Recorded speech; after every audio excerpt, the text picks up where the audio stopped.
Hey, Hello. welcome back, everybody. Welcome to the Hi, hi, final hi. session of Fire and Dice, the Arvoluthel campaign. Fire and Dice will continue as a channel, but this will be the final session of this campaign of Dungeons and Dragons. All right, guys, how's everybody doing? Doing good. Doing Good. good. Feeling good? Feeling it. Good, good, because we've got a lot to do today, so we're gonna jump right in after Let's I take this drink. go. In fact, I'm gonna throw a hydrate because I've got so many channel points from just sitting here all the time. Hydrate, everybody hydrate. Boom, there it goes. Chat, you too. Everyone in the world, hydrate right now. All right. When we last left our heroes, you guys had completed the Dragonstone Monastery. You had cleansed the penultimate temple, and which these temples had been the where these artifacts of Nixilis, this Dark Lord, had they were there for safekeeping, but they had allowed his power to continue to grow and recorrupt the temples, and so you had gone in and cleansed it. There you found Rekish, the chaotic personality and evil, the dark side of Azazel, and one of his brothers. These are like the sons and high generals of Nixilis, this Dark Lord. There was one at each temple, and you had vanquished them quite easily. You guys have grown in power, and where these guys used to be a lot more challenging, you guys have gotten to the point where you handled this one readily, even fighting two of them at once. From there, you guys, from 2 sessions ago, we know that one of our party members had died, and Hesperos, the dragon, had used the divine star that was given to you, that is needed to unlock the full power of the staff of the divine star, which is the staff of the ancient elven god King Zoram. That star was used up in helping and kind of allowing the I'm blanking on Zilla to kind of ascend to demigod. Hesperos, Hesperos and Zilla were very good friends, and Hesperos kind of demanded that it be used that way. But he knew that there was a way that the gods could allow, if they found you worthy, could allow you to receive a replacement divine star. And so he told you of a secret path at the end of the temple that would take you to the actual site of the Dragon Pact. I'm getting a little echo of myself. Is anybody else hearing me twice? No. No? Okay, cool. It went away. This was the site where the gods had initially ended the Dragon War by bringing everyone, by allowing the dragons to choose for themselves if they would unite and kind of because they were at war, in this kind of constant war for millennia, and so they signed a treaty, and at the signing of that treaty, were given the power to kind of rise and become gods themselves, which is how Hesperos became a god. And then they used that power that was given to them by the gods to kind of overthrow those who still resisted, and finally bring peace to the world and allow the smaller races to evolve and grow. So you guys have gotten through the secret path to the actual site, to this holy site of the dragon stone of the Dragon Pact. And right as you are about to touch it is where we ended the session. So we will come back there. You're all gathered. You've walked into, you walked through these stone, these large stone-like obelisk towers that flanked this doorway, this passageway, into this open kind of basin set in the top of a mountain. And you had tried to fly in here from other sides before and had been repelled by a very powerful magic force, knowing that, and had found that the only way to enter this area was through the passageway, through the stairs, and through that open gate. You now stand before this monolithic stone tablet, written in Celestial and Draconic, the words of the Dragon Pact and the treaty that they signed, and then all the names of the dragons that were there and signed it that day, and their names are kind of constantly scrolling through it, written in these two texts. You feel an like a strong and overwhelming kind of sense of peace, standing on this holy ground, as you approach the monolithic pact. And do any of you deign to touch it? I look at my compatriots and I feel an urge to touch it, should we? Okay. but being part of a team, I would kind of hold off and see what everybody else is. But I have like I feel like I need to touch Yeah. it Together? together. Together. Okay. Yeah, you all stand there looking at one another. You see Blixa kind of start to take a step forward and then look around, and that's way too techno. And pretty loud on my end. And pretty loud. Okay. Thank you. And with that, you all kind of together step forward and touch the Dragonstone. As you do, at first, you don't feel anything. You feel like you're just touching stone. And you have this moment of reverence. And then you all kind of reach that state of kind of nirvana, and you feel suddenly connected to each other. You feel this sense of kind of oneness with each other, and then also not from the stone, but with the world itself. And in that quiet peace, you hear,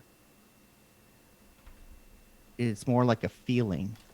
You don't hear it, but you feel kind of these words in your common and your mother tongue. And it sounds like many different voices talking. But you hear it clearly is one phrase: ask each of you, what is it that you desire?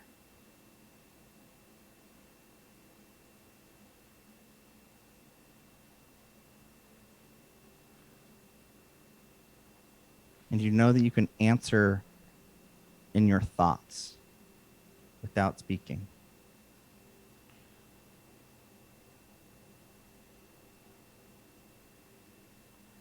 I'm gonna just think balance and peace. And you feel those words ripple and echo across time.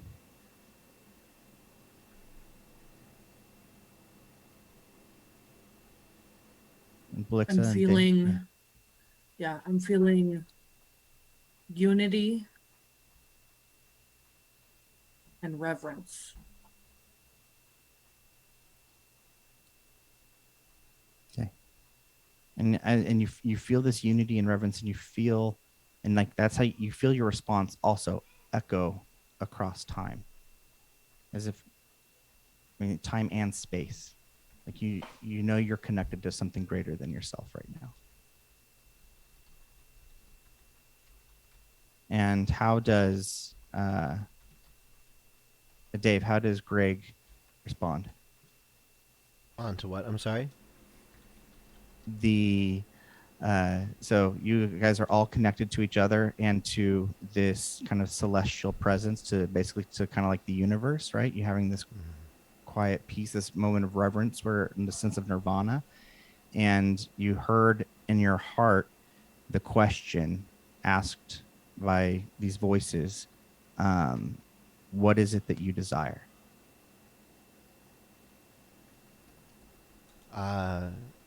Greg emanates an aura of peace throughout the interconnected network of beingness between us all.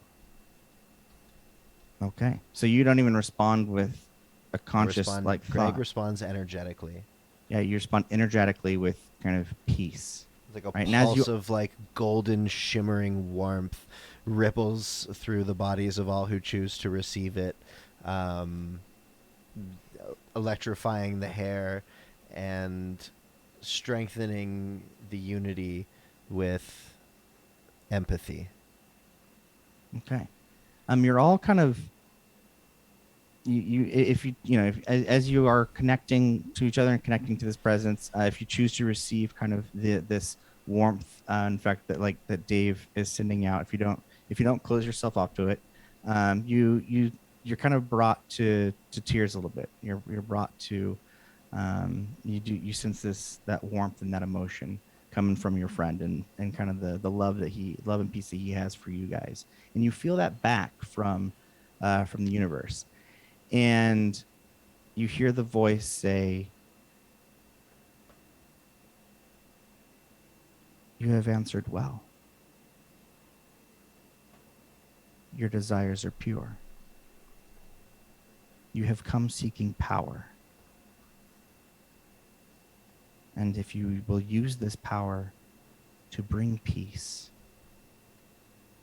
it will be given you. But know that this power is capable of destroying the world as well as remaking it. It is the key to the world itself. Do you trust yourself with this power?" Yes. Yes.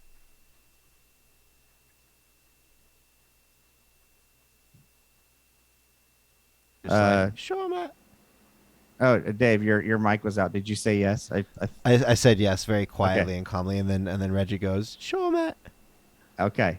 And with that, you're all touching the stone, and it starts to glow very brightly, as bright as the sun, and then brighter to a pure white light.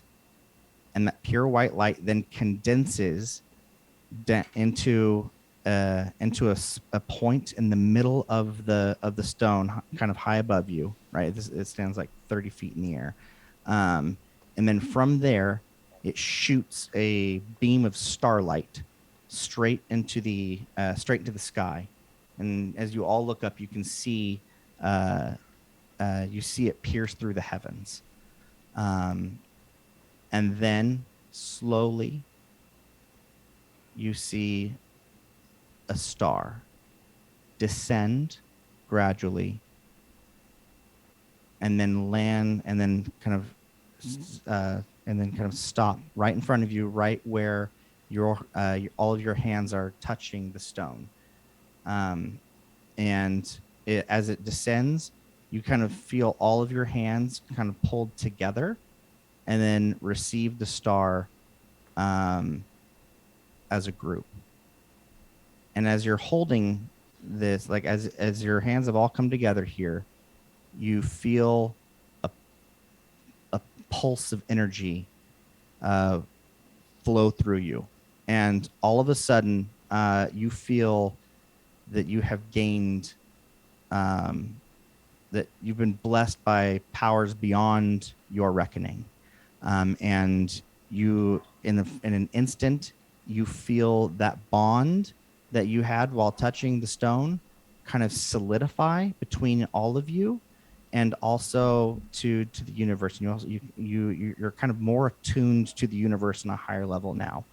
And because of that bond, you now gain several benefits. I'll explain these benefits to you here in a second. One person does need to be the keeper of the star. You'll all receive these benefits, but one person does need to keep it. Who will hold it? I will. We You okay will? with that? Yep, I agree with that.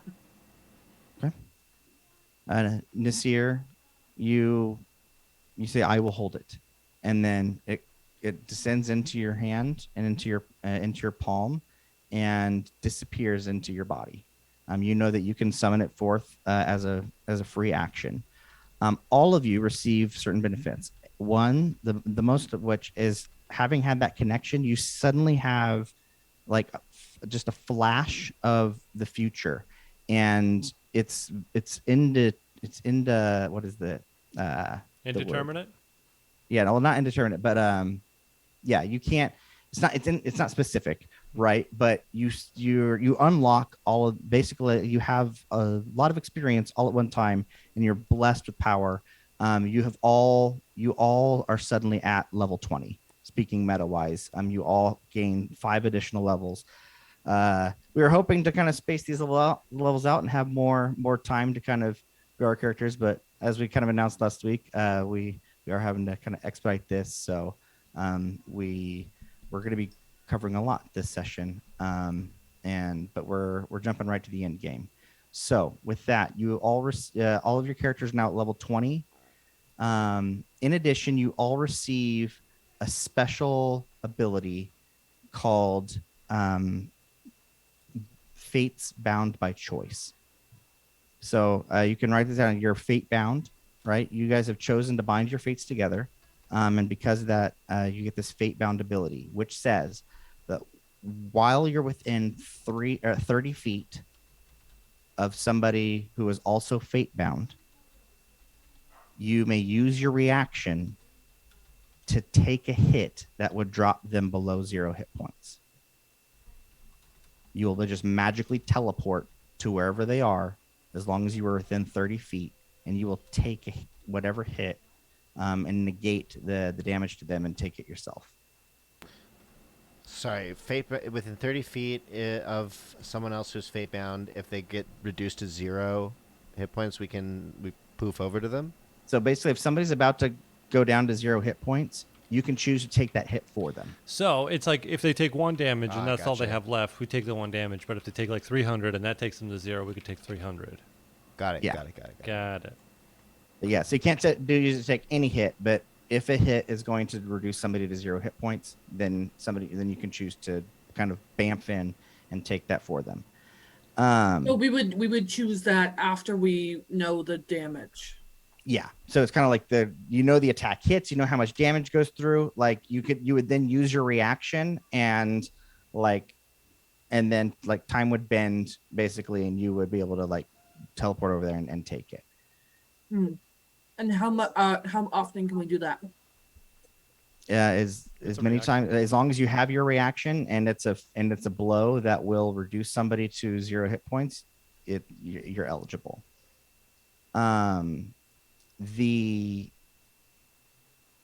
You also feel kind of a divine protection, and you know that for the next kind of week or so, until this threat is dealt with, you each will get 1 free revive. So if you drop to 0 hit points, you will instantly come back with at full health.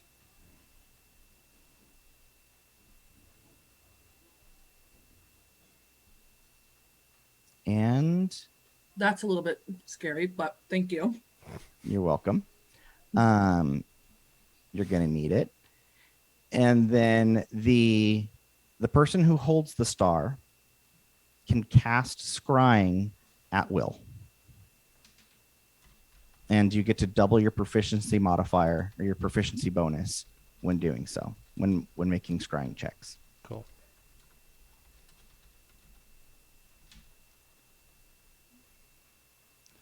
Rooster, that's Stone Cold Steve Austin. Narinjas. Let's see who we got here. Rooster, Narinjas. Thank you for checking in for the last session, guys. We're happy to have you all. We're happy to have everybody. Let's see, we got TJ and Katz. Let's see who else. Zach the Fair. How you doing, Zach? Good name, strong name. That's my first name, but everybody calls me Cello. And all right. Well, thank you everybody for being here. Yeah. Okay. So these are the powers that you receive from the star. And as you look around, you hear the flapping of wing. Oh, sorry. One thing I almost forgot. Dave. Yes. As Greg is kind of feeling this, and you've connected with Arbuthel, as is Nasir. You've always kind of, you know, tried to, you know, meditate and connect with the gods. You feel that this connection that you have with nature strengthens, and your staff, the Verdant Vanquisher, blooms flowers at the top. And these are these are special flowers. Like if they disappear, like when you're hitting somebody or whatever, they'll bloom again. But the Verdant Vanquisher has now evolved into a staff of the woodlands. Ooh. Very nice. Very Mhm. cool. Okay. Thank you, DM. You're welcome. And so with that, you guys hear the flapping of wings and look and see as Hesperos is landing reverently at the entrance and ducks his head as he kind of enters also into the space. And he says to you, "We must now meet as the ancient order did in times of old. Will you come with me?" Yeah. Mm-hmm. You I all will. choose to follow. And he gives you a ride back through the through the winding staircase that almost killed Reggie last time. You see that the strong winds that were there, as Hesperos flies by, they become calm. Just his mere presence, since he is the guardian of this area, and this is his lair, it allows him passage. And now he actually descends to where the staircase is, and you guys go back in kind of the way you came, and you're going to go back through the temple the long way, and he's walking with you. Since all the hallways and everything was big, and as you remember, were made big enough for dragons to walk through, because this is where there's originally a dragon temple, and then as humans joined the Order of the Ancients and other humanoids, those accommodations were built for them as well. And you go back into the room where you fought off Rekish and you fought off his brother, and you see that left unnoticed from the fight last time, an amulet had fallen. And Reggie runs over and goes, "Hey, look at this fair little bubble." And he holds it up and is like, "What's this? Does anybody want this?" Is it the broken amulet or? It is not the broken amulet. It is not the amulet of Rakesh. Rekish. It is a different. It is different. So you guys remember that each one of these temples held an artifact. That's right. This was the artifact that belonged to the other one, but it wasn't. He had gotten kind of sucked into the portal, and we didn't know where he went. But now this artifact has materialized. I'll take a look at it. Okay. Yeah, you hold it in your hand. It's a dark, it's not obsidian, but it is a dark black metal. It's like it's cold as steel, and there's set in it an amethyst, and it has a black chain. I am going to screw it. Divine sense to see if it's good or evil.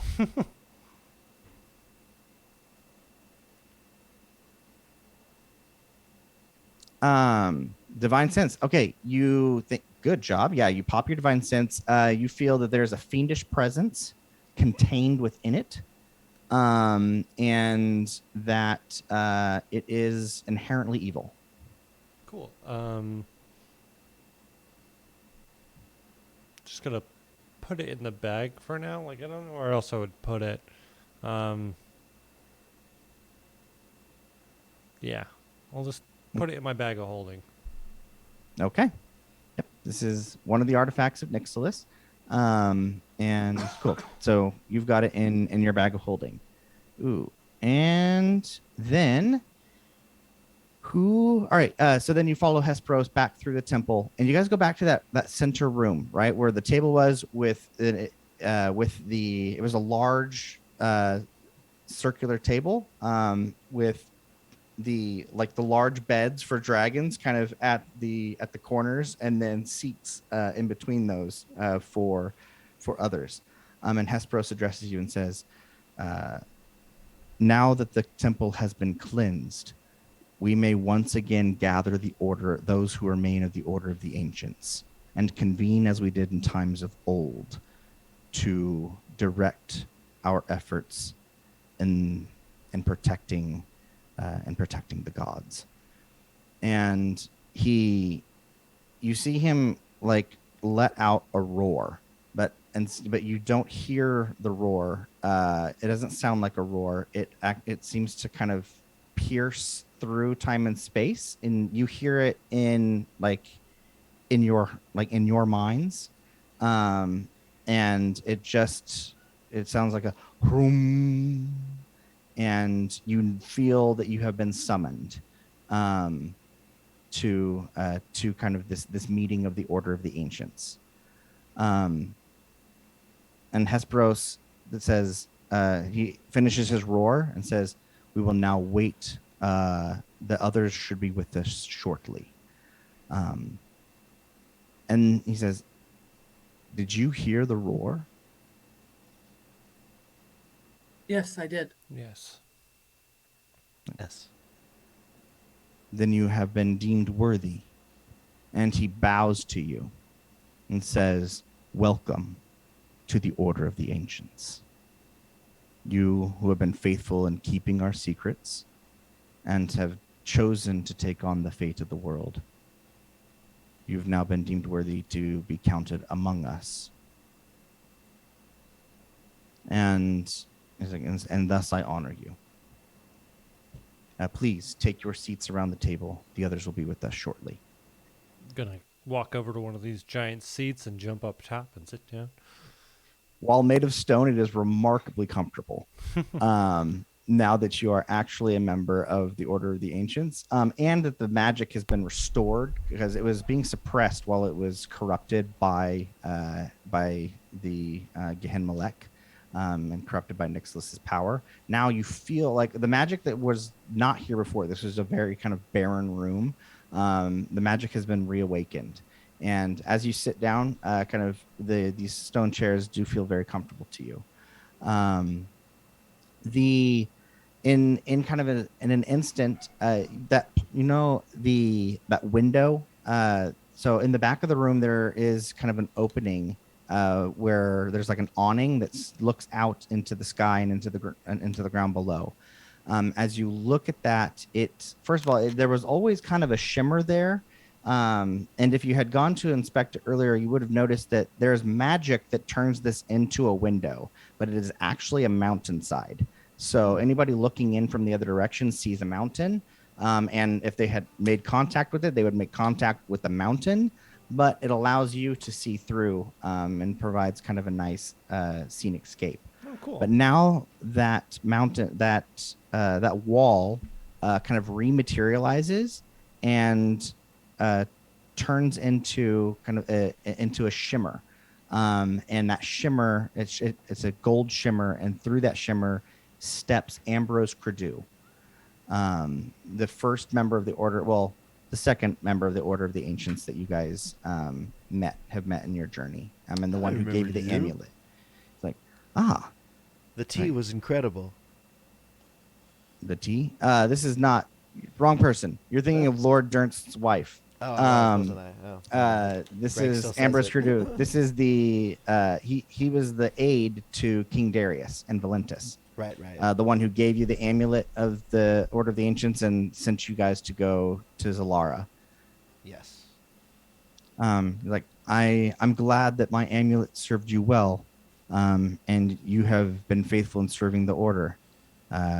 It's good to meet you here as equals. And he says as he walks around the table and takes his seat. And you wait just a couple moments longer, and there's another it shimmers again, and you see someone you did not expect walk into the room. Not Randall Stagg. It is not Randall Stagg.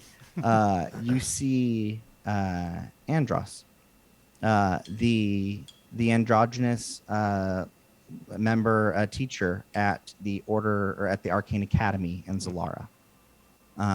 Gather, and he says, "Welcome. It's my pleasure to be with you here today. Also, as a newly appointed member of the Order of the Ancients, I had an interesting visit with a man named Cyrellin. He told me that you had met him, and he'd asked if I would be of service. And after meeting you, and seeing what we all saw in the eye of Scrupulos, I could not say no. And he comes and he takes his place. Thank you. Please keep calling me out on that. And they take their place at the table. You look over, and you see Hesperos, like his face kind of crumples into a frown, and then he accepts. And he says, "Our friend Enoch will not be able to join us, but he does send." But he does send one of the others with in his not in but he does send the other Oak Strider. And you see Dane come through the shimmering portal and give kind of his curt bow and say, "My friends, it's good to be with you here again, and I'm here to fulfill my oath, but more to help you bring peace to the land." And he takes his seat at the table.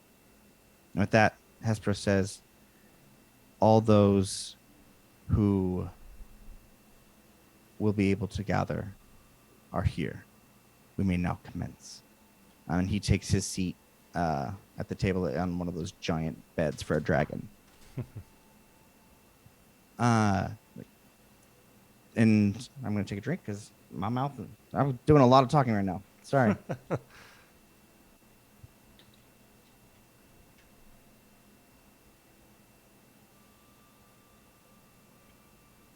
Time is of the essence.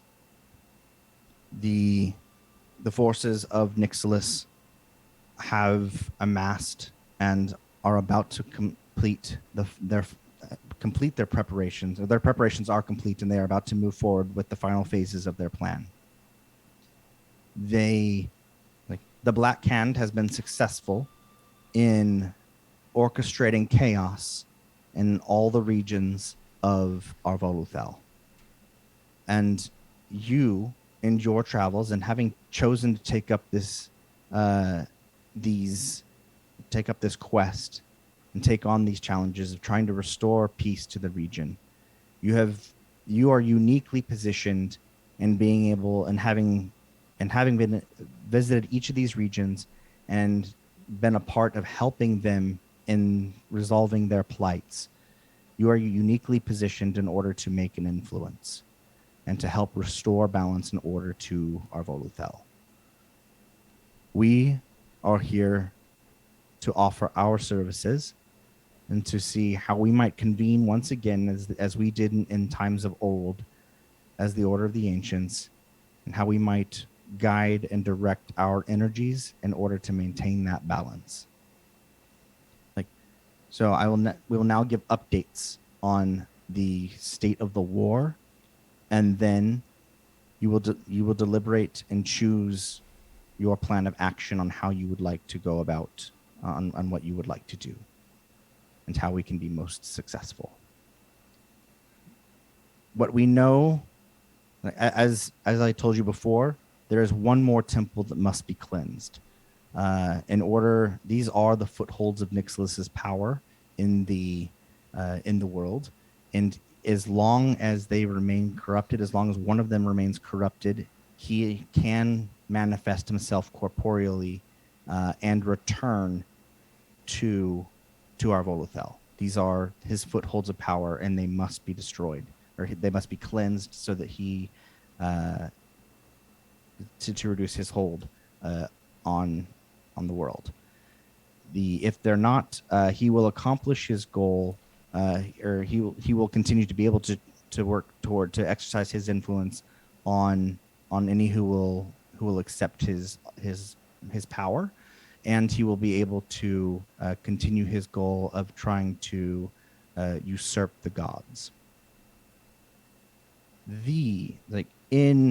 Now, Ambrose, what is the state of Valentis? Ambrose looks around and says, honestly, it is we do not fare well. The Lord Dougherty allied with Emperor Veldarin, General Veldarin, who's now crowned himself emperor, and offered in a ploy, offered King Darius as a prisoner of war in order to secure peace for Valentis. For doing so, he has now been appointed regent of Valentis, and Veldarin and his forces are now the police keepers in the region. Veldarin is now has moved his forces and is now marching on Zalara itself. His forces continue to grow by the day. We are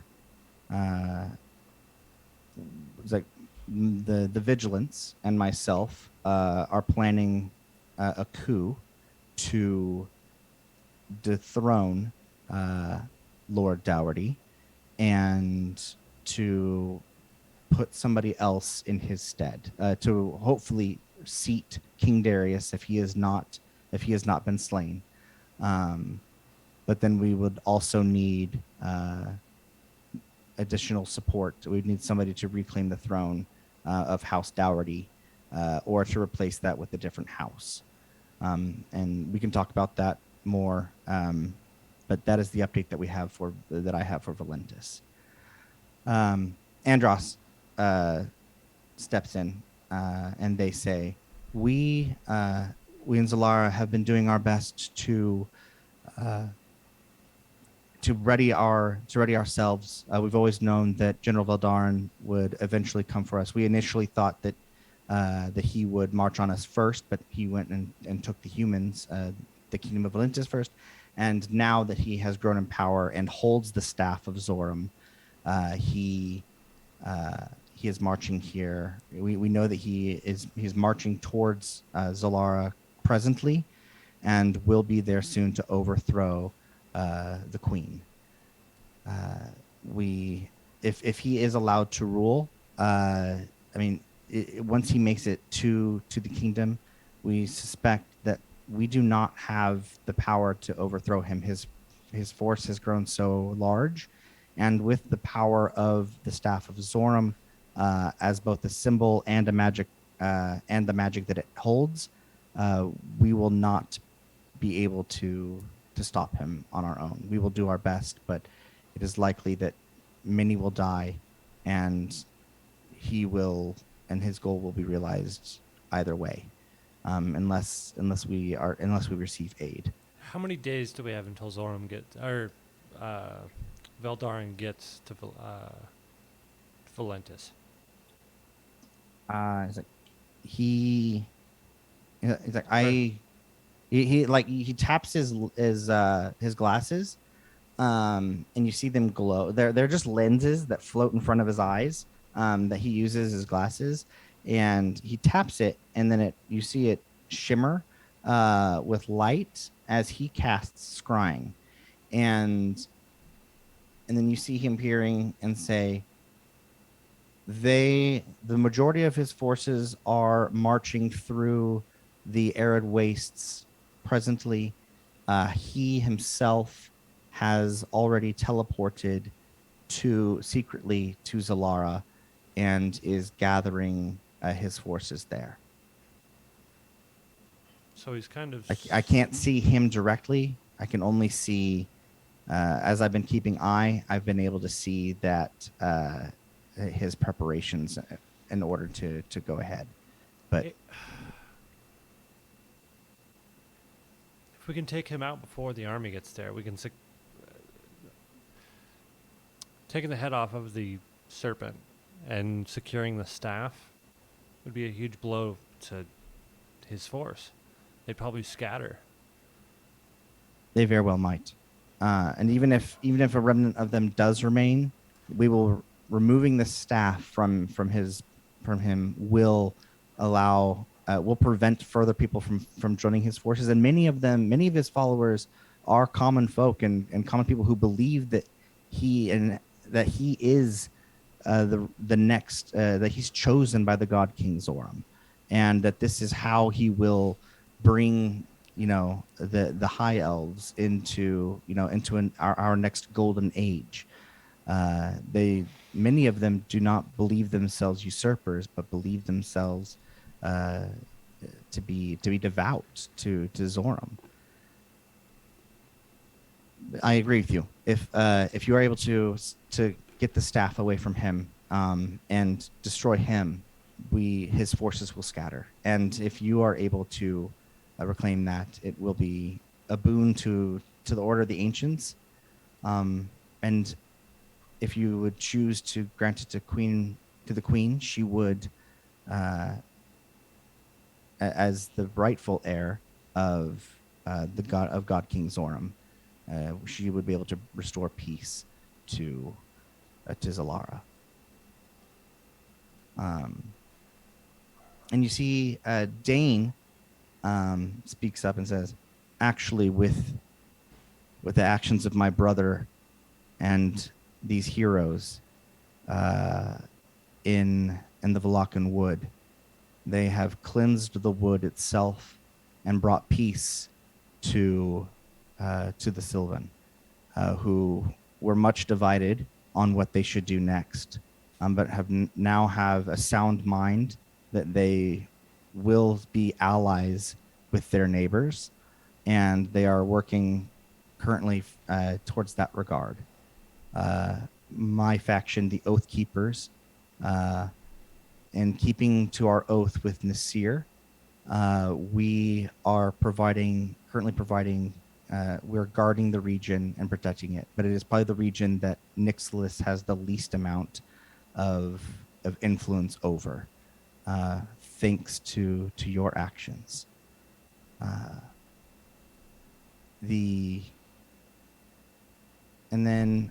So that's Hesperos does speak up and say, the Aberoth has been under my nose this entire time, and I did not know it until you and Zilla, namely Zilla, was able to pierce through his magics, and since I was scrying her constantly, once you were able to break through his perimeter, I was able to discern his location, because I have flown over that region many times, and I've never seen the structure there that you have. I believe it is because of your presence with the dagger that Zilla held that was corrupted by the Black Hand themselves. That token of theirs, that tool that was created for their own purposes, allowed you to count as one of them and see through their surveillance magics. But now that I know where he is, my course of action will be to destroy Aberoth and his organization, the Black Hand. I have unfinished business with him. So, like, that will be my course of action in this. How will the rest of the order? What actions would you take? So, turn over to you guys, deliberate, and yeah.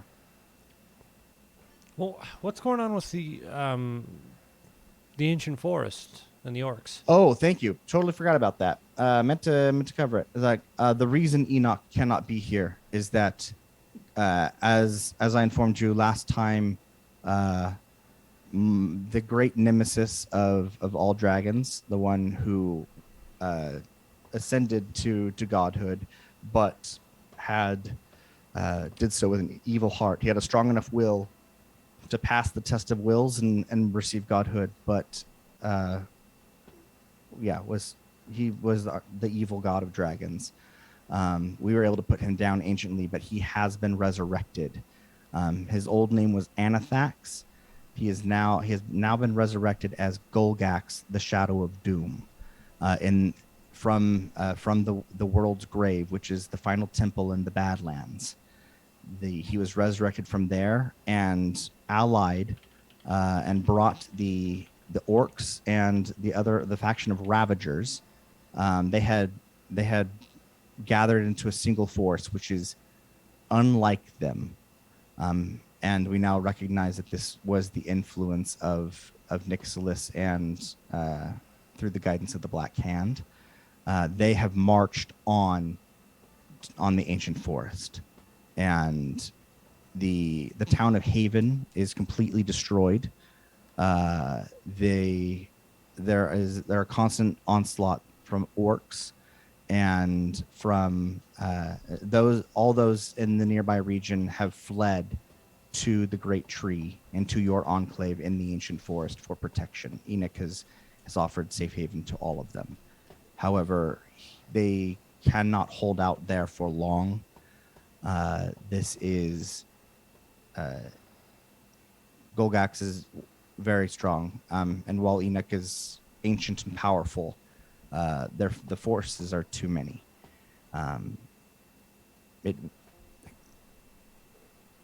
And he kind of ruffles and looks at you and says, and for reasons that will soon be revealed to you, but will not be at this time, I know that the ancient forest will be Nixilis's final goal.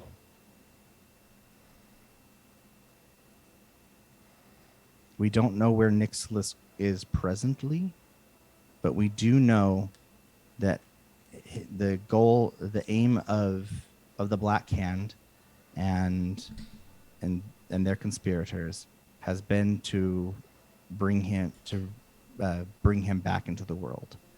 And there is enough, they've caused enough chaos that this is now possible. And we believe that his high mage, Enora Dravis, if we can find her, she will be the one responsible for bringing him back.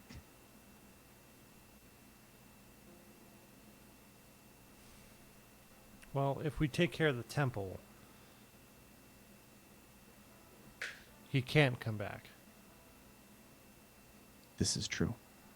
And the temple is in the ancient forest. The temple is in the Badlands. Oh, it's in to the south. Badlands. It is at the world's grave, the place where we had Armageddon and ended the Dragon War. It is actually the tomb of Golgax himself.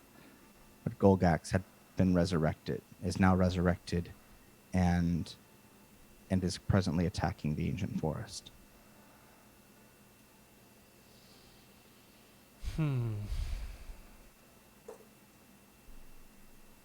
These are tough choices.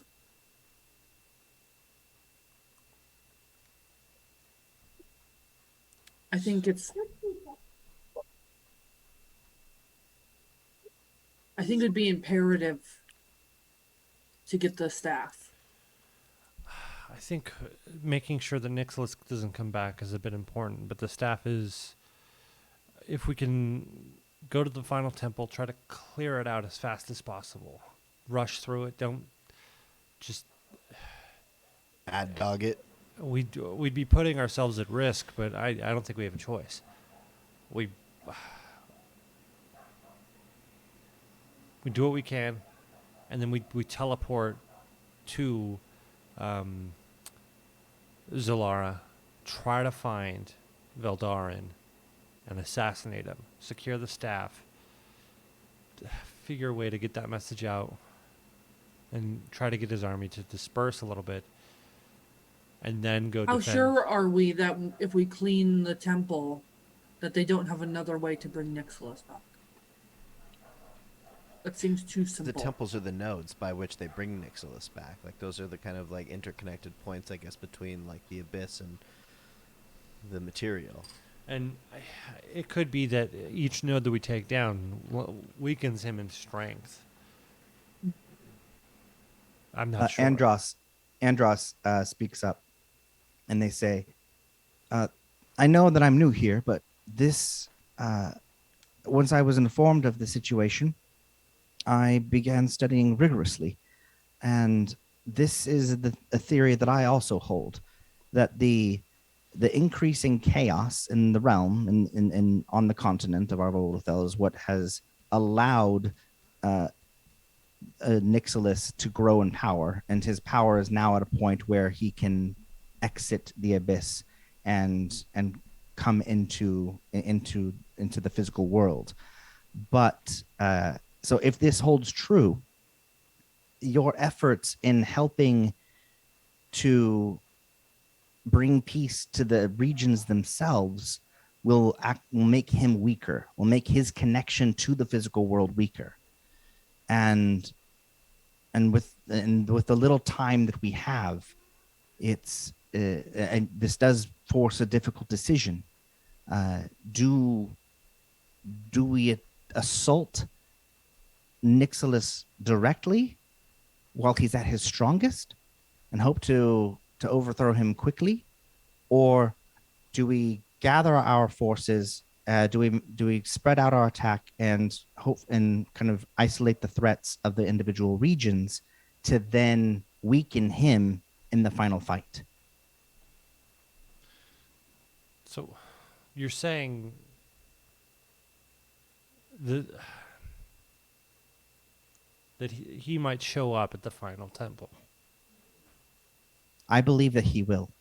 If that is his last foothold, it only makes sense that Honora Dravis, if she is the key to bringing him back, that she would be at the final temple with his final Gehen Malek, and that they would be they'll finally be able to exercise the right that they have been planning for in order to bring back Nixilis. How long until the army arrives at Zalara? He casts scrying again from his lens,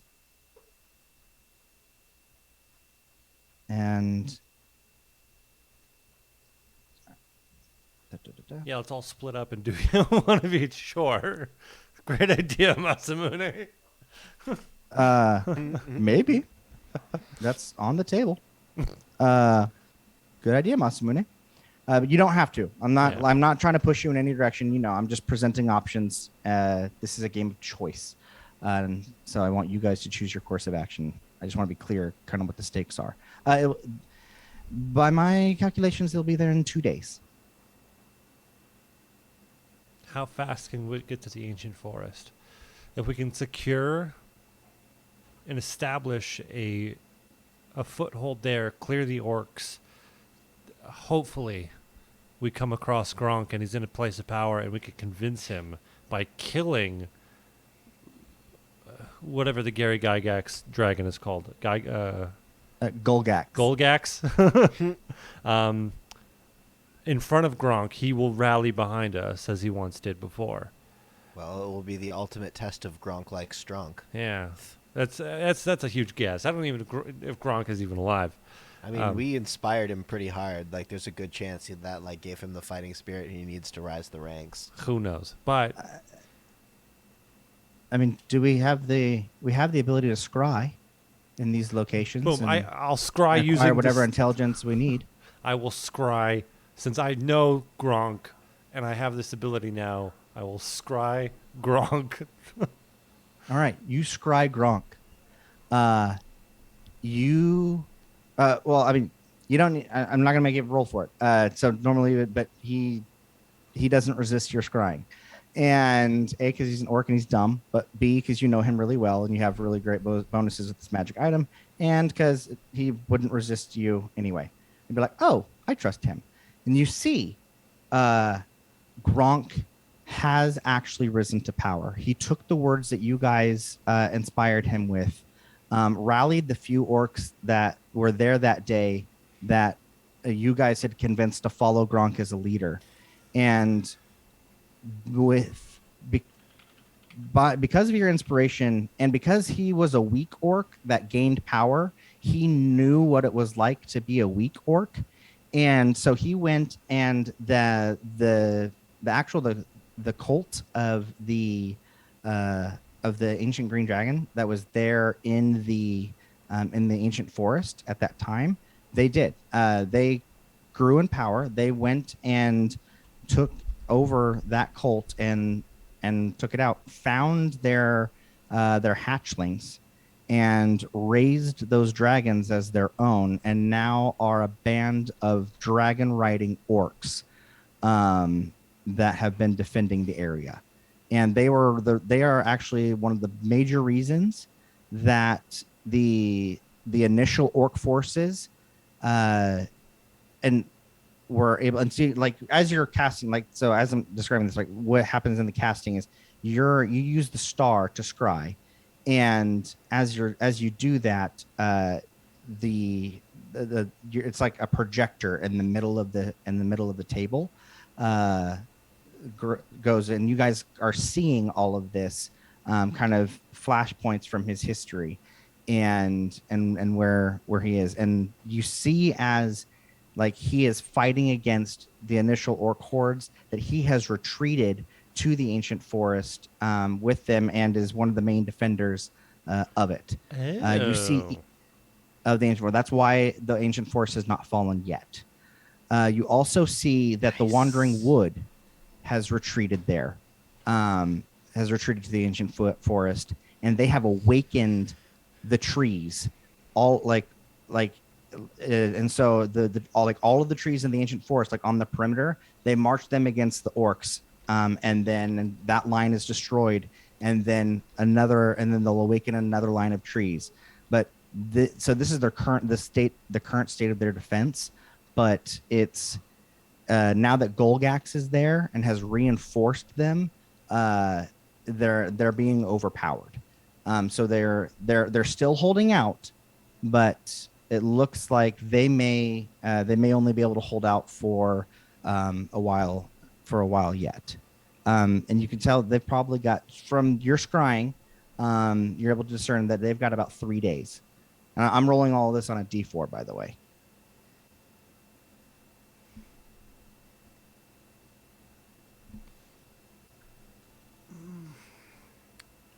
So I believe that you should be able to kind of take the final fight whenever you are ready. But based on the choices you make before then, will determine how strong, what resources you have at your disposal, and how strong the enemy is in the meantime. He will gain strength Nixilis will gain strength from the added chaos in the regions, and he will, and you will gain strength from the resources that you gain from those regions. But also, you lose time if you. Some of these regions may fall before you're able. While you're dealing with one of the others may fall. So you'll need to prioritize in what order you want to accomplish these goals, and then we will execute.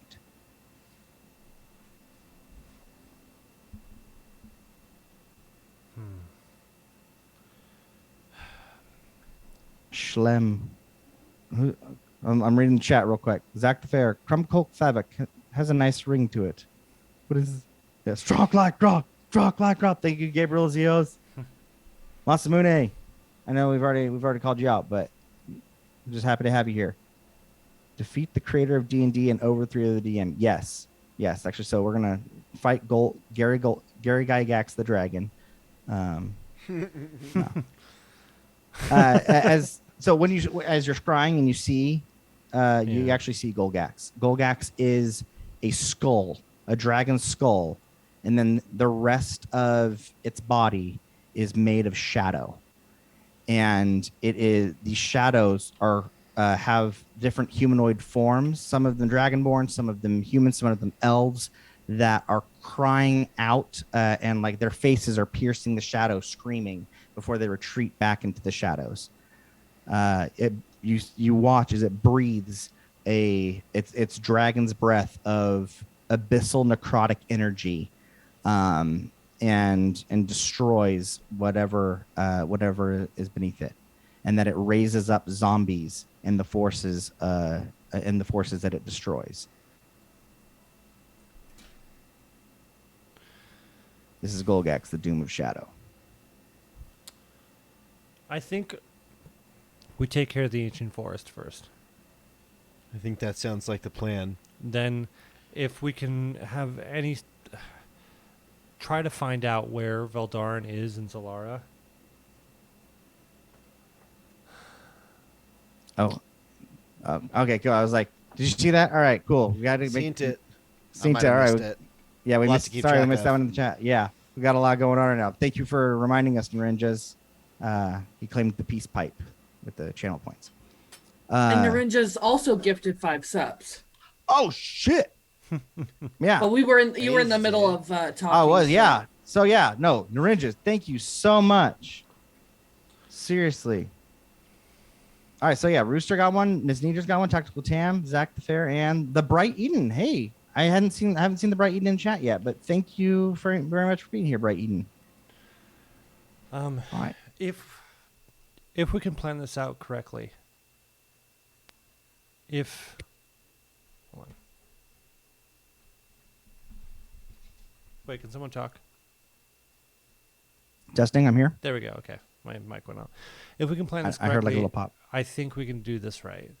If we can defend the ancient forest and thwart the orcs for now, and while we do that, see if anyone can locate Veldarin.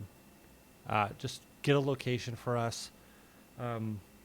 Greg, I know it was a goal of yours to be able to teleport through plants. Do you have that ability now? Sorry, which ability? Transport via plants. Transport via plants? Yeah, I have it. And you've seen, you remember the trees you've walked across, right? Yeah, every single one of them. They're my homies. I mean, yeah, he could literally teleport out of one of his family members or like one of the awakened trees that his family shepherds in the in the wandering wood that is there, or he could jump out of a tree in the wandering, there in the ancient forest. Or a tree in Zalara, right? Or a tree in Zalar, yeah. Anywhere that you've seen a tree, and you guys have now traveled to each of these regions, yeah. You have teleport magics available to you. And We can be anywhere we need to be. Mm-hmm. And I think Superheroes. if we can secure the ancient forest and then rush Zalara and have a fraction of the force in the ancient forest go after Lord Dougherty, we might be able to pull off all three in one day. You think so? It'll be a hell of an orchestra. Yeah. It's Ambrose pipes in. It'll be a very rough, but I just lost the pun I was thinking of.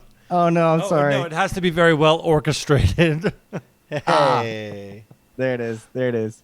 Ambrose Credu says, yes, if I may revisit the point that I had tabled earlier. Scarlet and myself and the other vigilants are planning a coup in order to reseat King Darius onto the throne. This is what we will be doing while you are exercising the rest of your plan.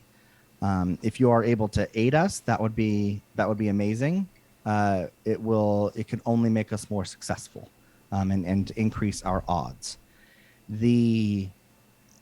And what would be the greatest boon to us, because there are still many of the people are still faithful to King Darius. They are only it's only because this is just how things had to be in order to keep Veldarin from slaughtering the populace. But those who are most loyal to King Dougherty are the people from Cornwall, his original town, and his original guard, and he does have the largest army, because since he was one of the highest generals. So if we had, and he looks at you, Blixa, a member of the family that we could then seat in his stead, I don't believe that replacing House Dougherty is the right move. I believe that would only bring more instability to the region. I do believe that replacing Lord Dougherty with another member of his house that we trust would be the correct move, and would help bring the most stability to the region. Just very, very obviously just looks at Blixa. Yeah, no, very obviously, he's like, would you be willing? I would be willing, but I don't know if his people would follow. He's done a great deal of work to disname me. I'm aware of the contract that he had you sign, in his preparation. The beauty of a coup is that we will be overthrowing the established power, and so it's really about rallying the consent of the people. Even in a monarchy, the consent of the people is key. And so if we can get their consent, if they accept you or whoever we decide to put on the throne, then that's what's important. You're right that we will have to use our resources in order to maybe convince. Not everyone will accept your leadership, or if you have another candidate in mind. I know that you had not always wanted to. It was actually, you were very deliberate and very outspoken that you did not want to be a member of your father's house, and I want to respect those wishes. I understand that you provide us a tactical advantage right now, and wanted to put that on the I table. think it more so it's my house is not my father's house. And I think what the region needs right now is openness and acceptance and unity rather than this fractured state that Lord Dougherty has created in the midst of chaos. I absolutely agree, and it warms my heart to hear you say that. If we would have your aid, I believe that we could very well be successful in our coup, and in bringing peace to Valentis, at least for what peace we can at the moment. But we could, we won't solve all the problems, but we can solve this problem. So with that on the table, we're ready to move as soon as you are in Valentis. We're not but it is not. The only urgency we have is if he is going to exterminate King Darius or not. my spies say that King Darius has 3 days.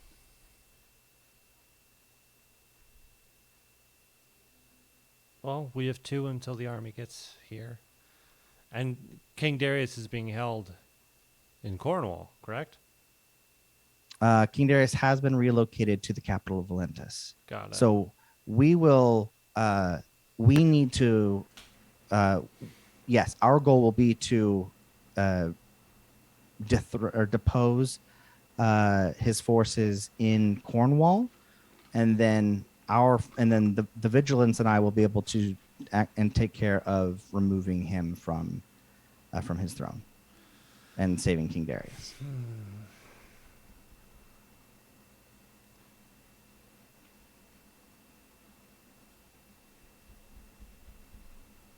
I mean, So we have 2 days until the army gets to. 2 days before the army gets to Zalara, it is likely that that he is already there making preparations, Veldarin, and kind of to get the populace to turn against them.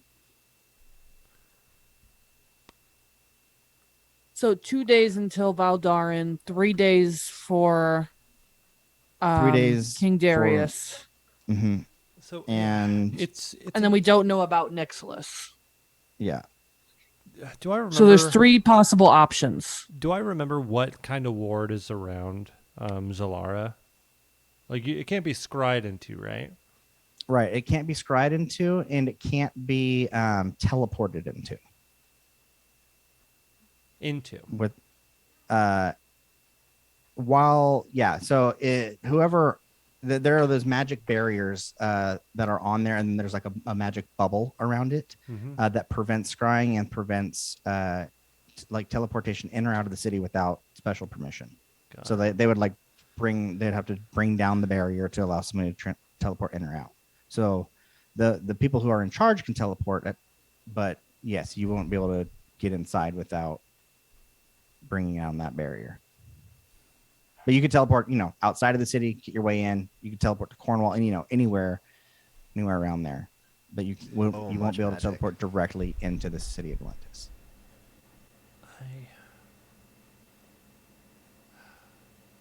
I guess I could bring it up to the table, because obviously this is another big decision.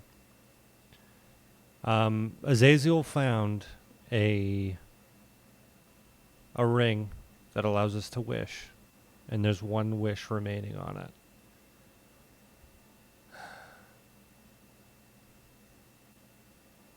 I'd plan. No, hats off. What is a wish? What can we do with that? Is it anything? It's a bunch of select things that will happen, and then it's kind of like there's one big thing that has some repercussions if you actually cast it using a spell slot, but with the ring you kind of circumvent it. But it's at the DM's discretion. Mm-hmm. Okay, so it's not anything. It's like a set. It's kind of anything at the DM's discretion. So I'll read it to you. I'll skip kind of the first part because its major thing is that it can cast any spell of 8th level or greater for free without spending anything else. And then so it says, alternatively, you can create one of the following effects of your choice. Create 1 object up to 25,000 gold P in value that isn't a magic item. The object can be no more than 300 feet in any dimension, and it appears in an unoccupied space you see on the ground. You allow up to 20 creatures that you see to regain all hit points, and you end all effects on them described in the Greater Restoration spell. So it's an instant heal and Greater Restoration to everybody in the party, or to up to 20 creatures that you can see. You can grant up to 10 creatures that you can see resistance to a damage type you choose. You grant up to 10 creatures you can see immunity to a single spell or other magical effect for 8 hours. For instance, you could make yourself and all your companions immune to a Lich's Life Drain attack. You undo a single recent event by forcing a reroll of any roll made within the last round, including your last turn. Reality reshapes itself to accommodate the new result. For example, a wish spell could undo an opponent's successful save, a foe's critical hit, or a friend's failed save. You can force the reroll to be made with advantage or disadvantage, and you can choose whether to use the reroll or the original roll. And then the last thing, which is the big ambiguous whoa, is you might be able to achieve something beyond the scope of the above examples. State your wish to the GM as precisely as possible. The GM has great latitude in ruling what occurs in such an instance. The greater the wish, the greater the likelihood that something goes wrong. This spell might simply fail, the effect you desire might only be partially achieved, or you might suffer some unforeseen consequence as a result of how you worded the wish. For example, wishing that a villain were dead might propel you forward in time to a period when that villain is no longer alive, effectively removing you from the game. Similarly, wishing for a legendary magic item or artifact might instantly transport you to the presence of the item's current owner. The stress of casting the spell, and then, yeah, so then you suffer a lot of physical and mental stuff if you cast Wish using that, but the ring circumvents those effects. So, is it possible for us to maybe wish to get King Darius like out of his current situation? So, like teleported to us, or is he in Valentus? Yes. Okay, so he can't. Nobody can teleport in or out of Valentus. Right. So King Darius is in the dungeons of Olympus. Okay. And yeah, well, but Wish, I mean, you're right. I mean, but if anything could break through magic like that, Wish might be able to. So it's not completely a no. Okay, and then this is again hats back on, right? So there's three things we need to do, and Yeah, so the so choice is So yeah, the it's choice is what to do first. yes, because anytime so just the meta of it, now that we've got kind of everything on the table, whenever you go to do a thing, the other regions will roll to see if they succeed or fail, right? When their time lapses, I'm going to make a roll based on and I've got different modifiers based on the influence that you've had on that region throughout the campaign. So they could just succeed by themselves without your influence, but they could also, but they might also fail. And if they fail, then that makes Nicholas stronger. Right. And they also, yeah. And so that's what it's going to be. So when you guys make a move to go somewhere, things are going to progress elsewhere. And then basically you get to choose the final fight whenever, when you're ready to do it. You just say go, and we see what happens. And the final fight will happen at the Ancient Forest, is what Hesperos revealed to you guys. That he knows, that for a reason he can't yet reveal to you, that the final fight will happen at the. So we still have to go to the temple. Maybe. Okay. So, what is our most important thing? If the final battle's at the Ancient Forest, it's the Ancient Forest. Would you scry? Sorry, I'm just gonna. I'm asking because you asked. We have to go to the temple. If you want to know what's going to happen, like if you want to know what's going on at the temple, you can choose to scry. Okay, so you scry. What you see at the temple is Honora Dravis. You see a man that you recognize. This is the person whose wife you shared tea with. This is Lord Durnst. And Lord Durnst. You see that he looks much, much older than you remember him. Interesting. In fact, he looks undead. And that his life force has been leached. And you see that he's bound in the middle of a ritual circle, and that Honora Dravis is performing a ritual currently. Poor man. Poor man. You just keep making you think you keep making you like I feel like you feel like you're making it easier, and now it's always more difficult to choose a thing. Now I'm just like, Yeah. should we wish for dirts to be teleported to us? Seems Chat, like a waste hey, of a wish. chat, help me with this wish. Ooh, okay. Because yeah, they've been throwing out ideas ever since we've been talking about wish. Like, hey, Yeah. check this out. What about this? What about? I mean, Ren just was like, could we wish for more wishes? That it doesn't really work. Because yeah, he says I don't know if it's a possibility, but there is a meme to wish to cast wish. But what if you introduce the I wish to cast wish from the will of the world? What would happen? It's an interesting thought.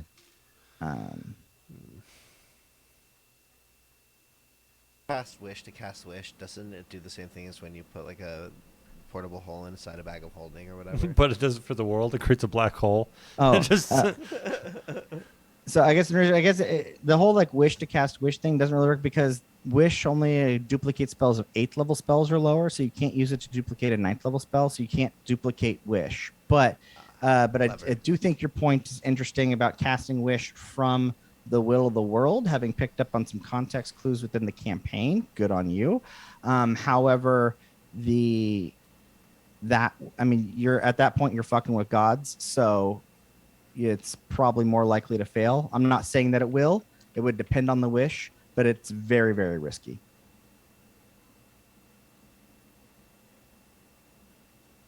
But yeah. Okay, what are the final 3 end results we want to achieve? All right. Well, It's- Nixilis. slay Nixilis, overthrow Veldarin, and save The Golgax. Well, there's a lot of options. We got to do those 3. We got to save the wandering. We got to save the ancient forest. We got to get King Darius back in power. Got to overthrow your daddy. Shit. We got a lot to do. We do. I say let's take care of the Golgax and try to get Gronk in power with the orcs. And then send the orcs to Cornwall and to Valentis after he gets in power to assist over there, and we rush over to Zalara. We'll hold on to the wish for now. I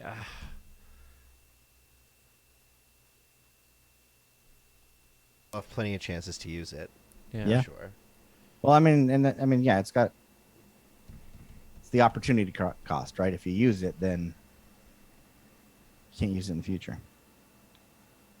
All right. So that's your guys' choice. You guys are going to. So Wandering Wood first. to basically assure that whenever this final battle is going to take place, we won't have a dragon and a bunch of orcs to worry about. And it'll secure our army and our forces to be able to back us up in any way, shape, or form. We need to protect Arbuthad. I feel like Arbuthad's going to be taken down if we don't do anything about this. I trust your judgment. We gotta see what we can do. Trust your judgment. Yeah, Matt. Trust your judgment too, Matt. All right. With that, he's like, all right, then. Dane's like, and what would you have me doing during this time? Shall I continue to defend the Locken Wood, or would you have me elsewhere, brother? I will follow your lead.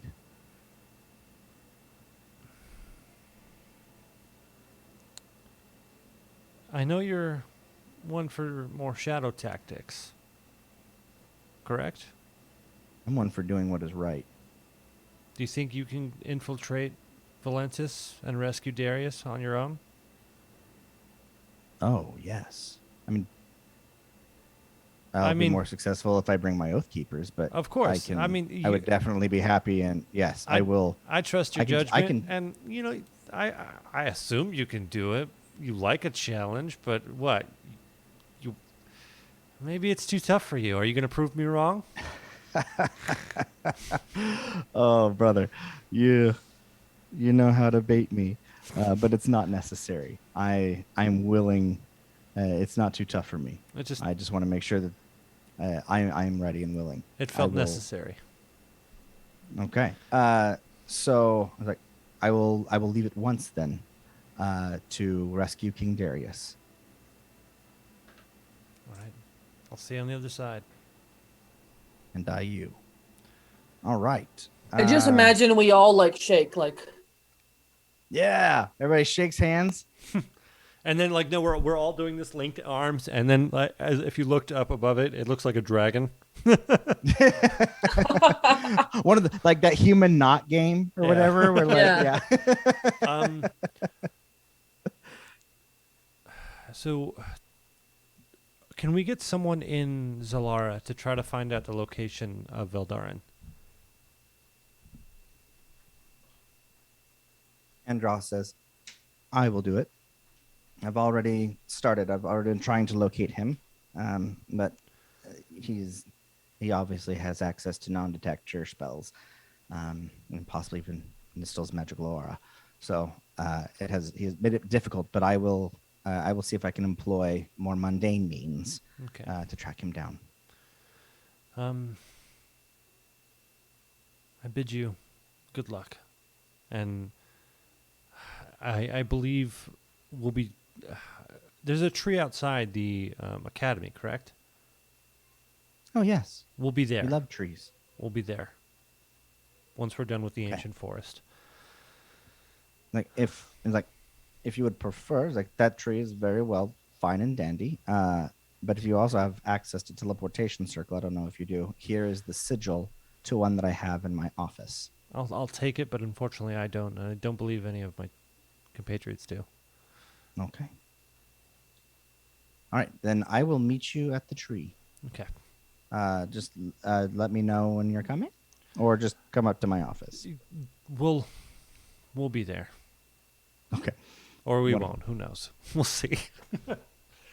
I await your word. Hesperos, really you won't.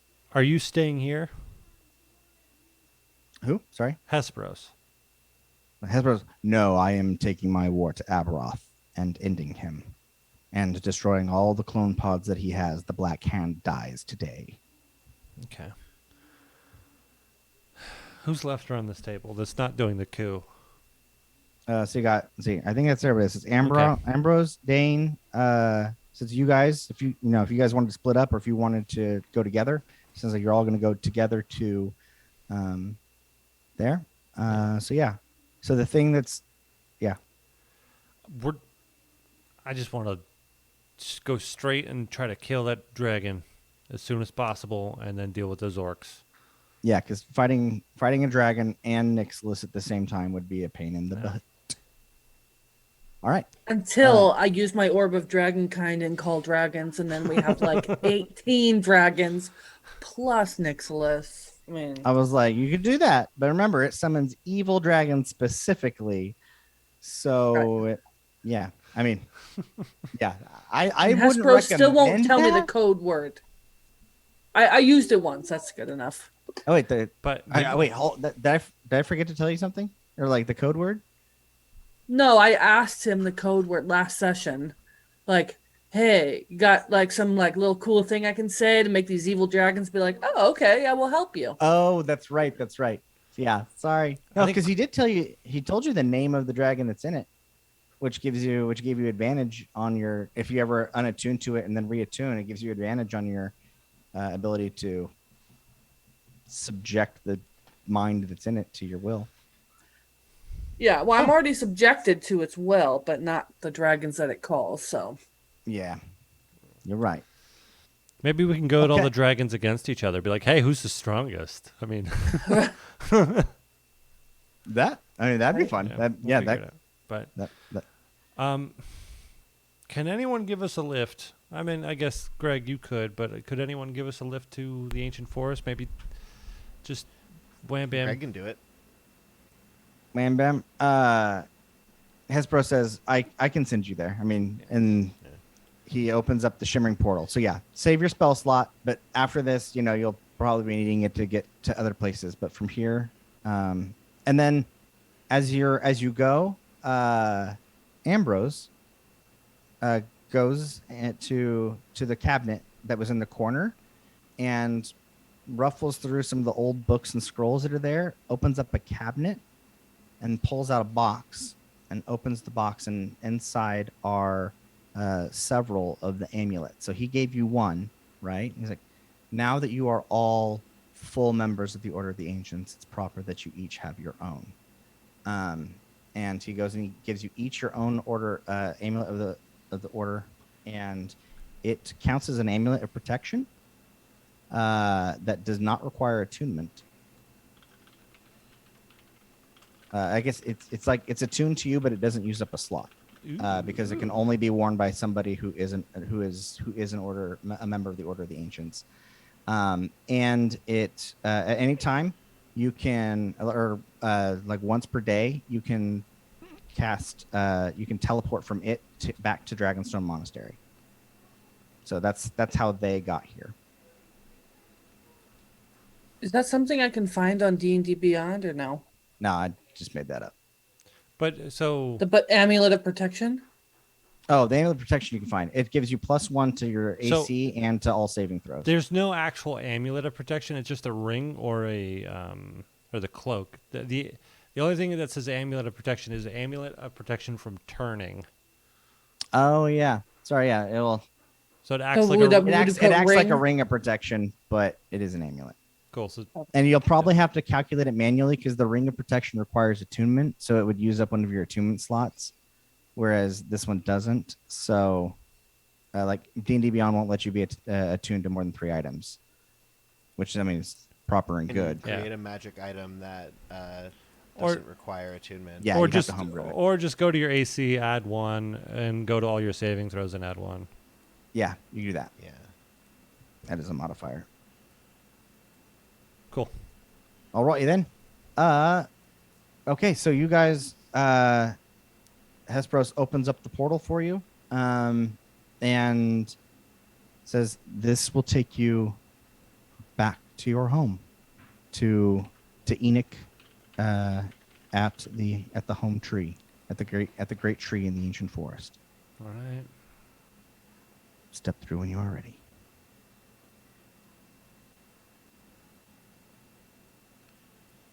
I walk through. Okay. I you walk through. Cool. You all walk through, Yeah. and you're actually in Enoch's office, and you are underneath the great tree. It's actually a very large room, and I mean the ceiling is like 100 feet high, and it's like 100 feet wide. Like it's a very large room, and it's actually underneath the ground, underneath the great tree. It's in the walls you can see the roots of the great tree that form the walls, and yeah, you see his bed and his office, and he's got a lot of cool little things there. But you guys have stepped out of a mirror that he has, and there in his office. Okay, and then Enoch is not there. He is currently fighting outside. Then rush outside. Cool. You rush outside, and you see members, like you see a lot of like the people from Haven, all gathered there. The blacksmith making, just cranking out weapons and armor as fast as he can. You've got women and children, that are fending for each other and helping like provide food. Like they formed this little community of refugees, and everybody's doing their best to kind of support the effort. But you can tell that the morale is getting low, that they've lost a lot of people, a lot of loved ones, and they don't know how much longer they can hold out. And so when they see new people show up, you see some people, it kind of raises their eyebrows, and a couple of them approach you. They're kind of a little whispers of wonder as you're walking amongst the people. And you see the Wandering Wood, and you see your chieftain. Greg, what was the name of your chieftain? Um. Hmm. Hmm. Hmm.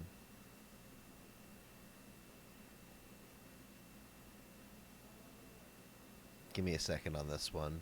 Mm-hmm.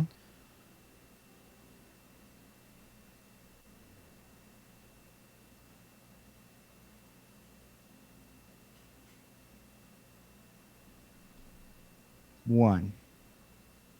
Hmm. So I should have given you more time to prepare. Hmm. It's got to be interesting. You know what I mean? Well, it Mhm. doesn't have to be that interesting. Masamune said just George. George. Okay, so He's got Greg. okay, if his name is going to be George, then his full name is Goragach. Goragok. Yeah, Goragach. Okay. His friends call him George. Not Georgiagok.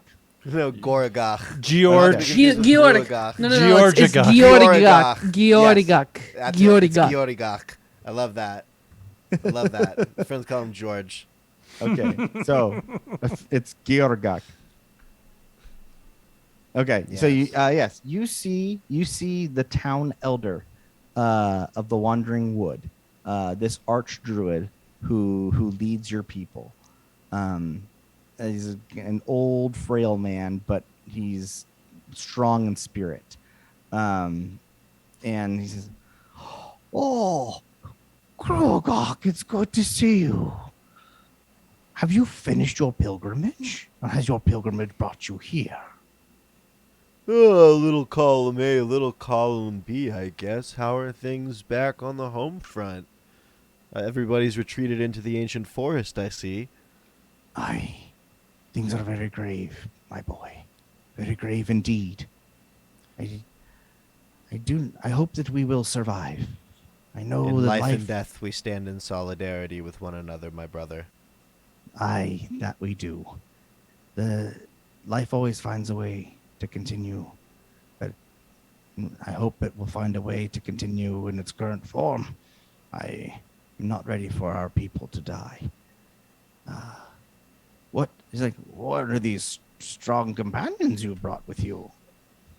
Oh, well, perhaps you are familiar with the stories of Nasir.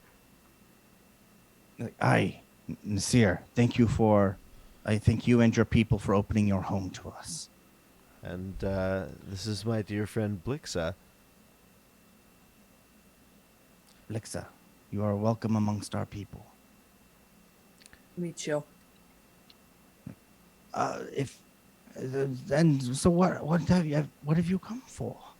Well, we've come to help make a final stand against the invading forces. Oh, you would join the soldiers on the front line then? Yes, we All would. well and good. Enoch is leading them on the edge of the forest, which unfortunately has grown closer and grows closer by the day as our strong ones go and continue as our strongest shepherds awaken the trees. But the line has moved in several miles from its previous edge. Well, Yes. today we push back and we push him out for good.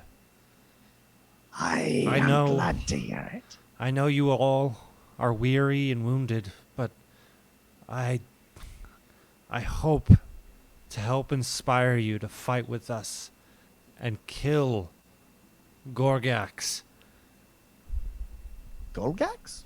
Gorgax, Gary Gygax.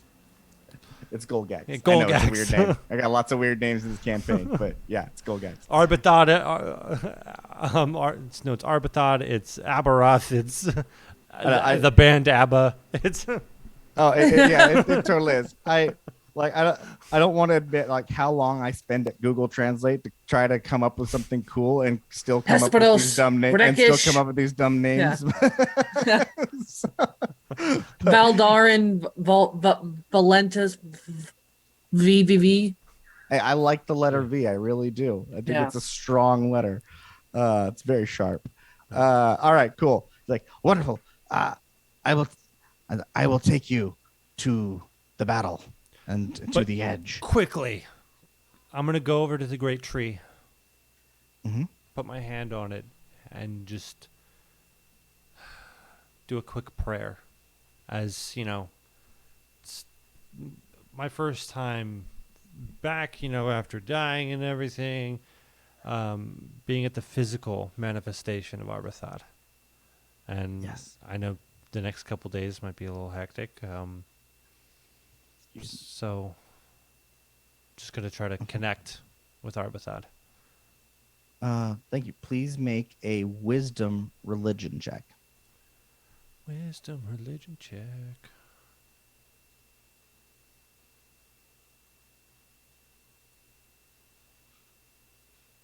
It's a 19. Okay. You hear Arbuthod's voice.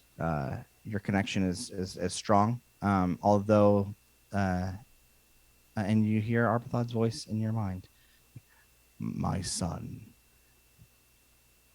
you have been valiant in keeping your oaths, and I know the sacrifice that you have made in ending the cycle of your rebirth in order to grant us your aid in this war. I hope that you will be successful and that it will be worth your sacrifice. And I bless you and your companions. You all receive the bless, like the effect of the bless spell, um, for the next day. You'll have a permanent. You'll have that spell permanently for the day. And that's a normally plus 4, right? Yeah, I think it's a D4 that you roll on any abilities on any ability check, if I'm correct. Yeah. Attack and ability score. Yeah, attack and ability score. Cool. Okay. With this, oh, I keep searching in Google when I mean to search in D&D Beyond. There we go. Yeah, you've got it. Wolfchild, welcome to the party. Missed it. This is last session, and we've got a lot going on. So basically, the whole world's going to hell, and we're traveling around real quick to see how much of it we can save before the final fight. And that's going to happen soon. Also, we're probably going to go long this session. It's probably going to be 5 hours instead of 4. And we'll end when we end, but that's what we're shooting for. I don't want this to take forever. But with that, okay, you go and you guys go to the. He casts Tree Stride on you, and you guys are able to jump to the front line. As you get there, you see all of the shepherds there awakening lines of trees as they continue to go, and then you have others there who are supporting them. You have they're in groups where they're rotating, so some can meditate and take rests in order to recharge their spell slots in order to raise up more trees to then go fight. But the trees are dying faster than they can raise them up, and so they're getting pretty exhausted. So on the front lines, you do have there's a current wave of treants and awakened trees fighting off hordes of orcs, and you see all these orcs. They are marked with a red skull, like painting or somewhere, kind of like either in paint or like a skull that has been painted red. That's the symbol, and they're all like, it's weird to see all of these orcs unified in one great tribe. You see Gronk and his people and his riders. There's seven of his riders in addition to Gronk, so there are 8 of them, just riding their dragons down, and like they have dragons of different types, just kind of fighting off these hordes. Some of them are you see one of the orcs throw a javelin and knock one of the riders off of his dragon, and they fall to the ground, and then he gets massacred, and then Gronk and his people kind of circle around and unleash their breath attacks again on that group around that group, and Gronk himself gets off of his dragon and like grabs his buddy before he can get before he dies, and gets him on the back of his own dragon and like lifts off again like a friggin' hero. And as this is going on, you've got Enoch, the archdruid, who is currently in his dragon form. There. Wasn't Enoch they? Enoch is another. Arbithod is they, and Andros is they. Enoch Andros is they. male. Enoch is he. Got it. Yeah, and Enoch, thank you. I mean, it's all. Please Bobby, always call me out keep on it. track. It is. And so Enoch is in his dragon form, and which you have like a really cool picture that you showed me. Yeah. Do you want to describe it for me, Nasir? I think it Um, looks super badass. Yeah, it's a massive green scaled. Well, he's a bronze dragon, but he's so ancient that all the bronze is kind of rusted over into this metallic green color, and just all the scales are just entwined with vines, and his head are. Where his horns would be are actually two large, massive antlers that just have vines and leaves strewn about them. Awesome. That the legends of Yggdrasil, the legends of Arbuthod that extend beyond this realm, that Enoch himself is the dragon that sleeps at the roots of the tree. And you see Enoch in his dragon form off in the distance fighting Golgax, the shadow of doom. And so you may George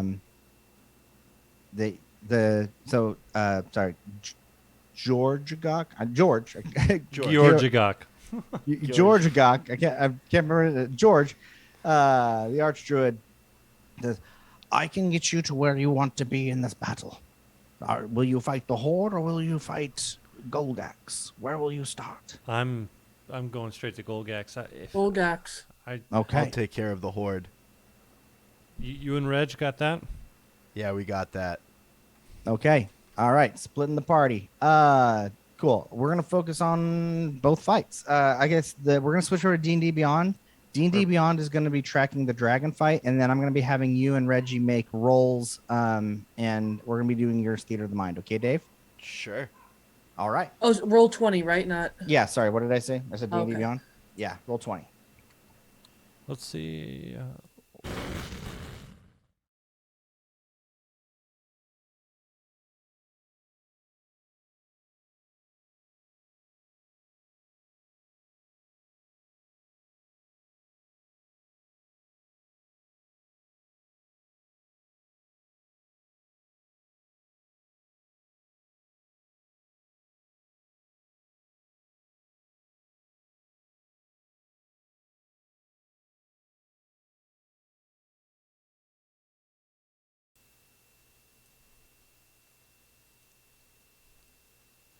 Okay, you can hear me now. Let me see if they can. Let's get you hearing them. Sorry, when Dave takes over the stream. We're having stream problems? No, just when you host the stream, it disconnects all my audio inputs and outputs. But now we're good. They can hear us now because I just had Sorry to redo about it. It's cool. It happens, Okay. man. It's all Thank good. you. Thank you for hosting last week. Yeah. So we of could course. announce our final session. There's Dave. Gotta make it happen. Hey. Oh. Okay. Is he still doubled? No.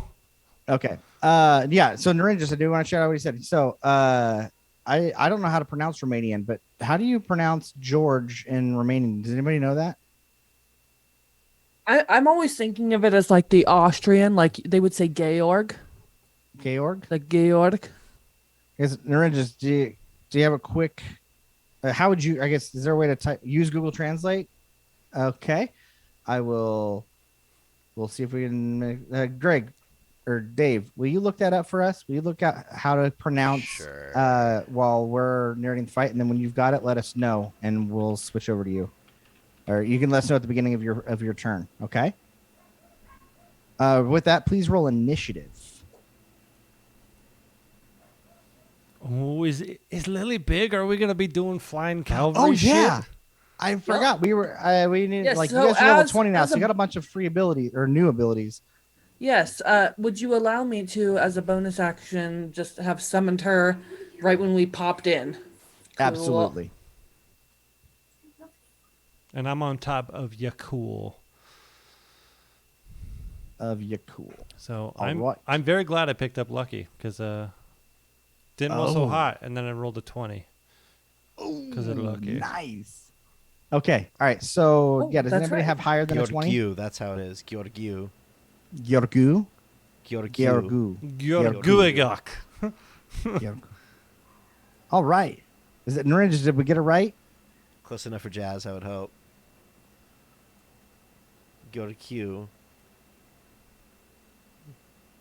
Well, thank you for being here with us from Romania, Nolan, my I'm brother. not seeing the roll 20. Oh, hold on, that's Also, combat music. What do you guys think? is it is it this one labeled Final Battle? Yeah, it's that one. Okay, It is that one. now you should be seeing it, Izzy. I Got need it. to zoom out. And then I need to put the people on there. Da, da, da, da. All right. Sorry, I forgot to look up the Gyorgu. tokens beforehand. It's okay. I think that's it. Gyorgyu. I also don't know which and how many of these things you were going to interact with. So we're going to go.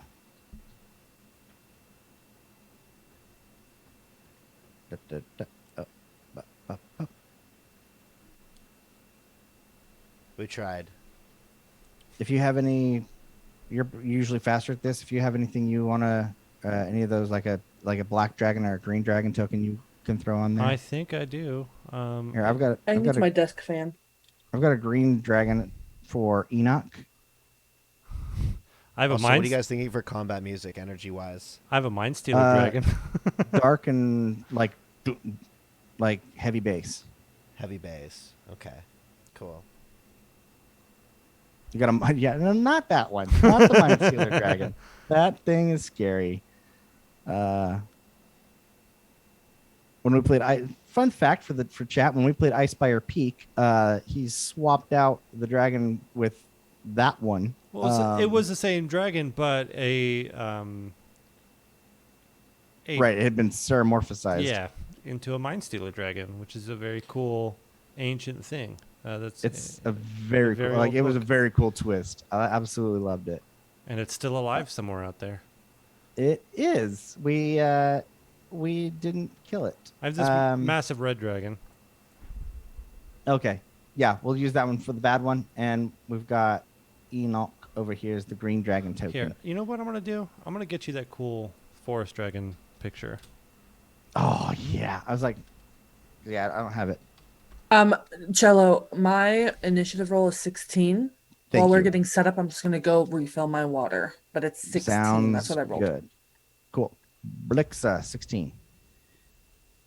George or Dave, Yes. Oh, what just happened? what's your niche? Which one?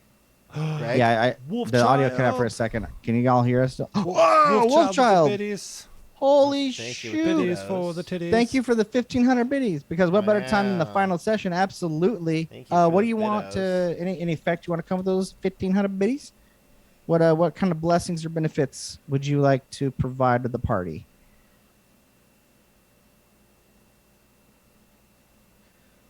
We could do like inspiration for everybody. They've already got bless on them, so we'll let you homebrew something else. I'll let you give them all a free hero point. Or they could cast greater restoration on themselves for free. You let me know if any of those sound like something you want to happen. Just put it in the chat and it will be so. All right. Sorry, Dave. What was your inish? So Greg is at a 9, and Reggie is at a 6. Holy heck, Wolfchild! 1,500 bits. Yeah. So yeah. And so now he says hero points work. So you all get a free hero point. which is basically a permanent D6 that you can add to anything you want, to any roll after you've rolled and before the result is determined. You can also use it to, I think, automatically pass a saving throw or save. Let me check if it's which one it is. Da, da, da, da, da, da, da. And that's once, right? Yeah, it's just one. So I can add a D6 to anything, but just once. Right. So here it is. So hero point. Where is it? Here it is. Hero points work well in epic fantasy and mythic campaigns. A player can spend a hero point whenever he or she makes an attack roll, an ability check, or a saving throw. The player can spend the hero point after the roll is made, but before any of its results are applied. Spending the hero point allows the player to roll a d6 and add it to the d20, possibly turning a failure into success. The player can spend only one hero point per roll. In addition, whenever a character fails a death saving throw, the player can spend one hero point to turn the failure into a success. So yeah, you still get to make it. If you fail the saving throw, then you can turn it into success. So awesome. Bless. Thank you. Oh, and Narensis is going to give $15 for a second hero point. So you each have 2 hero points. I'm glad because you guys are going to need them. Let's go. I don't know. You guys are pretty smart. By doing this foist, yeah, you guys are gonna, yeah, it's interesting. It's good that you're not fighting both the dragon Hydrate. and the Nixilis at the same time. Oh no, I'm almost out. All right. I'll text Clay to get you a refill. No, it's okay. I'll just run out there real quick. Nolan, what have you got for? You had a 20, right? 22. You rolled a 20 on the die. 22. Okay. And it's Nasir. All right. With that. Okay, cool. And I pre-rolled his and rolled really poorly. All right. The Ninjas. Wait. Oh, and all right. We're good. With that, Nasir, you go first. You guys can place yourselves anywhere on the map to start. Oh, or as long as anywhere. you're together since you teleported in. We're going after this red person. I guess any edge of the map because I didn't place a tree on here and you guys popped out of a tree. Okay, any edge, but so like we could be like right over here. Yeah, so within 30 feet of any edge. Oh, within 30. Okay, cool. I'm sorry, I'm gonna game it a little bit because Yeah, game it. yeah. And Nolan, can I have access Oh to my yes, token? sorry, I always forget. No problem. No problem. It's just reminding. All right, you place your tokens. I'm gonna grab them. I'm gonna refresh my drink. Do we? Does it? I guess. Do we need a bio break real quick? Does anybody else need to like take care of some stuff, or do we want to save that for later? I was just gonna do it on like on the other combat's turn, probably just really quick. Okay, cool. I will be right back.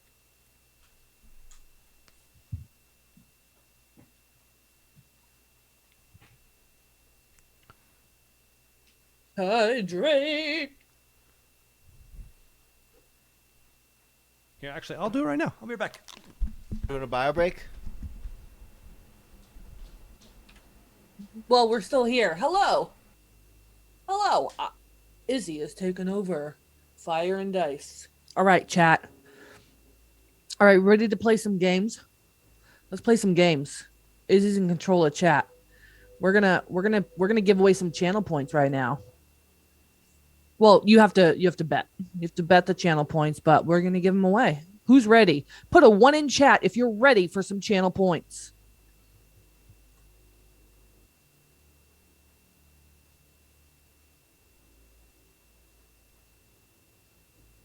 Anybody? I'm back. Anybody? Bueller. Gabriel of Zeos is ready. Gabriel's ready. Anybody else ready to win some channel points? I'm just getting to that screen. Let's go. Mod screen somewhere.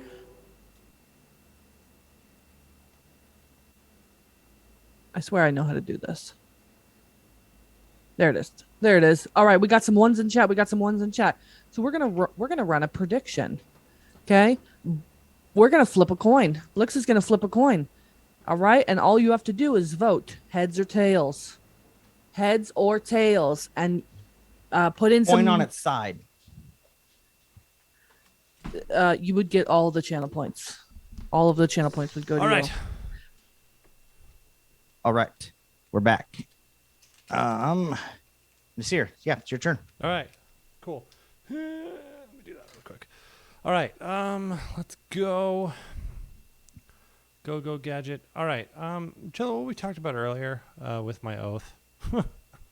Oh, with your oath. I remember that. That has not happened yet. Cool. Awesome. I'll try to remember everything else. All right. I will be rushing forward. Let me get back to roll 20. Flying on you, cool. Able to get right up in range. Okay. I will let you know as you arrive at this fight. It does look like Golgax is winning, and Enoch has already taken a lot of damage. Okay. He has been fighting Golgax for the last kind of couple of days, and his his strength is waning. All right. Don't wish to do this, but I will. As I'm riding forward, I'm going to cast Compel Duel on Golgax. And say, just trying to goad this thing on, to focus on me rather than on Enoch. Oh my gosh! All right. What does Compelled Duel do? You attempt to compel a creature into a duel. One creature that you can see within range must make a wisdom saving throw. On a failed save, the creature is drawn to you, compelled by your divine demand. For the duration, it has disadvantage on attack rolls against creatures other than you, and must make a wisdom saving throw each time it attempts to move to a space that is more than 30 feet away from you. If it succeeds on its saving throw, the spell does not restrict the target's movement for that turn.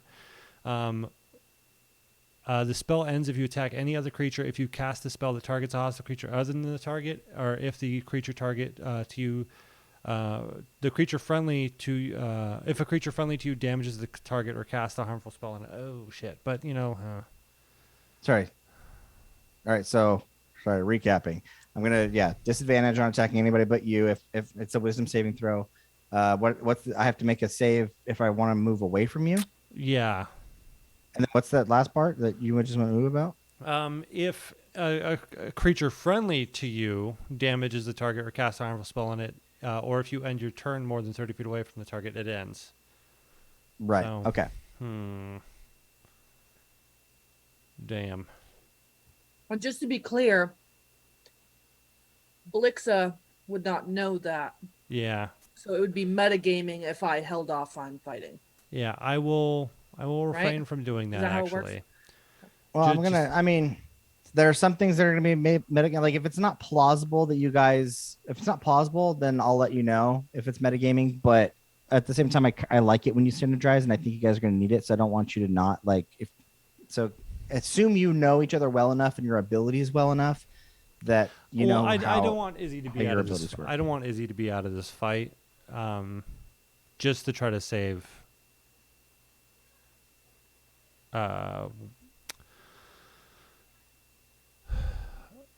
Yeah, I won't do that.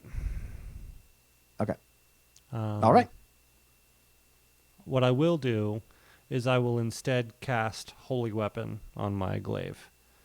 Ooh, what does that do? Which basically gives me an extra 2d8 radiant damage on hit, and it's a concentration for an hour, and I can disperse the energy and do like a nova attack, but it's an extra 2d8 radiant damage. Okay. So I will cast that. Wow. Yeah. Let's see if you can set the record for D8s rolled. I don't know what that record is, but I just imagine the handful of D8s you're going to be rolling on a Divine Smite with this and a crit. Let's see. He does count as a fiend. Perfect. For the purposes of your abilities. All right.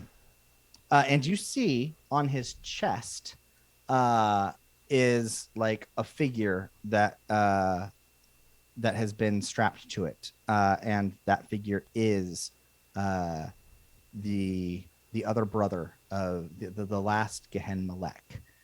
It looks like he was sacrificed in order, Got their it. essence was combined in order to bring back the Golgax. So this, which is interesting that the last temple is. So this is the corruption from the last temple. Got it. Okay. All right. With that, I guess it is Blix's turn. Oh, I haven't attacked yet. Okay, sorry. Yeah. My bad. I was like, Um, is that all he did? Cool. So Go for it. I'm rushing forward. I'm going to start attacking. So first attack. That is a 33 to hit. Yeah. Yeah, that hits. And that is, I'm going to Divine Smite. Use a good old one. Do that. So let me see. I'm going to reroll that one. So I have great weapon fighting. Cool. That is 36 magical slashing damage, and it's a fiend, right? It is a fiend. Cool.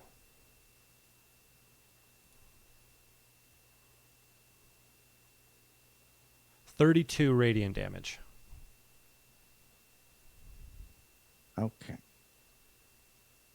To this. And then 32. So 36 plus 32, right? Yeah. So 68. And then I'm going to roll my second attack. Okay. Pwah, pwah, pwah, pwah, pwah, pwah, pwah. There it is. I wanted It to see happens, these yeah. D8s. Here they go. Okay, cool. I'm going to do the Divine Smite, but first is the normal attack. Because that holy weapon is on every attack, right? Not Yeah, just every attack. Yes. So that is 43 magical slashing. Okay. Hydrate. Hydrating. So 6, 7, 8, an extra 2. That's 20 D8. Oh my gosh. Oh, I was like, are you rolling on D&D Beyond, or do you have a handful of D8 that you No, could show us? I've been I mean, if you don't have it, I mean, Beyond. don't waste time. but- If you're doing on D&D Beyond, that's fine. But dang. Let's do this. 105 radiant damage. Oh my gosh. Oh. I mean, Paladins Nova, this is what they do, right? This is their job. So, This is wow. level 20. This is also level 20. Oh my gosh. All right. So it was 43 damage first, plus 105. Yeah. So not quite 150. 148. Just too shy. Oh my gosh. All right. And I've already used my bonus action. That is my turn. But before I end it, I'm going to say, does that compel you enough? Okay. Dang. All right. Wow. Okay. Well, I mean, he's like, no, because you didn't cast Compel Duel. No, he didn't say that. It's now we're gonna go to Greg. Greg, so you've got Gronk and the boys,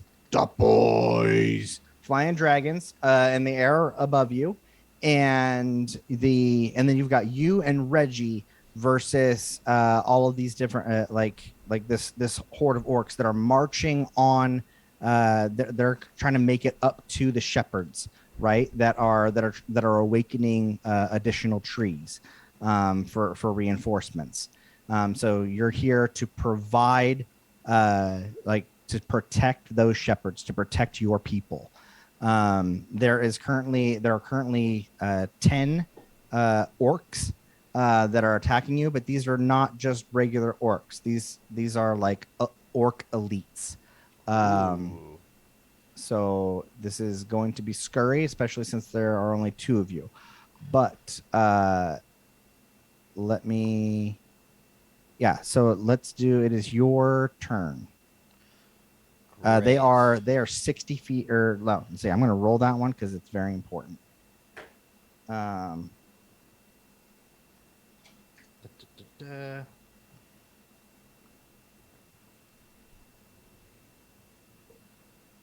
all right, they're 86 feet away from you. They're 86 feet away from me right now. Yeah, there's a Gotcha. line of 8 of them charging towards you and the shepherds. Okay. Hmm.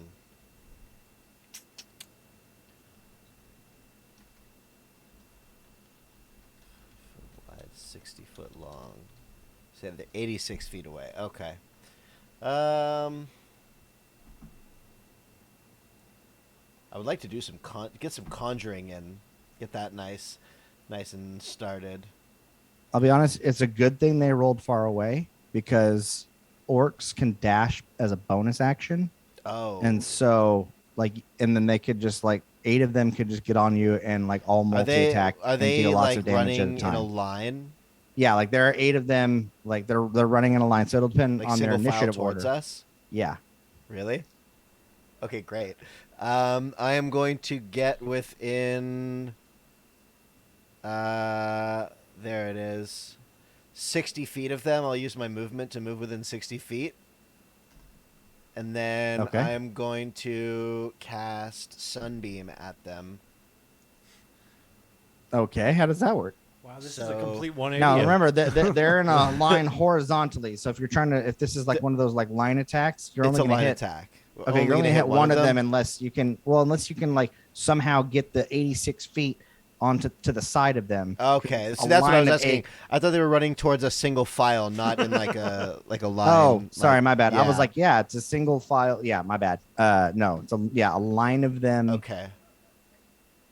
Well, that changes Thank things you. then. Thank you for the sorry for the miscommunication. That's cool. That's too bad. That would have been fun. That would have been fun.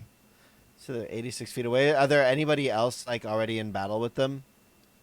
No, Or are they've they killed. just charging in? There are the awakened trees. So behind you are 4 shepherds, 4 other furbolg shepherds, and there are 3 awakened trees. The furbolg shepherds are trying to awaken more trees, but that's what Say it's I got was for to round 1. produce a large storm cloud, pretty large, Oh. like maybe 360 feet. Would I be catching my allies in its mess? 360 feet. That's the radius, Right. centered on a point that I can see and spreading to a radius of 360 feet. Because I could What's totally the control range of the ground. spell? How far away can you cast it? Just says sight. Just sight. So anywhere. Okay. Wow. All right. Yeah. If you cast it, no, you can cast it so that it only affects like the orcs and then everything behind them, which Yes. your people are behind you. But they're more than 360 feet away. That's fine, but I can see the orcs and everyone behind them, right? Yeah. Storm of The vengeance. people you will hurt are Gronk and his people. Oh, Like they're but the ones attacking flying. us. Right, because like Gronk and his people are flying over the orcs, like the orc Well, I like can war center. band. I can center it like between them, height wise. It just says it's centered on a point you can see and spreading to a radius of 360 feet. So I could almost like set it down as a barrier. But if anyone falls, they might fall through the cloud. Okay, so as they're because they're like doing these swooping attacks. So as they get up, like you're gonna set it like right above the orcs' heads, Yeah. so that okay, I like I'm going that. to basically set it in a place that is in between our guys on dragons and the orcs launching their ground assault. Cool. All right, so yeah, they're flying like 60 feet up and then diving down. So you're just gonna put it at like 30 feet. Is that cool? Is that a good ceiling? Perfect. Yes. Boom. So 30 feet in the air, 360 feet around. You've got clouds form above these orcs. Yeah, cast the spell. Tell us what happens. Okay. On a failed save, a creature takes 2d6 thunder damage and becomes deafened for 5 minutes. So this is on round 1. Yes. So I got to make 8. Constitution saves with a DC of 19. Okay, thank you. Let me find their. Okay. Well, they're okay at con, so that's good. Ooh. All right. First one passes. Second one fails. Third one fails. Fourth one fails. Ooh. Fifth one passes. Sixth one passes. Seventh one fails. And eighth one fails. So I think that was 3 passes. Okay. 5 fails. Great. That's 10 thunder damage for the fails, and they are all deafened for 5 minutes. Dang. All right. Which means I guess they can't hear orders from their co-combatants. That's actually really important, especially Yeah. with orcs. know. Wow, that's actually really, really cool. It better be for a 9th level spell. Jesus. All You right. know what I'm saying? Yeah. I had to No, try it out. I've never I do cast know a what you're 9th level saying. spell before. How far away did you cast it? Like, because as that storm grows, like, are you in it? No. Are you making those saves? No. No. Okay. How far away? Like, if you like, how far away from you is the edge of the storm? Uh, Because basically, are they on the edge? And so, if they, as soon as they move towards you, they're out of the storm, or have you? it's like the storm is presently centered on the front line. So like as they basically half of whoever's like behind the front line has already entered it, but there's still half of it that they haven't run into yet. Does that make sense? So that way, as they're like kind of doing stuff on their next turn, more of them are gonna take damage Right. I guess if because they're that's gonna run tr- underneath it, right? Right, but here's what I'm saying: you're 86 feet away from them. If you've got it centered on the front line, then that means you're in the storm. How about we right say now, the too. outside edge is like 30 feet away from me? Perfect. All right. So yeah, while they're in it, that works perfectly. Yeah. All right. Great turn, Greg. Let me. Sorry, I'm just writing down all the damage for these guys. Or better yet, you can make the edge like the space in front of me. Like, how crazy would that be? Storm just appears right in front of me and takes out everything up to me as the border. Okay, that's what we're doing. I like it. Yeah. Uh, Yeah, you see that's it. Gronk and his people like start to dive, and then these storm clouds just like materialize underneath them, and they do like a hard abort and go back up. And then you've got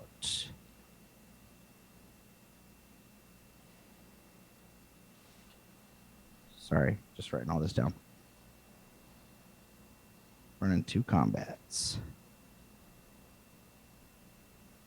Okay, good turn. Reggie is up. Great. Let's see. What can Reggie do to make himself useful? Reggie. That could be cool. Just take a look at this item real quick.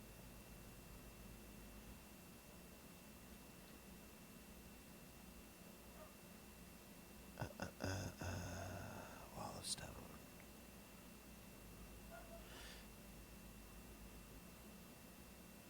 If you want, we can go to Blixa and then come back to you. Yeah, we can That go work? to Blixa and come back to me. Yeah, that's fine. Okay, let's do that. Blixa. Yeah, you're up. Yes. So you are fighting Le Dragon. And are like, I guess, yeah. What do you do? Perfect. So I am on Lily. Okay. So she has a fly speed. I love that. I love that she's finally big enough for you to be flying on. I know. This is the dream. This is the whole reason you play a Drake Rider Ranger. Yeah. Okay.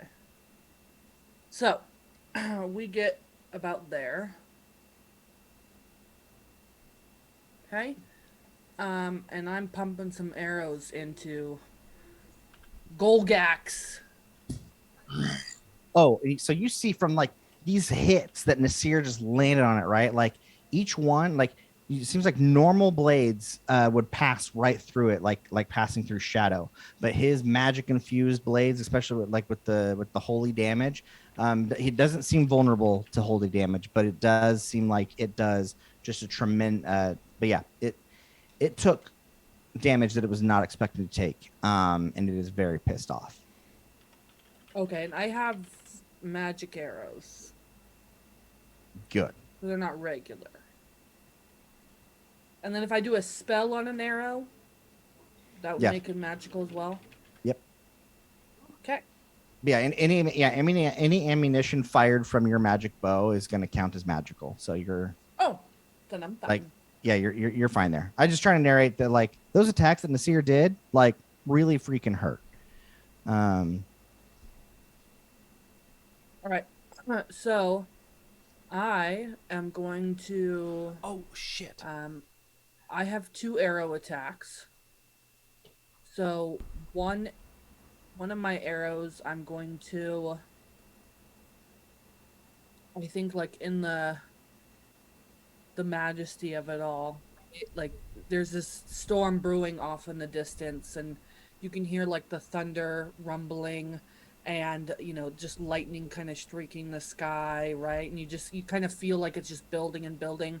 And so I'm gonna feed off of that energy and draw lightning into one of my arrows.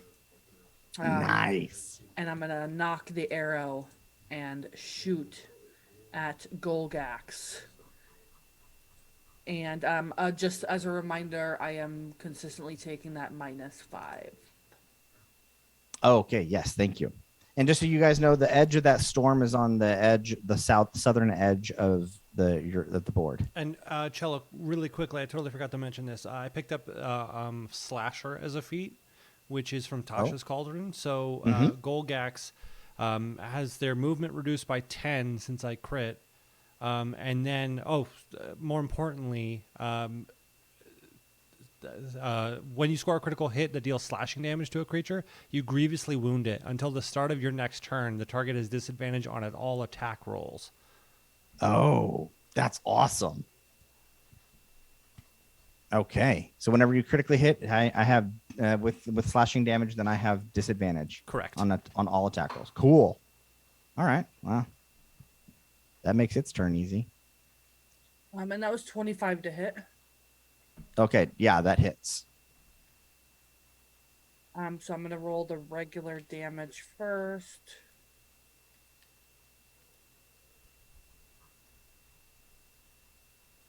That's 16. 16 regular damage, and then Buddy is I am using a 5th level spell slot for this. So Golgax will have to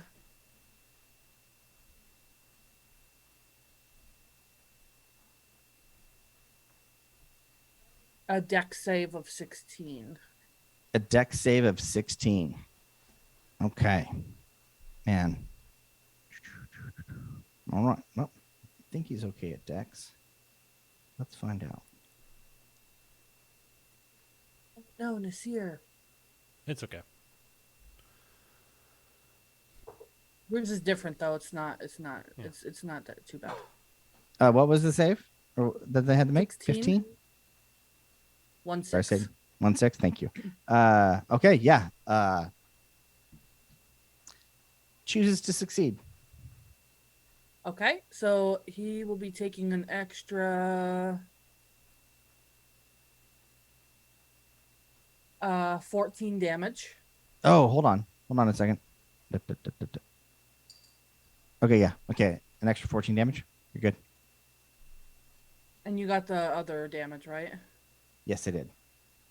So 16 plus 14, that would be 30 damage. And then I'm pumping my next arrow into him. And this will just be a regular boom boom pow. Boom, boom, pow. Boom, boom, pow. And that was 21 to hit. That misses. Please remember that you have Bless and Hero Point, 2 hero points available to you. Bless is only I can only use once, right? Bless, this is the gift from Arbuthel for showing up to the fight that Nasir prayed for. You guys have it for the rest of the day. Okay, I will remember that next time. I thought it was I could only use it once, so I haven't been using it. But Well, I thank think you. I think you can use it right now. Like if you wanted to roll a d4 and add to it. You Okay, so it's 21, 22.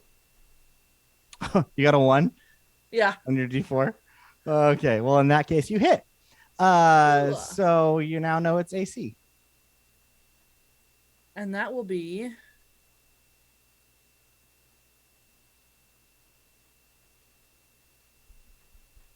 You fire your arrow. 13 damage. And the magic of Arbuthel summons takes some of the breeze from the storm Right. that has brewed and guides your arrow to where it needs to go. All right. Sorry. What was the damage again? 13 damage. 13. Got it.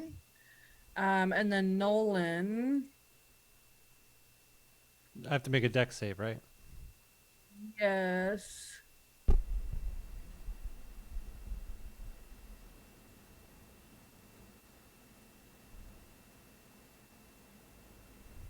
A 9 if you fail, and half if you pass. So 5? Yeah. Cool. And then I am going to. Lily's going to take the dodge action. Okay. Ooh, very cool. And you're riding, Lily? Yeah. So that means you kind of have the dodge action too. Very nice.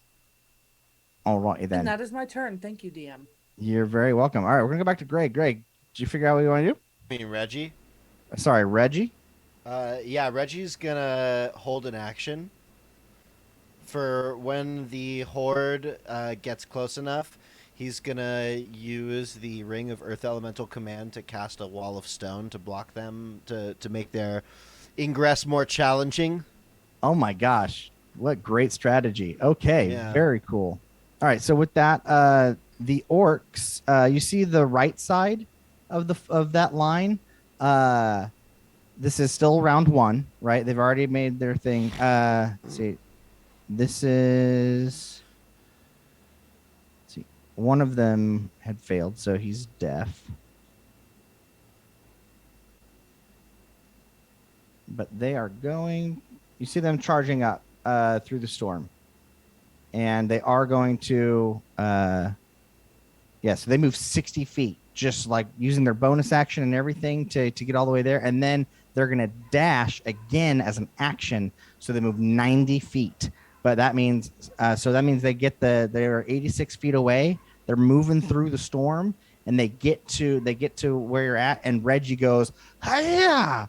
casts that magic, and now this stone wall impedes their progress, so they're not able to move that last 4 feet to get to you. Perfect. And they're trapped kind of in the storm at the moment. How long is that wall? It would have to be 20 feet in length. Okay, so it's 20 feet. So yeah, it stops all 6 inches 4 of thick, them. 10 foot by 10 foot panels. Each panel must be contiguous with at least one other panel. Alternatively, you can create 10 foot by 20 foot panels that are only 3 inches thick. Yeah. Okay. So they're 10 foot by 10 foot panels that go 40 feet? Yeah. I think so. That sounds about right. Each panel is AC 15 and 30 HP per inch Okay. of thickness. Well, you've halted their advance since you caught them off guard. They don't have enough movement to really get around it now. So you've got 4 orcs standing in front of this earth wall, and kind of right in front of you, and they're gonna move. They're gonna be able to move around it the next turn and get to you. Okay, cool. So Reggie can actually do a bunch of actions on his turn. So now Okay. that I've kind of got him where I want him, can Reggie continue doing his thing? What actions? Because it costs an action. I guess because you have action surge. If I you're have going to use it on second your wind. I have so many action surges, and So- basically I just want to like take a stab at the front one. you won't be able to do that unless you use an action surge. Okay, cool. I'm going to use one of my action surges. Okay. I'm Is he going to step into? Is Reggie going to step into the storm? No, he's gonna jump up on top of the wall because he's tall as shit, right? Because he's a fearbulk. So he's gonna Right. jump up on top of the wall, and he's gonna slash at at the nearest orc with halberd and oats. Okay. I like it. That's yeah.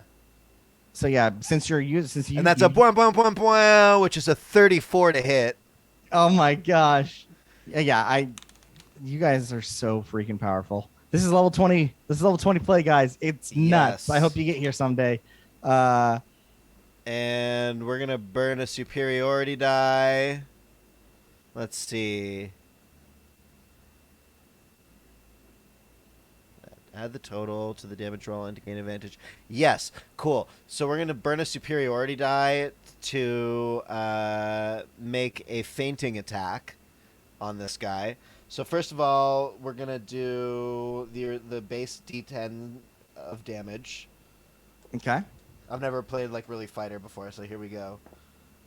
This is gonna be 3 plus 8 for plus another.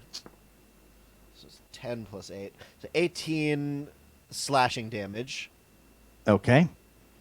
and then he's gonna use his bonus attack to use Polearm Master and hit with the blunt end of the weapon. Okay. And I can add that D4 to that roll too, right? For the Uh, bless. That's what it's there for. You can't add it to the damage, but you can add it to the hit. But you To the hit by a to the lot. hit. Yeah. Yeah. Okay. No, I mean on my next one for the blunt. So that's going to be that one's going to be a 15 plus 3 plus 14. I think that hits. 15 plus 3 is 18. 18 plus 14 is what, 31? Where'd you get the 14 from? That's my to hit. Oh, wait, no. Polearm Master's plus 11. So 15 plus 11 is 26. Plus 3 is 29 to hit. Hold on. I want to make sure I'm understanding these numbers. So it's My, You're talking- my plus to hit is plus 11 for Polearm Master. yeah. So proficiency is 6, the modifier is 5, and then it's a plus 3 Yeah. weapon. Oh, okay. Yeah, and then I hit a 15 on Oh, the I see. die It and was then the a roll 3 plus the- on the blessed die. Gotcha. Yeah. No, absolutely. 29 Yeah. to hit. And Very- that's... That you have a 1d4 plus plus 11. That makes a 5. lot of sense. Cool. For another 9 bludgeoning damage. Okay. Dang. Yep. All right. Yeah. That first orc is really mad. And it looks like he can't Oh, and his speed is reduced by 10 feet until the Okay. start of my next turn. That's because of the fainting. Oh, attack? and when I score a critical hit that deals slashing damage, which I did, he's grievously wounded. Oh, so you also have slasher feet? Nice. Yeah, I took slasher. Okay, so he's grievously wounded, so he has disadvantage on attacks. That's gonna be really good for you. All right, very good. Then, Yeah. all right, so now we go. Is that end of Reggie's turn? He can take 3 more attacks. He can do 3 more attacks. So he's gonna just keep trying to slash. So Wait, he's Reggie going- already took it. Reggie already took his turn. Sorry, when you, my bad. You can attack 4 No, no, times no. whenever you take the attack action on Yeah, your yeah. turn. Sorry, I need to back up. I got this out of order because you had used your action to prepare for when they cast the thing. So that was just his reaction to cast the wall. He didn't. None of this happened because it was not his turn had ended. Then they charged forward, and Okay, then gotcha. right. So now he has to wait till his next. I was like, wait, why is Reggie going again? My bad. I'm Okay, just- so yeah, you can cancel that then. yeah. So Never they're mind. they're all stuck at the wall. Some of them are deaf, and you or Reggie are waiting for your next turn. We're gonna go back to so now it is Golgax. That's Golgax's turn. We're gonna go back to the other fight, and you wow, seriously, to answer your question, yes, he feels compelled. He turns around to look at you and he has bright eyes, right? Turn around, bright eyes. No, they're glowing. Every now and then I fall apart. And I need you to die tonight. He need it feels more how weak than he ever. is on the swing because of his wounds, and so he clutches kind of where the Gehen Malek is, because he feels wounded there, and he then breathes his necrotic spray on you. Dope. And What kind of save is that, G? G, Pinky breath. that's gonna be a dexterity. Oh, let's see. Also, yeah, okay.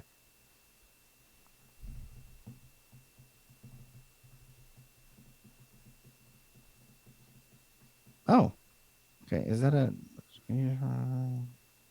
Okay, cool. Yeah. Can you guys hear me? I just want to do Yeah. an audio check. Yeah, Okay, he's- it was like really quiet. Okay, dokie. Yeah. Sorry. What was your dexterity saving throw? It is a hold on. I was thinking it was a. Let me go back. 19. 19. Okay. So you're gonna take all 67 damage Dope. necrotic, and then we'll see if that recharges. So he exhales all of his breath, and you see the additional like necrotic energy charge within his maw, showing you that he has another one on deck. Cool. And then at the I forgot to call it out beforehand. Well, I forgot it, so I can't do it. Dang it! I really need to stop missing my triggers. It's making these fights too easy for you guys. I'm going to use my DM inspiration point that was given to me 2 sessions ago. If you will allow players to kind of do an oopsie daisy, will you allow that? It's okay to say no. I won't hold it against you. Yes, it's fine. Yeah, that's fine. Yes. Okay. Thank you, chat, for my DM inspiration. He's gonna. So I meant to at the end of your at the end of your turn, Blixa, to use one of his legendary actions. And you see that that at the time he had gathered a bunch of shadows around him, healing himself by a certain amount. And I'll roll that right Too late now. to say no. It is too late now, but I understand the sentiment.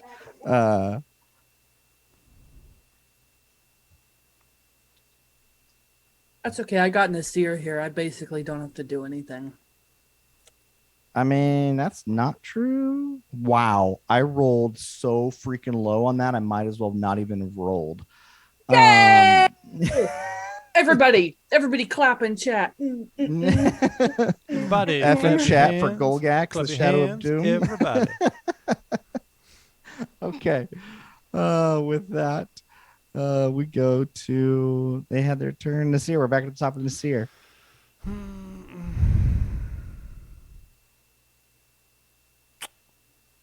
Now that it heals. Oh, I itself. didn't. Enoch never took Oh, his turn. Cool. Go for it. Should roll his initiative. Where's he at? All right. So Enoch is actually going to go right after Blixa, but since I forgot it, he's going to go now. Enoch is going to make. It's going to use. It looks like here. Let's roll for it. Looks like they've been fighting for a while. Oh, Enoch has his poison spray. So we're gonna do that. I'm rolling. I got so many monster pages up right now.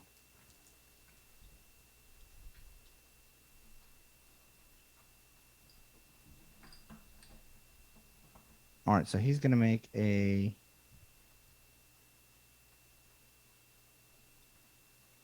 Okay, it is a con save.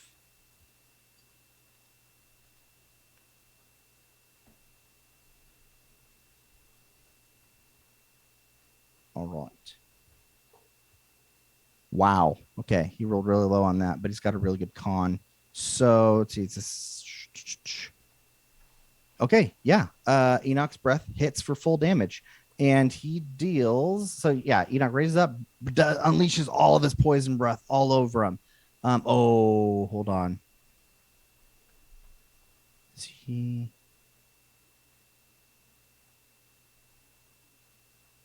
Okay. And it does nothing. Oh. It seems as though Golgax is immune to poison damage. So no wonder he's been kind of kicking Enoch's fight or Enoch's ass in this fight. I'm not, like behind Golgax. I'm just gonna like poke my head out and just give it Enoch that look. Really? Yeah, really? He's like, sorry, I should have. All right, thank you for letting me do that. Nasir, it's your turn. Cool. I'm going to be striking. Although I did realize I did a huge misplay, but it's fine because I wanted to cast a new and shiny. So Holy Weapon is 2d8, right? But my Wham Bam my like normal combo of Spirit Shroud, if it's cast at the same level, it does 2d8. But then that ignores, hey, you can't heal, and your movement's reduced by 10 as well. It's like, I guess it lasts for an hour though. What ability is that? So Spirit Shroud is a 3rd level spell. So, but I've never seen that one before. good to know. You probably cast it. It's from Tasha's, yeah. All right, cool. Striking again. Let's go do the 1-2. That is a 30 to hit. Actually, a 25 with the -5. Yep, that'll hit. Cool. So do that. I'm going to do a Divine Smite. So off the bat, it is 34 magical slashing. All right. And then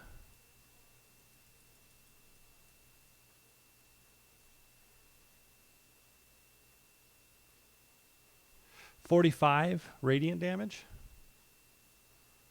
Okay. Second attack. 25 to hit. Okay.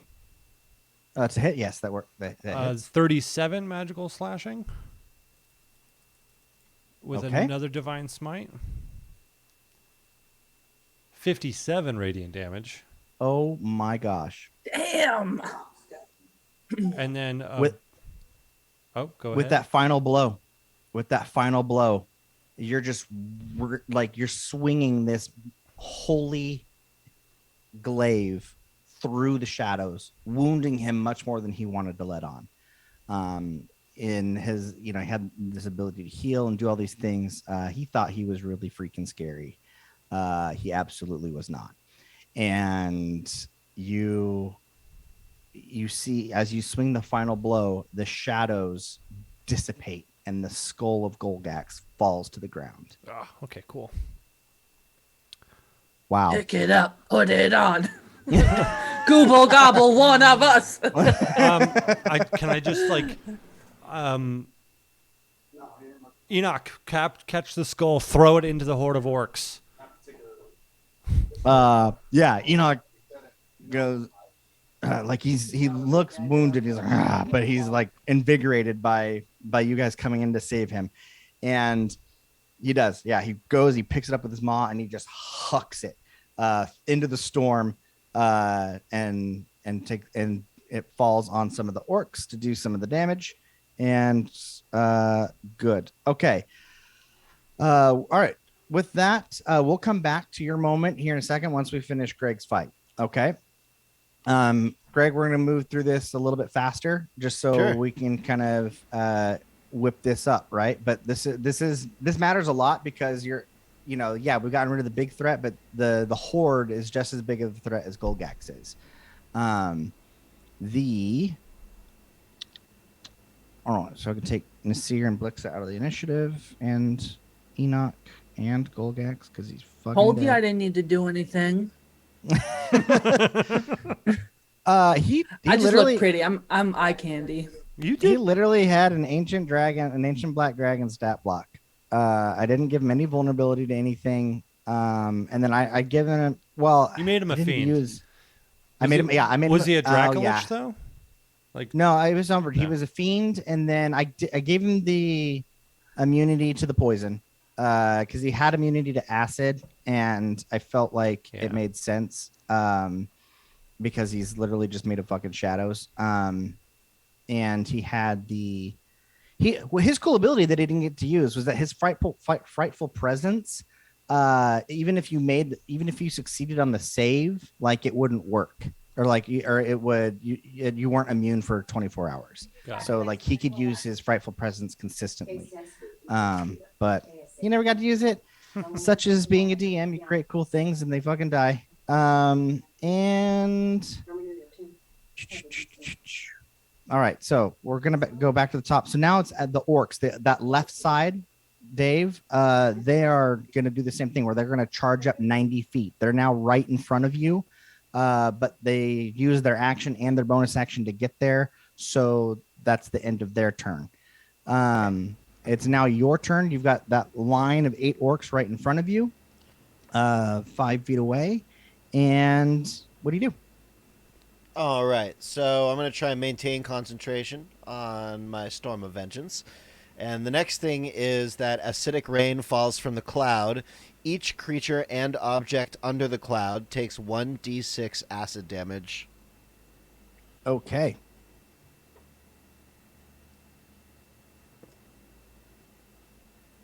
And that is 6 acid damage. Ooh, okay. They take it. They all are. This acid rain. Acid rain. Melt your face and turn it to. Turn it into pain. Acid rain. Cool. Let's see All what right. the Staff of the Woodlands is all about.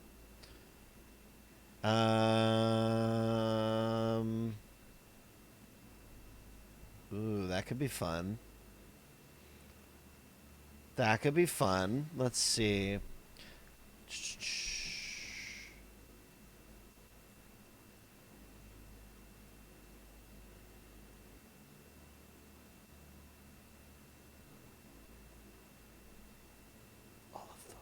No, that's not going to work. I wonder what poison spray does at level 20. 4d12 at level 20. That could be fun. Yeah, you know what? Greg's going to use his action to hit the frontmost orc with a poison spray. So that's going to be a Okay. con save of 19, please. When you say frontmost orc, so there's a group of 4 on your right and a group of 4 on your left, and you're in the middle of them. Which Okay. orc are you hitting? Actually, if they're there, then maybe... Ooh, I got an idea. Okay. We're going to cast a big old hydrating. thunder wave. Hydrate. All right, we're gonna cast a thunder wave. Okay. And so I'm going to need a con save of 19 from each creature within a 15-foot cube originating from me. Okay. And then... Wow, that's a lot of d8s. They all fail. They all fail? Really? Okay, one second. I got to find enough d8s to make this thing happen. Because we burned... Oh, yeah, we burned a 5th level. It's 1d8, 2d8. I feel like I'm... Here. One sec. I have d8s in this big old bag of dice. I said drugs because dice are drugs. They are. I can't get enough. Yeah. Doesn't matter how many I have. 1, 2...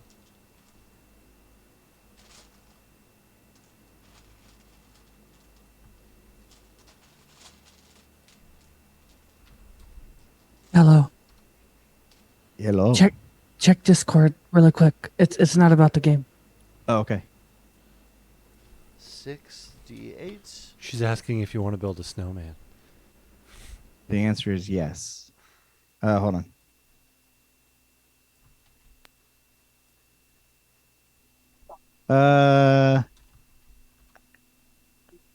Yeah, you should be good. We might do something. If not, that something might happen, but it doesn't really involve you. Okay, so they all take 15 thunder damage, and they are pushed 10 feet away from me. Wow. 15 thunder, and they're pushed away. How many? 10 feet. Or how? Is it all the orcs, or what's the range of the spell? 15-foot cube originating from me. Okay, so anybody within 15 feet. And I think Reggie's got to make that save too, right? Because he's right at my side. Yeah, he does. Cool. One second, let me put away all these extra dice I just needed. All right. I'm gonna say they're all collapsing in. So they're all gonna get it.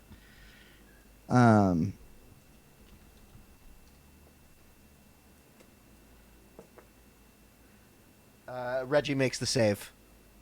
Awesome. All right. Very cool. And that's is that all your turn? Yeah, that's all she wrote. Okay. Now it is For Greg. Reggie's turn. I guess Greg's got a bonus action.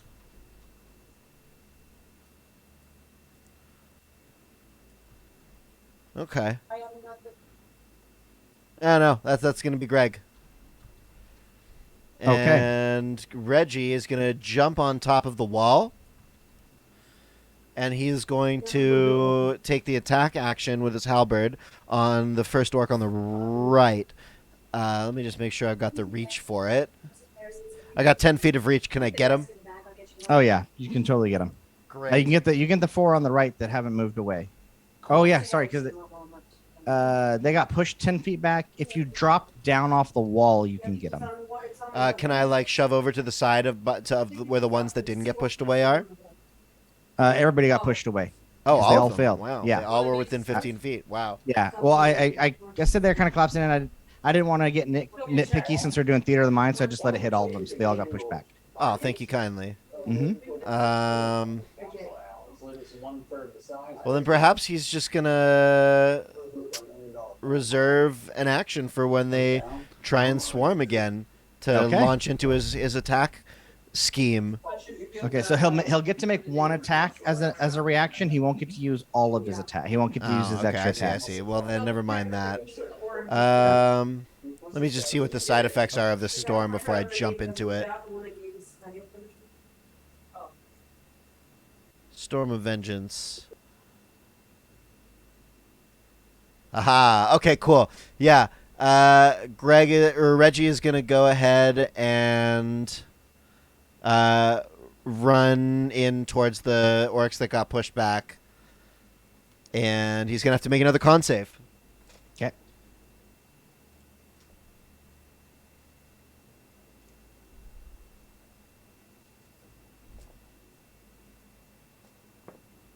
And that is a dirty 20 to make the save. So he is Wow. not deafened. Dang. Yeah. All That's right. real close because that's a 19 con save. Woo! Mm-hmm. Spicy meatball. Yeah, so he's going to go ahead and make a slashing attack on the first right orc. The first right orc. Okay. Yeah, and that doesn't get him. Ah, dang. Okay. Definitely not. That's What a was it? nat 1 plus the 3 of the... Well, yeah. Now one always Bless. misses. So. Yeah.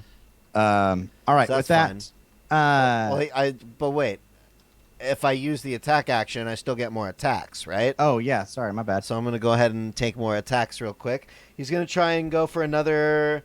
First of all, he's going to go for another slashing attack. Do you mind just kind of rolling all the rest of your attacks at Sure. once? I just want to That make. one misses. I want to make sure we have enough time to get to the That rest one of the stuff. misses. Last one, come on. Does a 15... Oh, wait. I kept forgetting to add the plus 11. So actually, Okay. it was like three 16s and like a 26. Yeah. Gabriel Zios. Reggie did get to level 20 as well. Yeah. Reggie is level 20. Forgot the 11s. So, yeah, it was 15, 16, dirty 20, and then 26 See for if them my defenders. all of my 4 extra attacks. Oh my gosh! All Which right, one what of was those hits? Sorry. What? I was reading chat real quick. What were they again? One was a 15, one was a 16, one was a dirty 20. Or sorry, one was a 16, one was a dirty 20, and one was a 26. Okay. All of them except for one. Okay, great. So you now know they have an AC of 16. Groovy.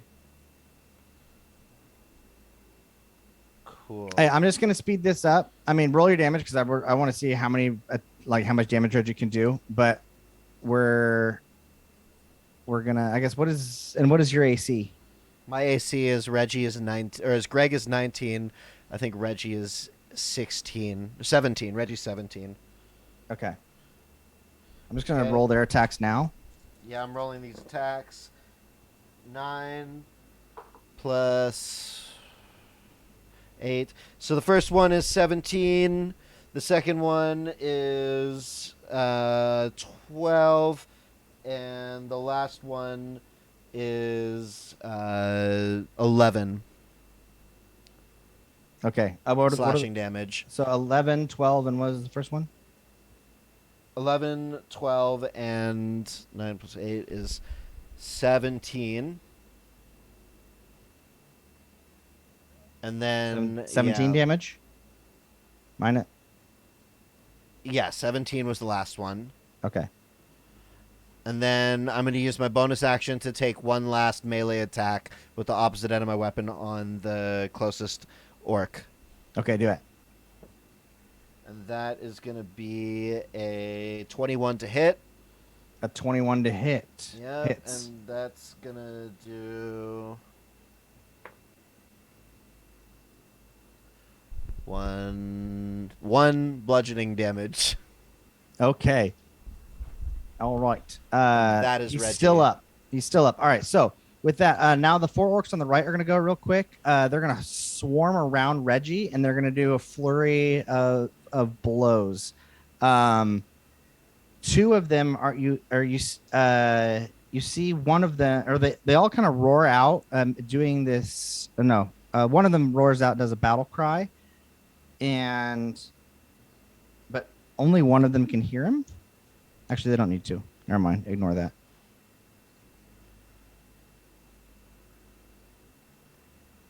All right. So they're going to surround Reggie. They're all swinging with advantage. First one hits. Second one hits. What's his AC again? 17. 17. Okay. Third one hits. Fourth one hits. And they're all making 2 attacks. So that's 6, 7. And the 8th one misses. All right, so he's going to take 7 attacks Oof. at.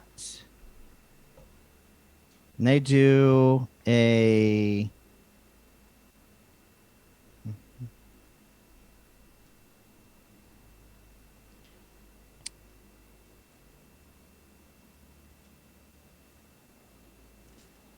Whoa.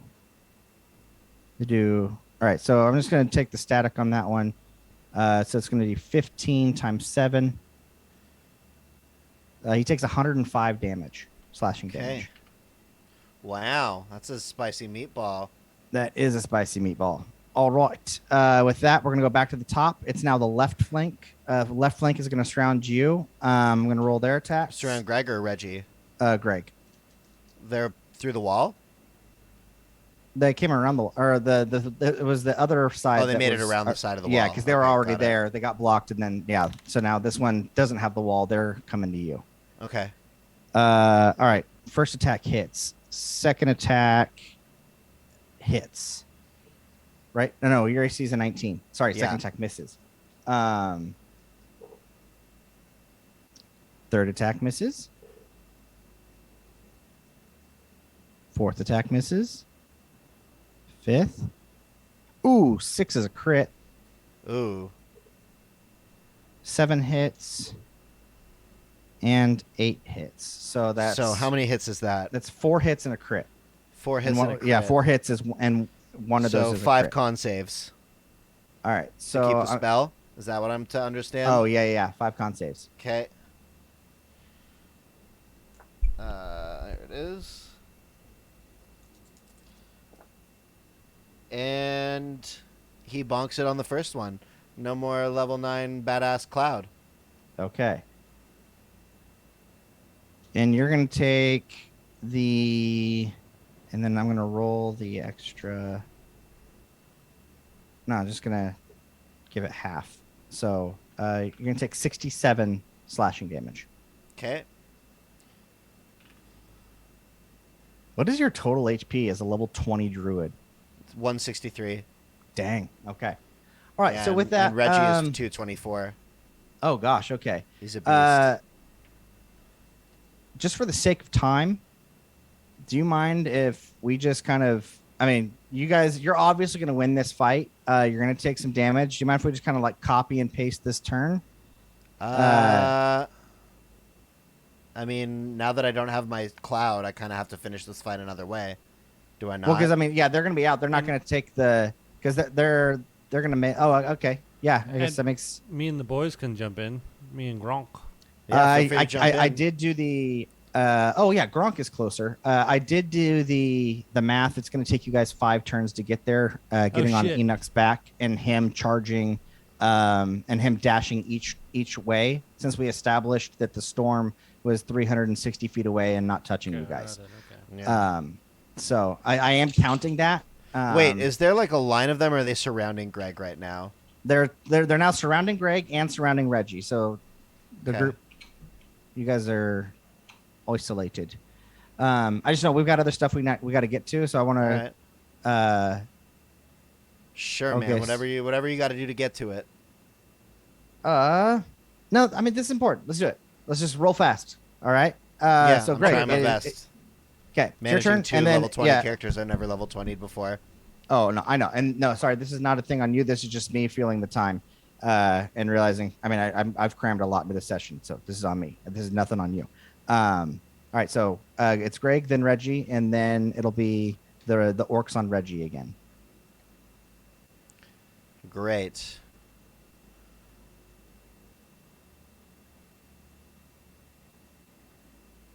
So it's Greg. Greg's up right now? Yeah, Greg, then Reggie, then the orcs on Reggie. Okay. And they are surrounding Greg presently. Yes. Great. Greg is going to pop off another really nasty thunder wave at him. Nice, good move. I was Yeah. I was like, if I were in this, I would totally do that thunder wave again. He's just going to go for it and hit it at 8th level. And that's going to be a con save of 19 for everybody within 15 feet of Greg. Okay. They all fail. Really? Yep, rolled 4 It's times. gonna hurt. All right. So, 15. 18. 23. 26. 34. 42. And last one. Ooh, that's going to be 48 lightning damage. Okay, 48 lightning damage. And if dang, they on fail all to of save, them. they are pushed 10 feet. They are all going to fail the save. Yeah. Dang. Good freaking turn, dude. They're still up. Cool. And then Greg's going to use his bonus action to wild shape. I don't even know how high I can wild shape. I can wild shape into a beast. Where's my combat wild shape? Hold on. Beast shape for 8 hours.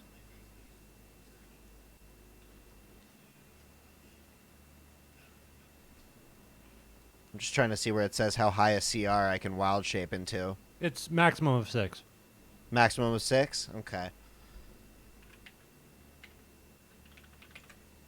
But you can turn into an elemental because you're a moon druid. I can actually. I could. Yeah, I'm going to turn into an earth elemental. Nice. Yeah, Greg's going to turn into an earth elemental. That should be solid. Hey, Noreen, just to answer your question, I think we've all kind of taken our breaks when on other people's turns. Yeah, we've got so much to get through tonight. I don't think we have time for a break. But so yeah, but we are going to go till 10. So Cool. So Greg's an earth elemental now. okay, awesome. And yeah, that was as a bonus action. Cool. It's Reggie's turn, and then the 4 orcs around Reggie. Great. Reggie is gonna use. Well, Stone has 3 charges. How many charges does this thing get?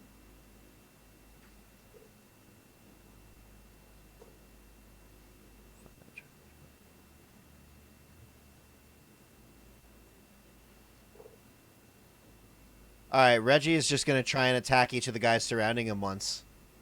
Okay. All right. So, first one is going to take 14 plus 2, 16 plus 11, 27 to hit.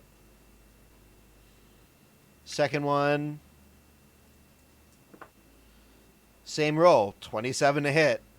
Okay, 11 yeah. plus 11 is 22, plus 4 is 26 to hit. So, and he's attacking the weakened guy in front of him, the same guy he's attacking well, last he's time? surrounded, right? Yeah. So the first one is that guy. The second one is the guy to the right. He's just going to clockwise slash them all in a circle Okay. because he's Now, got if he 4 does, attacks. if he doesn't kill the first one, is he just going to keep going around, or does he want to keep He's going just on the same guy? he does like a circle move for the aesthetic, but Okay. basically we're going to count each of those moves as one of his 4 attack actions. Okay. Cool. Yeah. In fact, Cool. I will let you. Third one gets, and Yep. fourth. Well, just let me finish these rolls so I don't lose them. And Yeah. 11 plus 2 plus the fourth. They all 4 hit. Okay. So all 4 of them hit. I'll let you do cleaving damage. So any damage that goes over, like if you kill somebody, it'll transfer over to the next one. Great. Awesome. I love it. So first one is taking 17 slashing. 17 slashing. Okay. Yep. He's still up. So no cleave. Second one is taking 13 slashing. Okay. Third one is taking 9 slashing. Okay. Fourth one is taking 15 slashing. And then bonus action, first one is going to take the blunt end of the polearm. Nice. All right. Yeah. Roll that. And that's going to be 13 plus 4 is 17 plus 11 is 28 to hit. Nice. So I guess All right. Yeah, that and hits. that's a D4. Damage. And that is 3 bludgeoning. Nice. All right. So he's still up. So I pre-rolled their attacks. All 4 of them are going to go at it again on our boy. And he's going to take 75 slashing damage from all 4 of them. Cool. Thank you. One of them totally whiffed both of his attacks. One of Owie. them only missed one, and the other 2 hit. Cool. I'm going to use... I'm going to burn one of my superiority dice and take less damage from one of those using... Let me find it. The parry maneuver. Okay. And my superiority dice are what? D12s? Yeah, Mhm. D12. So Smart. that's going to be a 10 plus 3. So that's going to reduce one of the hits that hits me by 13. Okay. Perfect. So 75 minus 13 is 62. Okay. Go on. All right. Now it's the other orc's turn because they're at the top of the initiative. And wow, they all missed you except for one. So you take 15 damage, and it's Greg? Greg's turn. Yeah. Greg takes Alright. 15, and now it's Greg's turn as an earth elemental standing in the middle of these 4 orcs. Cool. I am going to speed it up here. You're going to bash these orcs in. They're going to, they're going to keep slashing at your earthy armor. And like, eventually, you're going to get them. Like freaking Reggie, learns he can do this cleave attack damage.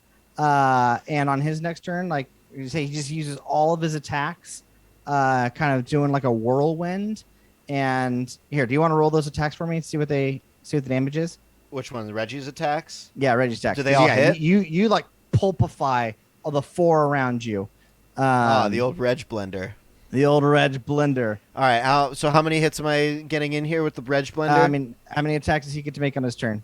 So Each turn I can do 4 attacks and then 1 bonus attack. Okay. Yeah, roll them all. Okay. 1, 2, 3, 4. Okay.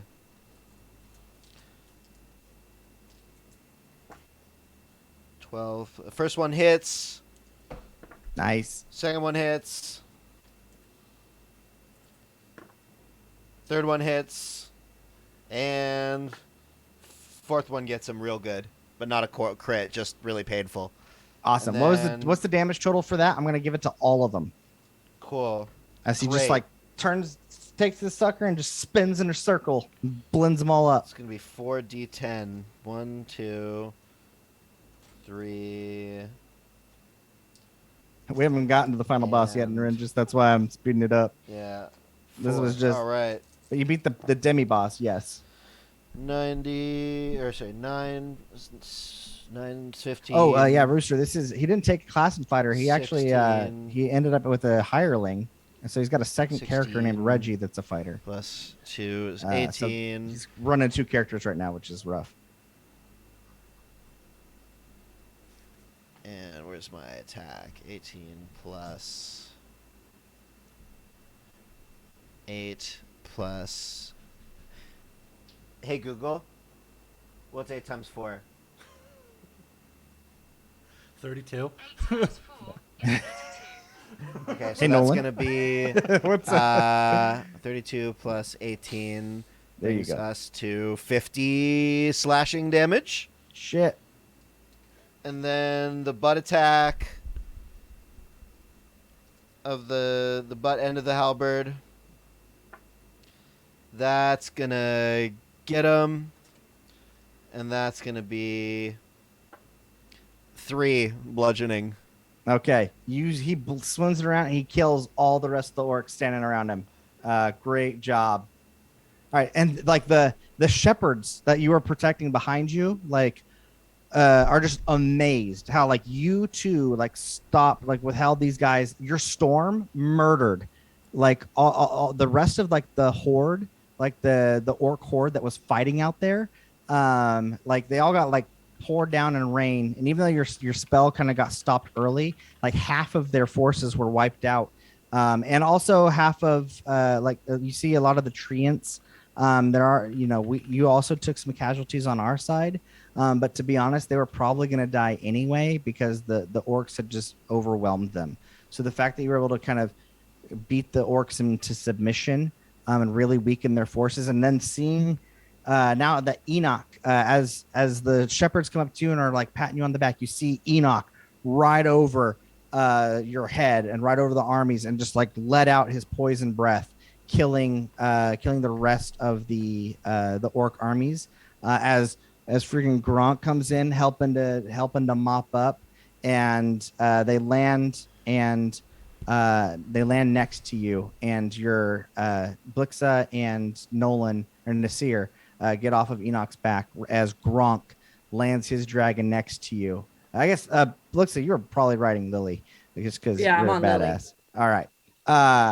So Blixa lands right next to Gronk and Enoch, and you guys all kind of regroup here, having really like saved.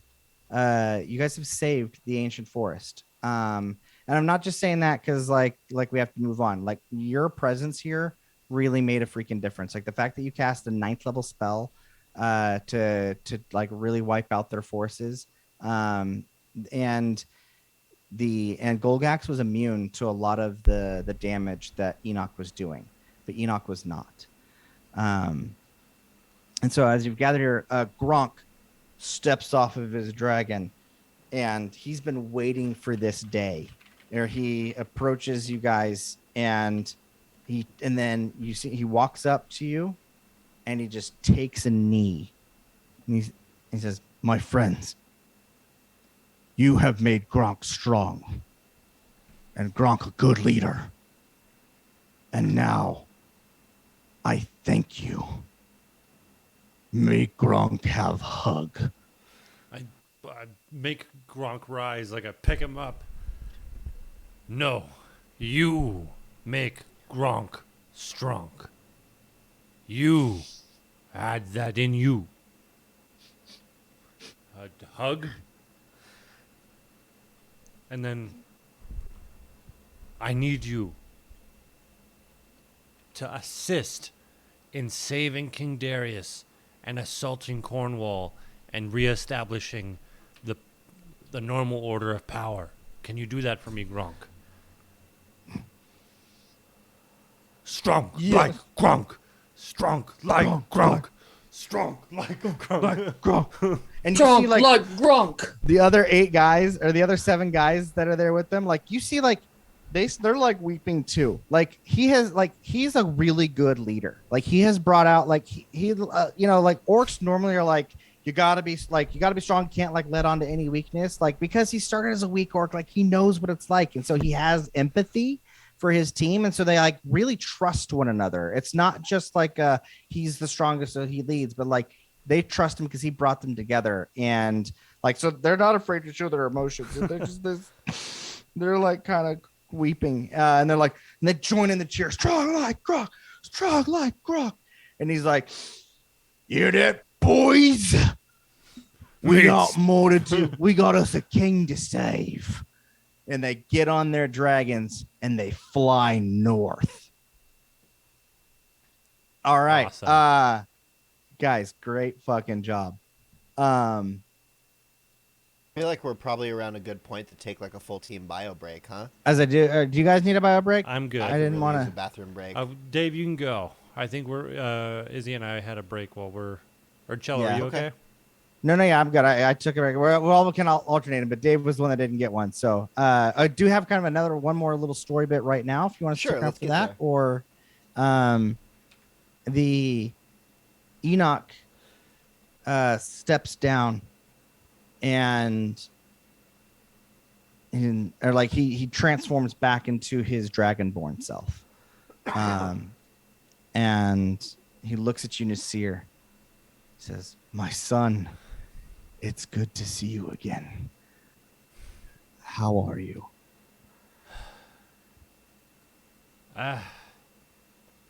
Stressed, but good. We have a lot going on, and Hydrate. as Hydrating? much as I'd like to stay here with you and catch up, I just don't think we have time. He's like, "Time is the one thing we do not have." But go ahead. Just to give you a quick rundown, we're heading to Zalara to try to intercept Vildarin, who's trying to rouse a coup over there while his army marches. We have some agents in Valentis trying to rescue Darius, and our own coup is starting in Cornwall, and we could use all the assistance there. Dane is with his Oath Keepers in Valentis, but once we have secured the staff of the Divine Star and give it to the Queen, we're heading to back here because Hesperos believes Nixilis will appear here. Okay. I also know this to be true. The thing that Nixilis wants is here in the ancient forest. It is beneath the tree. It is, and as you know, he seeks the star of the world, Okay. and the entrance to that is beneath the tree. This is where he has to come. The fact that you got here early help us repel the forces means that we will be stronger in that defense, and that Golgax will not be able to participate in the fight. Hopefully this will be enough. But it is important that we save the rest of the regions. Like, I know that you have made great sacrifices in order to be here fighting this day. And although I am wounded, I know that I would not have survived if you had not shown up when you did. So I thank you all. And so he's like, "I would like to give you another blessing. If as your leader in the Oak Striders and as the eldest among you, I would like to give you unlock your final rights as an Oak Strider. Although I know that you are no longer in the cycle of rebirth. Will you accept? I do. He says, then kneel. I kneel. And he says that as he transforms back into his dragon form. And in a booming voice, he declares, Nasir Eichthornir, first Oak Strider after myself. In being true to your oaths as an Oak Strider, I unlock your memory. I unlock your power. Remember the secrets of old. The secrets of the ancients.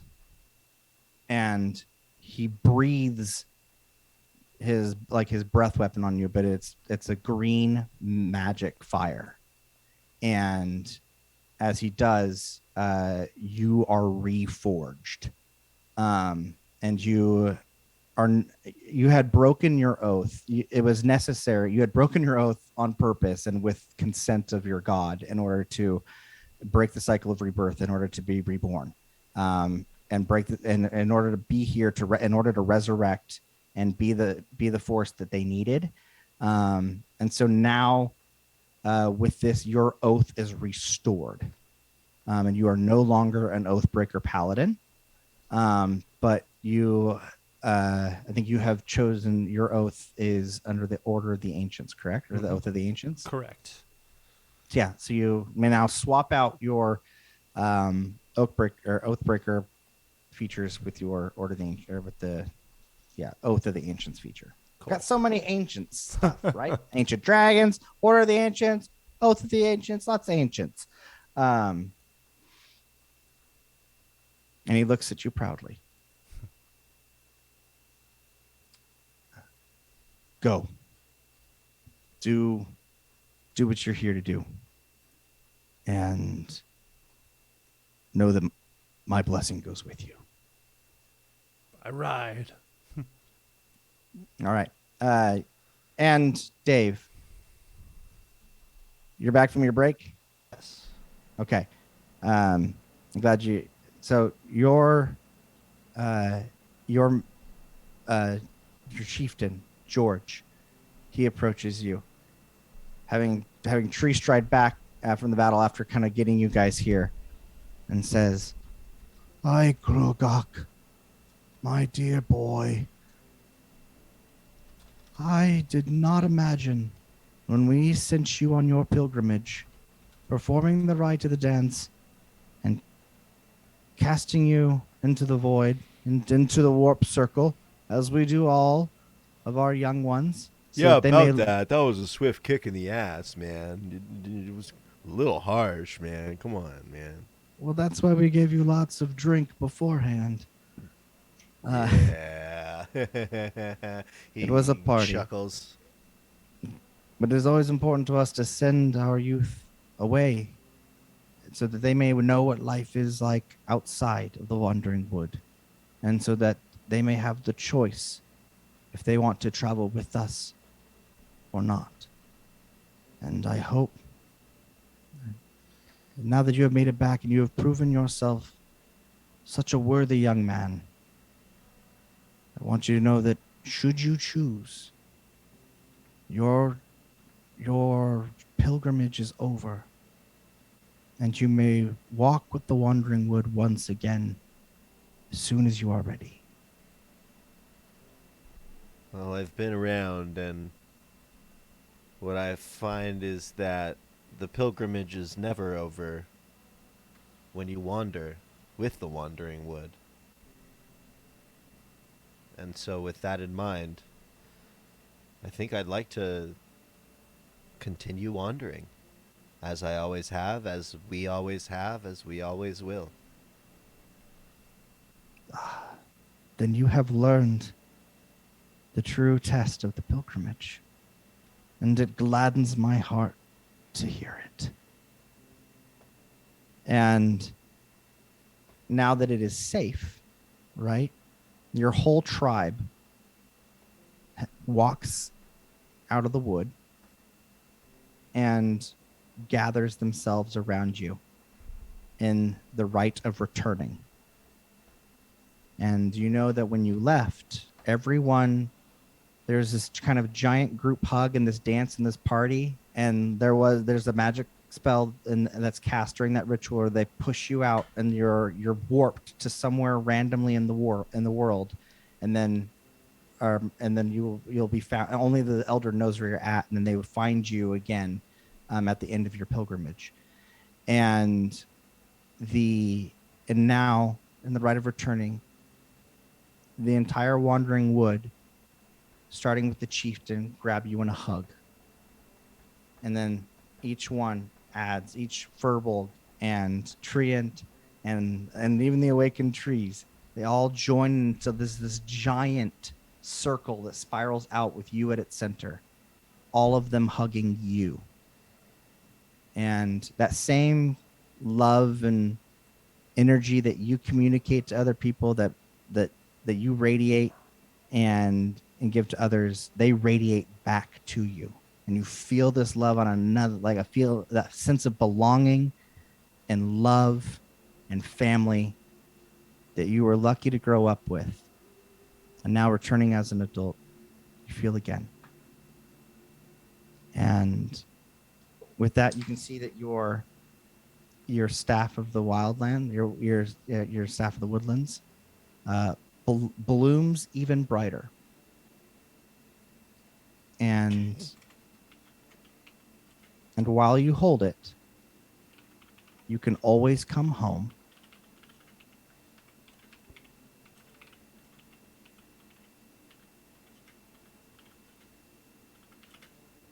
You unlock the magic of your people, which is teleportation magic, not just tree stride, but you will actually be able to cast teleportation. Ooh. Wow. And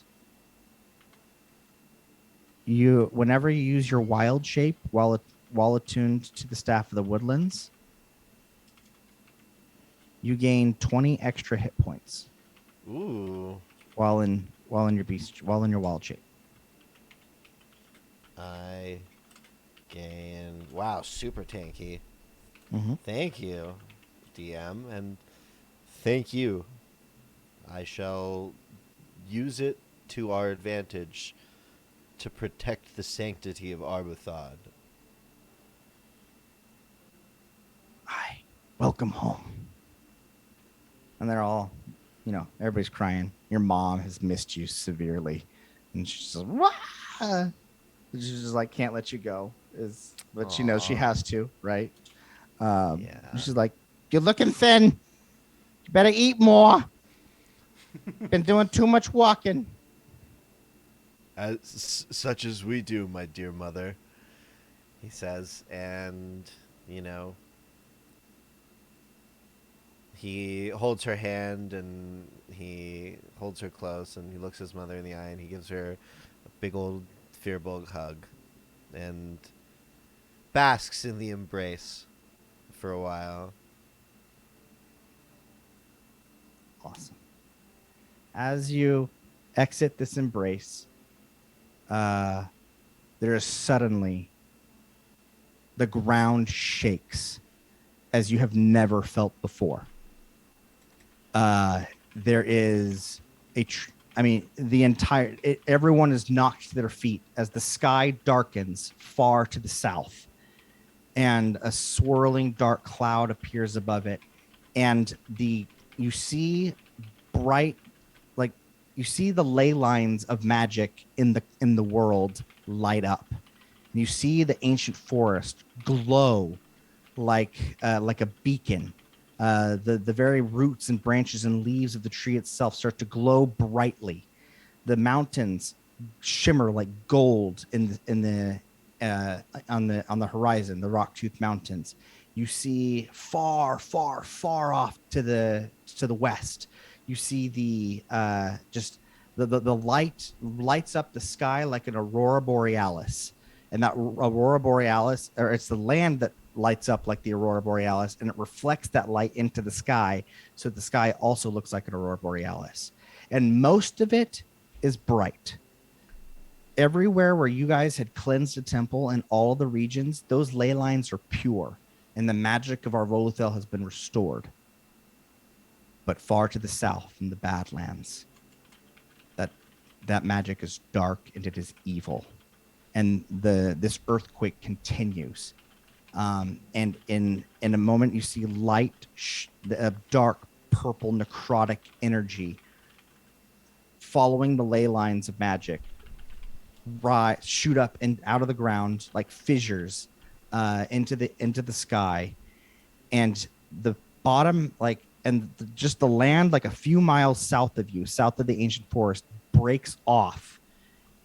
And I mean, in the entire section of this and the entire Badlands is disconnected from the rest of the continent of Arvoluthel, and begins to break apart. And now it is an island unto itself out into the sea a few miles off of the shore. All this, I mean, it happens so quickly, right? But I mean, it's like an hour-long earthquake, and it's crazy all this happened. But you can now feel the dark presence of Nixilis coming from the south, and you know that he has been resurrected, and that the Badlands are corrupted. Truly Badlands. Yeah, now they're the really bad lands. Before they're called the Badlands because like the Ravagers and like the kind of more yeah. He didn't say anything about Ravagers, just ships flying from this Yeah. space. Yeah. No, that's what the orcs called themselves. The orc band was. All right. With that, the You guys killed Wash. What the hell? I know. Those are the Reavers. The Reavers. God. I was careful not to call them that as much as I wanted to, because it would make. No, Ravagers are from Guardians of the Galaxy. Got it. You're right. Those are from Guardians of the Galaxy. Okay, well, forgot about them. But yeah, their names get recycled a lot, right? Yeah, that's fine. Our apologies, Disney. Don't come after us. Yeah. Banned. All right. The forces are going to mobilize. What is your guys' next move? Because wherever you guys go next is where you're gonna we'll explore that, and then we'll do the final fight. The other two I'm gonna roll based on the resources that you've allocated to see if they succeed or fail in those endeavors. I think it's try to assassinate Veldarin, get the staff. Okay. You guys gonna go for the staff? Is that okay, everybody? Yeah. Yeah. Okay, perfect. So, as you guys, hold on, quick pause. Nariges, Yeah. Nariges gifted a tier 2 sub. Congratulations and thank you. Well, thank you to Raging Banana, or congratulations to Raging Banana, and thank you for Narenges for the sub. Hey, still, that's really, really cool. And also, he asked, by chance, tier 2 sub to Raging Banana was gifted. Could we randomly find a banana that gives you a free rage if you eat it as a bonus action? Oh my gosh, the Donkey Kong banana. If you rage is the bonus action, if it gives you a free rage, yeah, let's do it. All right, so your staff of the woodlands blooms a banana. I love it. So, like once per day, and if you eat that banana, it will restore one of your rages. Wow. Sure, thank you. So you got this really great, like, beautiful kind of bouquet of wildflowers and like this banana hanging off, right? So, all right, thank you, Narenges. That's awesome. Absolute mad lad. Yeah. All right. Cool. So you guys are. How do you want to get to Zalara? I mean, you have teleportation. You have lots of options. Just Yeah. Well, what's your move? transport what's by your plan? plants, right? What's yeah. the range? I think you'd have to like cast it multiple times, but you have the option. No, I mean, how transport many? via plants is to anywhere on the same plane. Tree Oh, stride awesome. is a distance. Oh, thank you.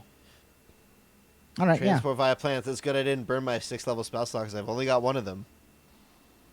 I mean, you don't. Yeah, Yeah, but unless we get a that's shorter, unless we get a rest in between things, but it doesn't sound like it. It's now or never. it is now or never. I mean, I have a wish. All right, That's true. cool. Like, do we at least get a short rest while we regroup? Oh yeah. Cool. Just gonna confirm that real quick. I mean, it's probably going to take. You guys are going to get a long rest before the fight, before the final Okay. fight, Okay, cool. because I mean, all these things are happening concurrently. They're not just going to. I mean, it is. We're kind of playing with time here a little bit. Great. All right. So you guys use transport by plants. You're going to get to Zalara. Trying to think when to resolve the other stuff. We'll do this first. At the end of that is when the other things will resolve. Okay, before the final fight. All right. So you guys transport to Zalara, and what are you gonna do? Yeah, you guys pop out of that tree right in front of the Arcane Academy, and you know that Andros is upstairs. Cool. I'm gonna gonna go find them. Okay. You go inside the person, the greeter at the front desk is, hey, oh, a furbolg, a dragon rider, and a guy in tree armor. Yeah. Are you looking for Andros? Yes. Ah, okay. Yes, he left word. And please take that door right over there on the right. It will take you to him. You ever see Run Lola Run? Probably not, because it's a way off movie. But is the No. same? Just in general, it's like just music Yeah. playing. Yeah. Awesome. Yeah, I mean, you guys remember it's like it's this tall, skinny tower, and then you go in, it's bigger on the inside, and then you like these doors, like they have elevators, but as you get into this elevator, it just teleports you into his room. And he's like, "Oh, you've made it, wonderful. I think I've found him. There are, I've reached out to some, like to the guard and to some of the other spies that the queen has, and looking for any kind of anything that's off in the city. And it looks like there is a smuggler's kind of ring or den underneath the city where they transport kind of magic items and things that are crafted here in Zalara, and take them to others in the realms. It's a small black market. We believe that black market is ran by the Black Hand. And so if he was going to come in anywhere, it was probably going to be there. And I've gotten directions to that warehouse where they operate. And he gives you the directions, like this is where it's going to be. It sounds like, he should be there. I mean, we don't. I hope he's there. But that's the best lead I could get. And we know that the forces will get here soon, and so and once he arrives, it will be too late. Got it. Or once they arrive. We have about a day and a half, right? Yeah. Okay. Yep. You do have a day and a half. I'm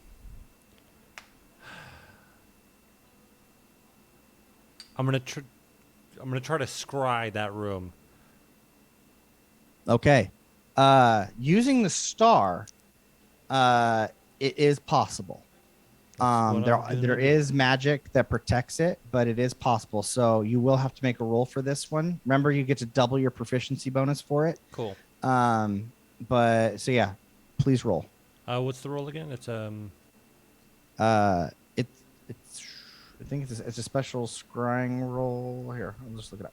D&D Beyond scrying.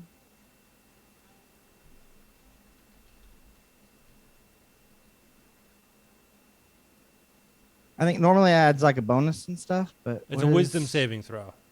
Oh, it's a wisdom saving Oh. throw. Okay, so I roll it. All right. What is going to be? I've got a DC for this one, but I'm gonna reduce it by your proficiency bonus doubled. So that, sorry, no. What is? Sorry. What is your? Sorry. This it sets the save. What is your save? my save is 19, I believe. Yes, it's a DC save 19. Okay, so it's gonna be a DC save 19. All right. All right. So. Oh my gosh. Yeah, I failed it. So what I did is the DC that I had set in my mind was 30.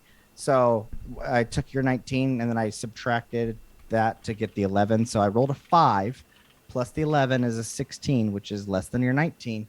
So you're able to scry into this warehouse. And you see that they have there's a weird distortion in the far left that you cannot see. It's like it just doesn't exist in time and space. But then all the way around it, you can see a warehouse with the black hand.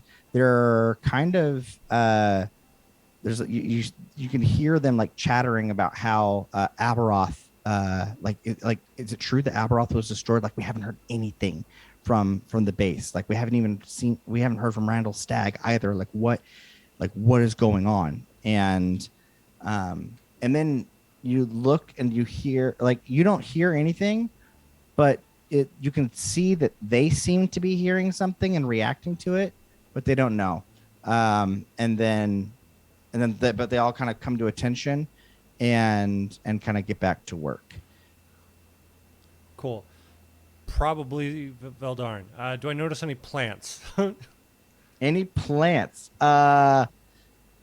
You see like an exotic fern like from Veldarn, from the Vlachen wood, that is being exported kind of over it's one of the goods that they're smuggling out, but it would be a valid target for transport via plants. Do I know how close this place is?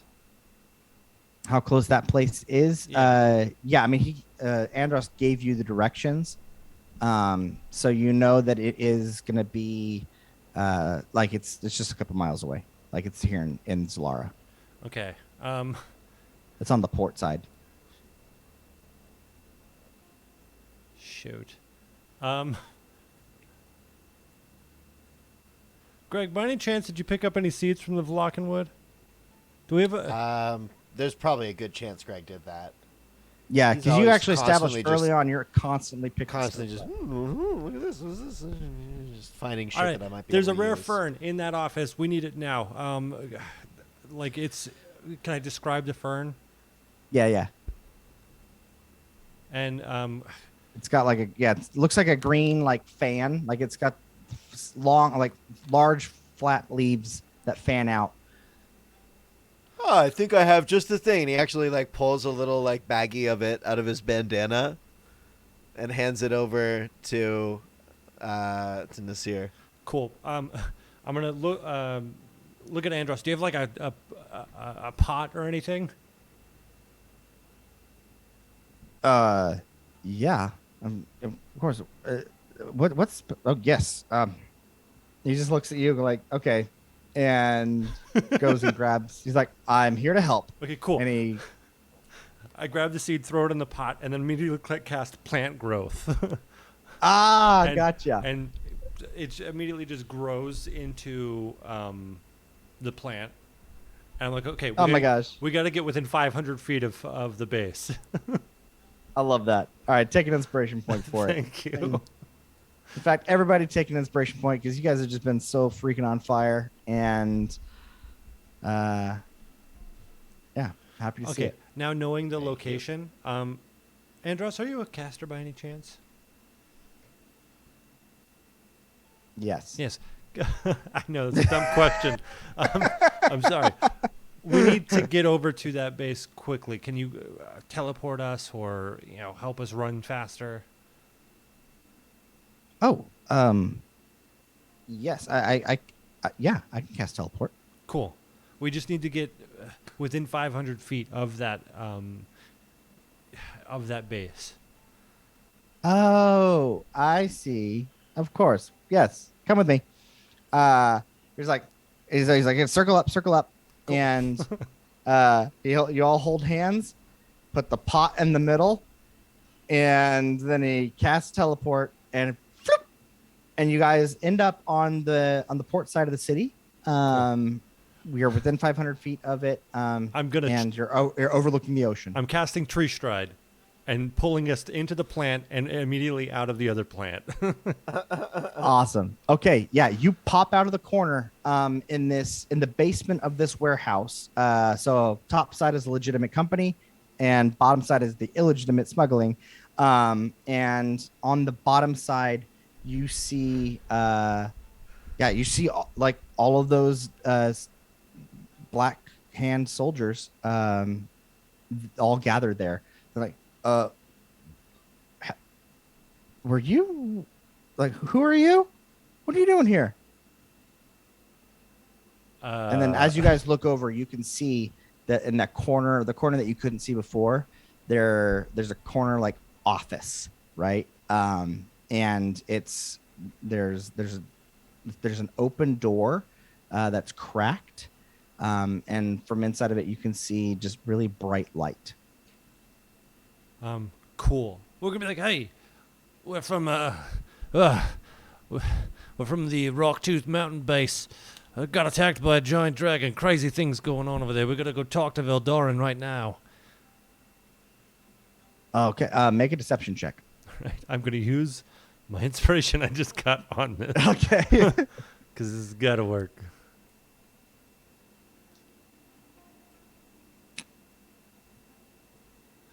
A 22. Okay. He goes, the base got attacked by a dragon? Yeah. Guys, what? Crazy this is the things first happening. news that we've heard. Is Arvoluthel alive? I don't know. The dragon tackled him and dug down deeper into the mountain. It's chaos over there. Man, glad we were safe. What are we going to do after this? I don't know. I think, you know what you got to do is I need to confirm with Veldarin, but I think we should all head to the Badlands. To the Badlands. That's where Aberoth said things were going to happen. That's where all of you should go. Okay. I mean, this is the first message from headquarters we've received, in all day. And yeah, let me just go confirm with Veldarin real quick. Okay. And he's like, yeah, the other guys are like, yeah, you do it. Go. Hold on. We need to go talk to him. He'd want to hear it from us. Straight from the source. No telephone, he said, she said, they said. Yeah. Actually, great idea. Let us know what he says. Will do. And he's like, looks relieved that he doesn't have to talk to Veldarin. All right. They leave you alone and let you guys walk by. Take another inspiration. That's really good. All right. Thank God for Nolan's RP. Thank goodness for all of you guys. Okay. All right. Yeah. They're not going to stop you. I just looked at everybody else and come on. All right. So yeah, the door's cracked open.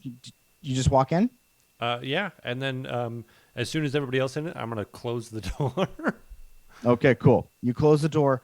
As you walk in, you see this room is decadent. Mm-hmm. It is, you're in Zalara, the place of magic items and just elven magic. And he has his own private room in here where this seems to be, he's got lots of those, lots of kind of exotic plants and like there's an ever flowing waterfall, like four of them actually coming out of the walls, at like fountains, and the entire like it's paved in gold, and he's sitting there at a desk, even though like he's surrounded by all this decadence, like he is a man of business and he's got things to do, and he is current like he's writing down his notes and like calculating how long it's going to take. He's actually working on like teleportation schedules, so it looks like they're transporting people from Valentis to here, through secretly into the upper part of the warehouse. Cool. So you guys dodged kind of a lot. Like the army is like half of the army is already here. They're not marching. They're teleporting from Valentis. All right. As we close the door, I'm just quickly going to be like, Greg, get ready to block the door. And I'm just going to fucking jump and just like, no, just try to like just rush Veldarin and try to attack him. Okay, you rush Veldarin and try to attack him, and then he disappears. Like, does he cast a spell? Everybody roll initiative.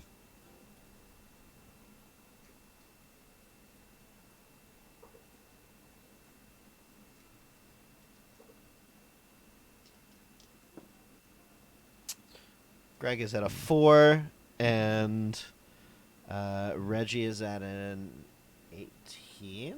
18. Just the final battle? 29. Right.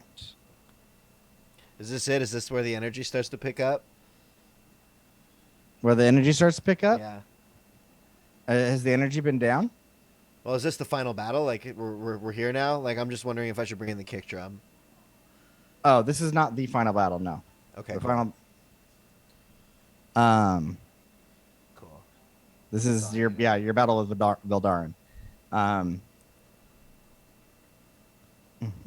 right. Sorry. Let me get those numbers again. 29. 29. Wow. Greg Alright. was 4, and Reggie was 18. Nasir's a Fucking Reggie. 17.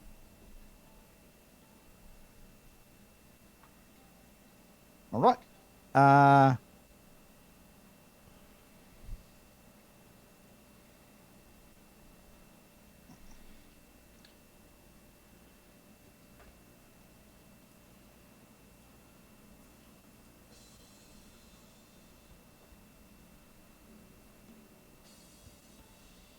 All right. You see.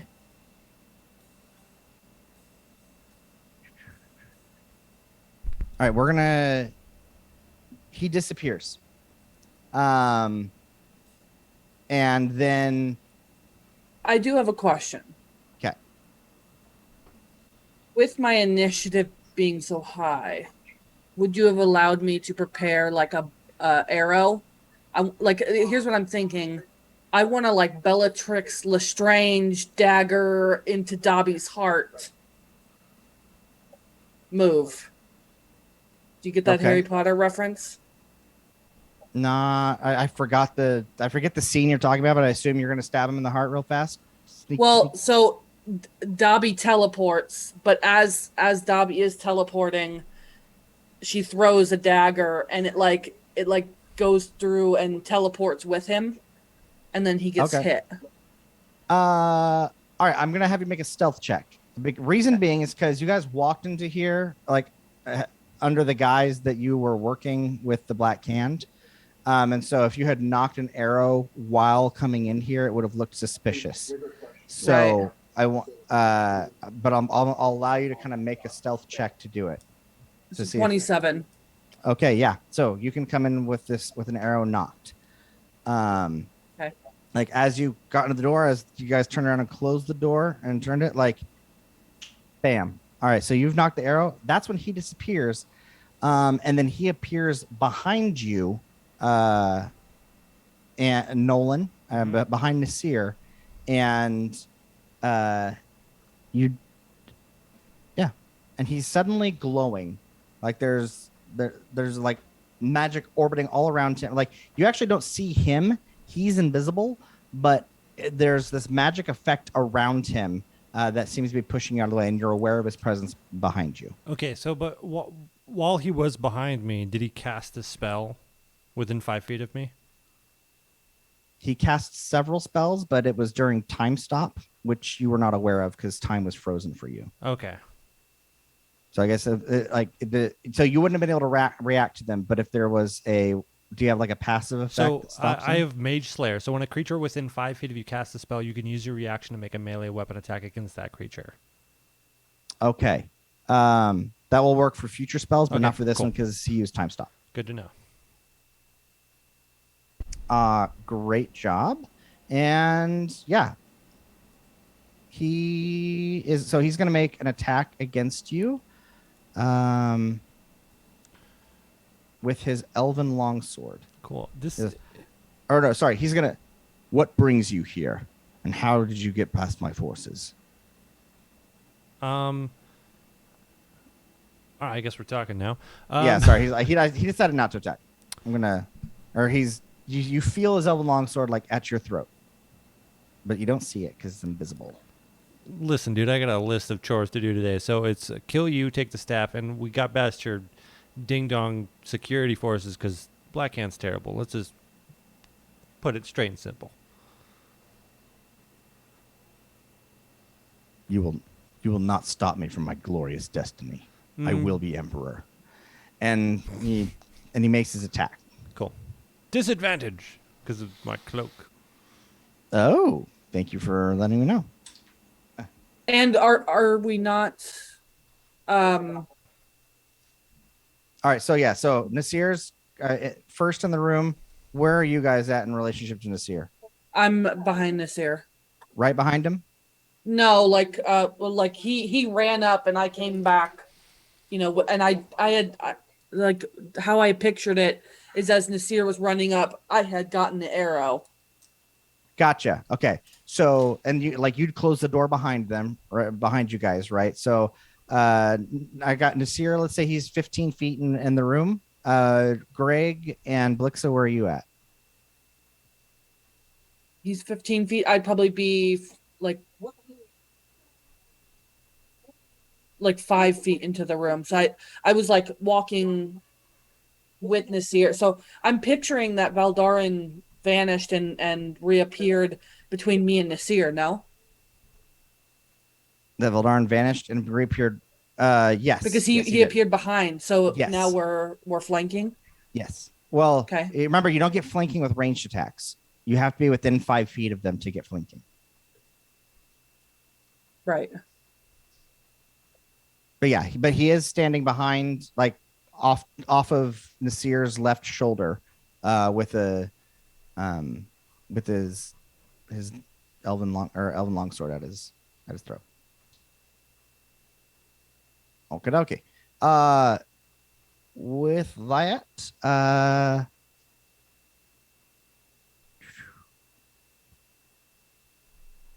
all right. Yeah.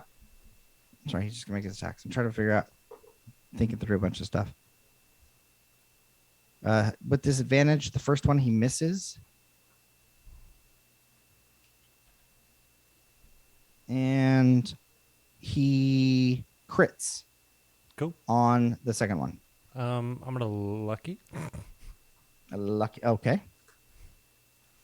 and roll a d20, and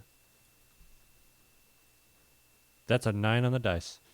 I'm gonna make you take that. Okay. He misses.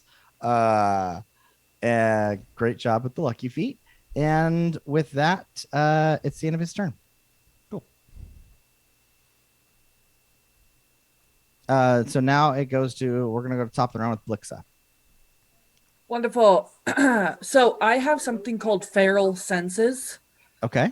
So when I attack a creature you can't see, I don't have disadvantage on your attack rolls against it. Okay. As long as you are conscious and can hear, you are also aware of the location of any invisible creature within 30 feet that is not hidden. Okay. Yeah. So yeah, you know exactly where he's at and you don't have Okay. disadvantage. That's awesome. Yep. Great. Yeah. Glad I read that.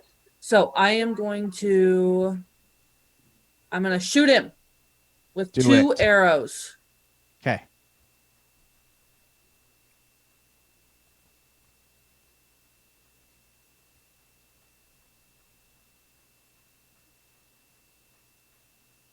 And that's 22 to hit. All right. 1 second.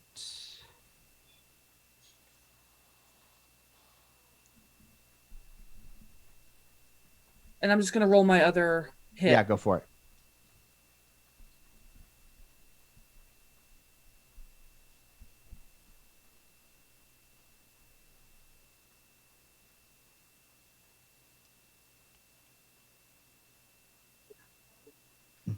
Mm, And that's a second attack is 33 to hit. okay. Yeah, those both hit. Perfect. I had to look at some of the spells that he has active.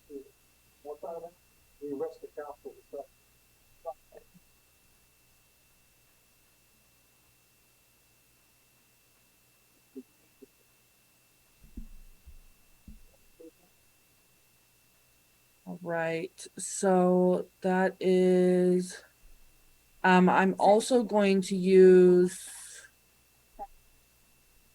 favored foe. So Okay. for 1 minute until I lose concentration. That's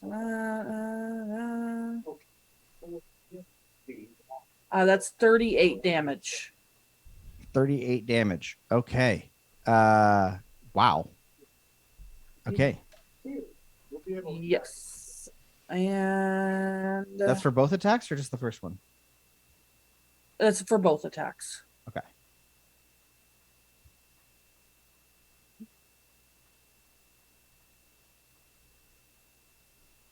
All right.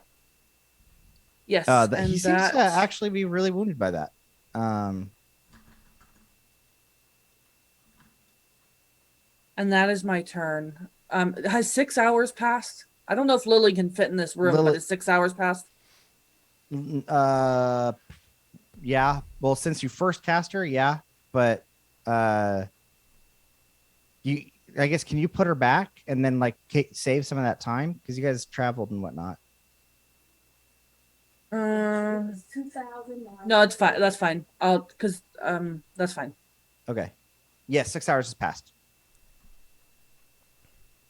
That is my turn. Okay, good turn.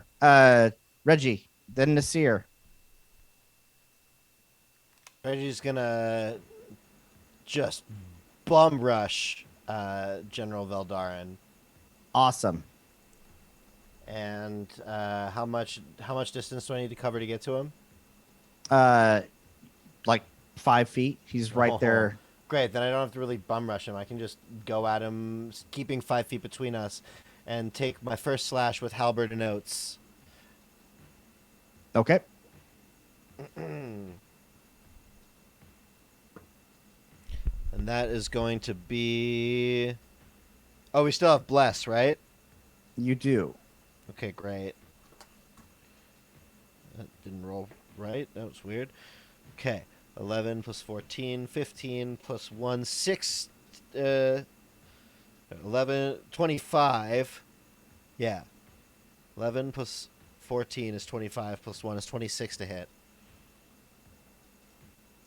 Does that get General Veldarin? 26. Yes, it does. Sorry. Great. No problem. That's going to be 14 slashing damage. I'm going to take another swing at him. And that's going to be... Plus 4, 15 plus 14 is 29 to hit. That misses. Okay, sure. Oh, sorry. And please be making all of these with disadvantage. Oh, at disadvantage. Disadvantage. Okay, gotcha. Sorry about that. And well, no, you're flanking now, so just roll it regularly. Okay, cool. So 29 hits? Yeah, 29 hits. Okay, great. That's 9 plus 8 is 17 slashing damage. Okay. Then third attack. Dang. 5, 8, 8 plus 14. 22. Does that get him? I mean, a 22 to hit. Yes, it does. Okay. 7 plus 8 is 15. And last one. So it's 15 damage. Yep, slashing. Okay. That is 2, 3 plus 14 is 17 to hit. That misses. That misses. Okay. Yeah. And in one of those, we're going to get that extra bonus action attack where we hit with the butt end. Okay. Roll it. And that is 11 to 22 to hit That hits. for 3 bludgeoning damage. 3 bludgeoning damage. All right. Yeah, and we're going to use a superiority dice on one of those attacks. To... It's just exciting. Like, I haven't gotten to try this stuff. You know what I mean? Yeah.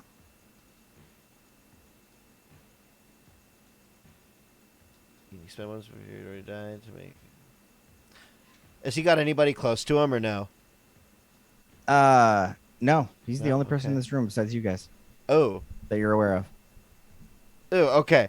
So he's going to take an additional 5 slashing damage from superiority, and he needs to make a strength saving throw of 19, and if he fails, he is knocked prone. Okay. All right. Strength. And he passes. Great. Cool. All right. That's And with Reggie. that, yeah, that is Reggie. And now it's Nasir. Okay, so it looks like he's taking the damage. He is taking the damage. Yeah. Okay, cool. I'm just gonna start striking at him. And I'm flanking, but with this, yes. yeah, cool. All right. Flanking with Reggie. So you don't have advantage, but you do hit regularly. So that is a 27 to hit. Okay, that hits. Gonna put a divine smite into this, so it's 29 magical slashing 29 magical slashing. and Your divine smite. Let's see. Yeah, no, it works. 15 radiant damage. Okay. Second attack.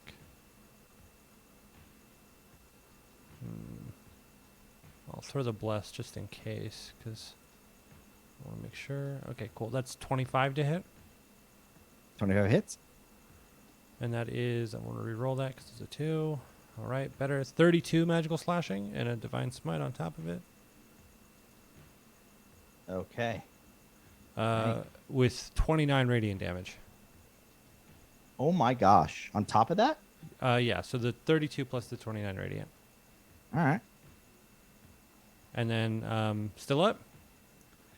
Yeah. Bonus action polearm attack. All right. Okay. Come on, come on. Wait, why is that? And then that's a 21 to hit. That misses. All right. Here.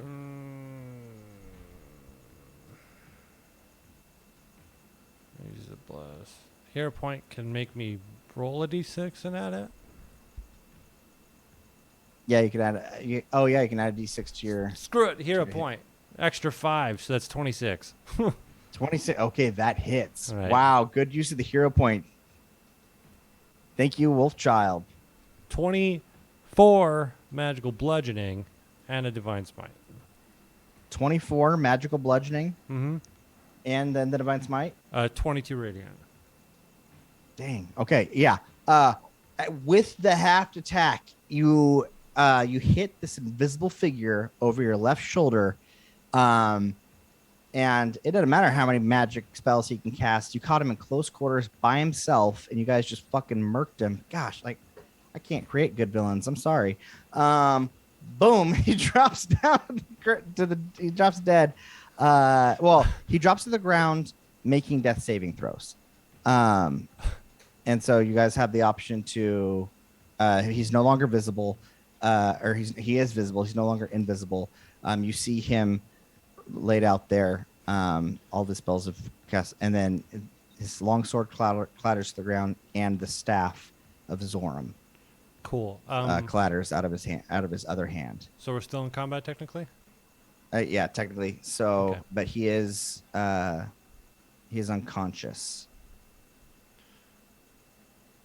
What do you guys do? I'm gonna look to Greg. Kill him, Greg, stab kill him. Stab him repeatedly. Great. Greg will, whenever he has his turn, be Oh, sure okay. to strike a final blow. All right, do it. And he fails 2 death saving throws, since you do Oh, it wow. in melee. Because whenever you're down and you take a melee attack, you fail. You fail a saving throw. But if it's a crit, you fail 2, and it's automatically a crit when you're unconscious. So, and his turn went before you, and I had rolled it, and he failed. So that's 3 death saving throws. So he died, is- but just for the aesthetic, Greg crushes his skull beneath his foot. Oh yeah, I mean no, not for the aesthetic. Like you fucking Just crush his stomps skull. head, and it is putty. Okay. It is. I know there's probably some cool loot in here, but task at hand. Grab the staff. Okay, everyone, we're gonna quickly just leave the room, and we're gonna tell them we need to take this over to Honora.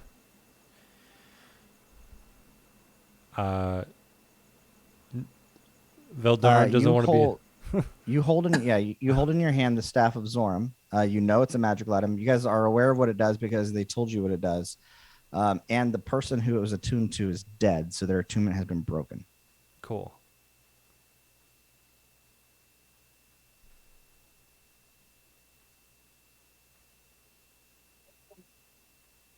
Awesome. Let's sneak out of here and bring this to the queen. Awesome. So, open the door, kind of usher the party out, and close it behind him. Look to the guys. All right.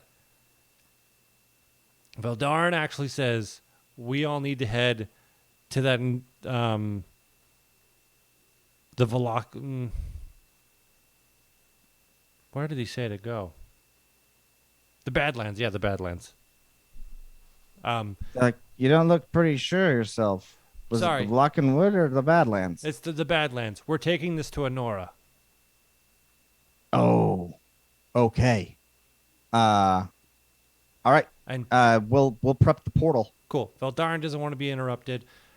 And then I'm going to be like, point to the plant, have everyone walk over there, and then just tree stride. Okay. You guys, you tree stride out as they walk to the portal. You do it. Boom. You guys pop out of that plant up that Andros is watching like nervously. He's like, oh, "You guys got it? Get us to the queen. Absolutely." And he's like, "Circle up." He casts Cool. teleport. Thank- You guys go to the queen. And you guys remember those guards out front that you guys fucked with? That was in Valentis, right? The ones that were Swamp yeah. Yeah, hags. the swamp pack. Yeah. Okay, these are the other ones. You guys are able to teleport into the castle, or like to the gates because he knows it's proper protocol. Right? Oh, sorry, Gabriel. I didn't see that message. Oh, save him, then give him. Oh yeah, nah, man, he's fucking dead. Wow, he was gonna be so scary if you had fought him earlier in the campaign. But so you know that time when Nasir died the first time. Sorry, I'm taking this little second. I had prepped for you guys to actually face Veldaren for the first time, like introduce him there. If I was able to beat you with the, I was trying to beat you all so that you could get captured. But then you guys ended up winning that fight, and Nasir went down. Anyway, that was when I was going to try to introduce him, but it just didn't happen. So, may he rest in pieces without a head. You guys get there. Andros says, "I'm here. We're here to see the queen."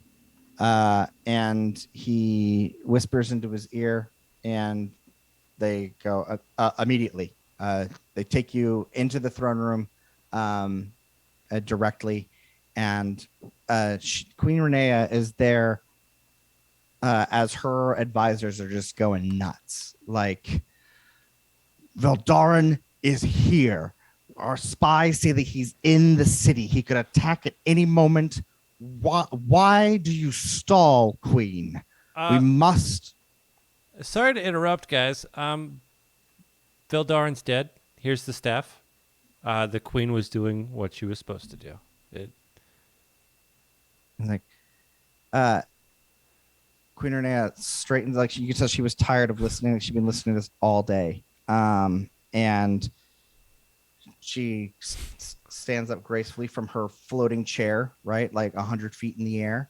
I mean, she actually descends, like she gets out of her chair and she walks, or like she descends down to you, which is a huge sign of respect, because while you're in the throne room, no one is supposed to be lower than the queen.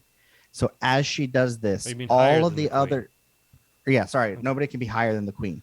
And so as she does this, all the others advisors' chairs just automatically descend to the ground. And these guys haven't touched the floor like in a long time, because they really think themselves better than everybody else. And she actually like steps on, with her own 2 feet on the ground, which is really fucking rare for for elven royalty, and she walks over to you. And I am visibly drooling just a little bit. Just she says, I see that my gamble on these heroes worked. As she directs that comment to her advisors. And to you, she says, to all of you, we are most grateful. You have saved the Elven Kingdom this day. I think we just might have prolonged its life. Nixilis is here. Have you felt the earthquakes? We have. I believe Enora has summoned Nixilis. So, as much as we can revel and plan things out, I think we need to get back to the ancient forest as soon as possible. And what will you do with the staff? It's yours. Even when you have such a terrible foe, you would give the staff to me. If we fail, someone needs to fight him.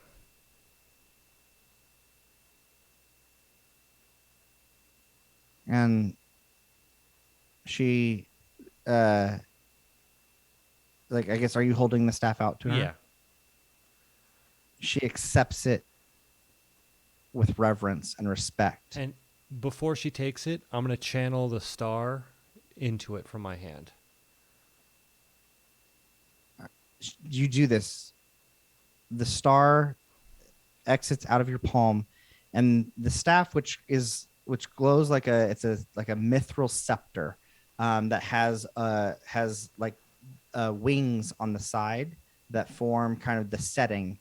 At the top of that setting, I mean, there was nothing, but now that you put the star there, it beams. It starts to glow.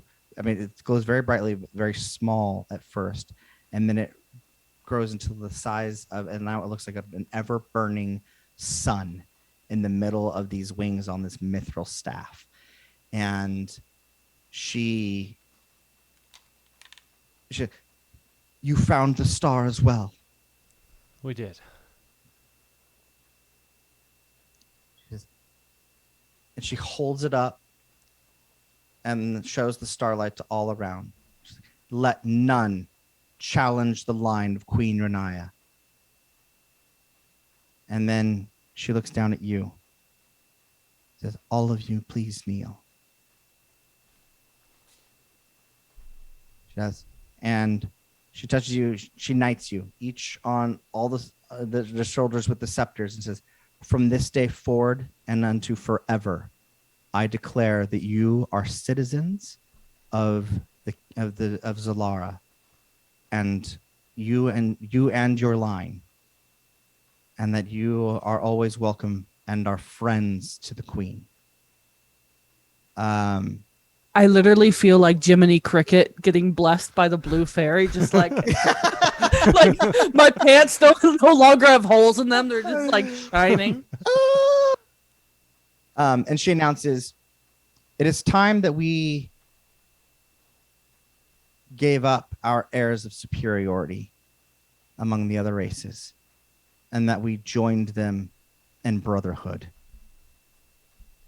We will fight Nixilis with you. We're gonna And need it. for in our time of need, you came to our aid, and we cannot sit by while you need us."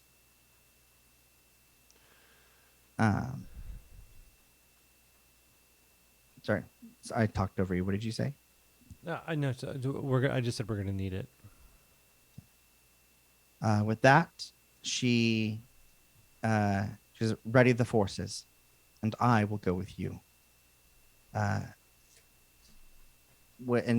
she goes, when you arrive, and I will prepare myself for war, and when you are ready, call me. Call me, beat me if you want to reach me, right? She gives you a little it's a platinum like little pendant, and it glows brightly. It's got like a little opal in it that glows brightly. It's a very nice sending stone. It's not just like a rock with a rune carved into it. It's like a small little earring, but it works as a sending stone. Cool. Okay. She's like, I will be preparing myself for war, and I will be ready to fight Nixilis. Whenever you call me on the stone when you're ready, and I will be there. I appreciate it, and I'm gonna ask for her hand. In marriage? No. Well, So she gives you her hand. you have my loyalty, queen, and I'm gonna kiss it, and then turn around and walk away and just strut. Nice. Wow. Narinja's with the idea.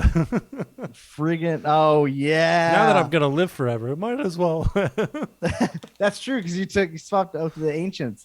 One thing I kind of forgot, like you remember all, like when you unlocked your memories and all that, like you remember all of your past lives now, which is something that Dane had leveled up to. Like it's just one of those things that as you Oak Striders kind of come back and come into yourself and kind of reach a certain level, you're able to unlock more of your memories. So now at the level that you're at, you remember all of your past lives.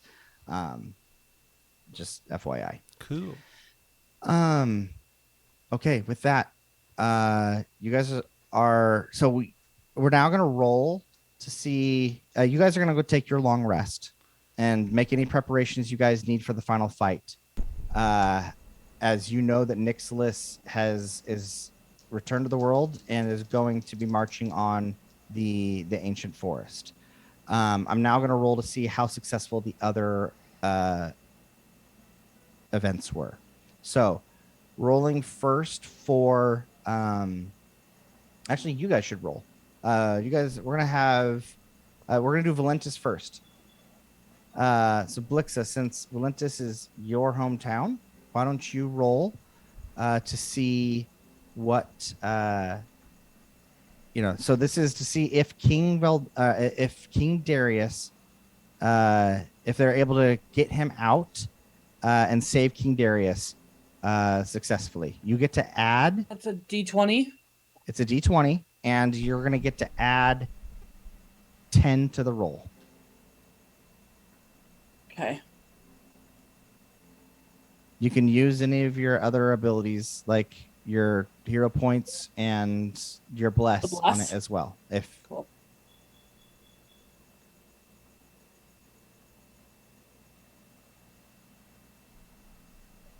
$19. Okay, congratulations. They are able. Ambrose and Scarlet alongside Gronk and the other forces that you guys sent. Gronk and them were able to create a distraction to draw out the forces while Scarlet and Ambrose snuck in, and Scarlet rescued the King Darius, while Ambrose was able to get past, fight all the guards, and then sneak out with the your dad, Lord Dougherty, in a bag of holding, stuffed into a bag of holding. And we'll get to resolve what happens there at the end of your story. All right, so now we're gonna roll for see, what was the other one? Well, it was. Was there another one? It was. It was this one. Yeah, you guys got two, so it was- was really just that one. Well, it was Valentis and it was Cornwall. Yeah. And then So yeah, I mean, yeah, all Valentis, because they, yeah, King Darius and them were there, and then you then guys, yeah, you it guys was, stopped Vildarin, and you guys Hesperos. had already saved. Oh, Hesperos, that's right. and Gabriel did redeem a pep talk. Oh shit. Okay, Gabriel, good. Hesperos needs the help. So I rolled for Hesperos. The pep talk is gonna. We're just gonna get to. We're gonna let him roll again. We're gonna give him advantage on this. Are you all right with that, Gabriel? And all right. Just so you know, you are getting the +10 on this one as well. Okay. I rolled a 10. Plus the 10 is a 20. Hesperos, you guys know that he reports back, and you hear him send a message to you telepathically, that he has succeeded, that Aberoth is dead. He ate him because he did not want him to. Anyway, they had bad blood because Aberoth initially betrayed Hesperos and was, had learned the secrets from Hesperos, and which is why he was able to rise to power the first time. Hesperos feels really guilty about that, and he wasn't going to ever let anything like that happen again. So he just ate him, so that he cannot come back. After destroying all the pods, and so the Black Can Fortress is dead. Good job. Seriously, this is made possible because of the resources that you guys were able to afford there. Each one of those, like sending Dane, and each one of them was worth a +5 to that roll, and you had to get at least a 15. So you guys did really well. So now that you've saved the world, but now we just gotta go save the world, right? What preparations do you guys do with your long rest, and what do you do? Well, let me click long rest. Done.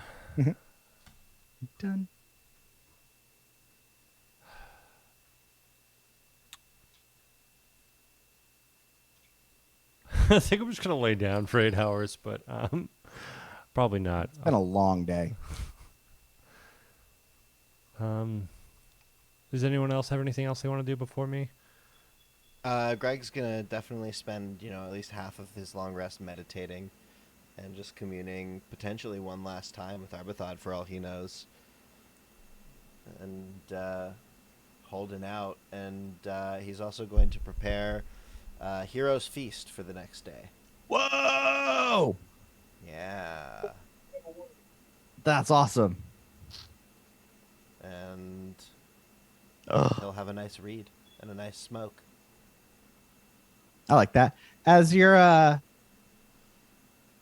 preparing your feast, suddenly the door pops open, and your good friend Rooster the Owlbear walks in, dressed in a tuxedo that he had specially ordered from Andros, and by magical means, and he just starts helping you prepare the hero's feast. He's like, Love it. "Oh, good day." Like, What a Good, fancy man. good day. Yeah, it's a good day. How, like, you Hello, guys are. how you doing, friend? Oh, very good. The gang's gonna love this in the morning. You look very sharp. I'm Why, very thank you. impressed. I'm I very worked very. impressed. I have friends in high places. Yes, it shows, man. Hey, so you want to help me get this water boiled up? We got a lot of warriors to cook for. In fact, why don't you take a rest? I'll finish the hero's feast. Oh, you're a legend, Rooster. All right, thank you, Chief. Oh, great idea, Narinjas and chat. And Rooster, your namesake, coming in here with a tuxedo and talking. And Rooster, if you wouldn't mind some sleepy time tea. Oh, of course, my friend. After all you've done to keep me alive, it's been fun traveling with you. It's been a pleasure, Rooster. All right. You guys go to sleep, finish your long rest. You wake up in the morning and you eat this hero's feast. Please receive the benefits. Dave, what are the benefits of the hero's feast? So everybody knows. The Hero's Feast. Let me read that out for you. One sec. Spells. So many spells. It's unbelievable. I have so many spells now, y'all. So, do you want me to burn the spell slot, or did Rooster help out with it and just do it for You're going us? to burn the spell slot, but then you're going to take your long rest and get it Okay, back. cool. Great. Right? Or did you cast it in the morning? The feast takes 1 hour to consume and disappears at the end of that time, and the beneficial effects don't set in until this hour is over. Up to 12 creatures can partake of the feast. A creature that partakes of the feast gains several benefits. The creature is cured of all diseases and poison, becomes immune to poison and being frightened, and makes all wisdom saving throws with advantage. Its hit point maximum also increases by 2d10, and it gains the same number of hit points. These benefits last for 24 hours. Okay, everybody roll a 2d10 and add that to your hit points.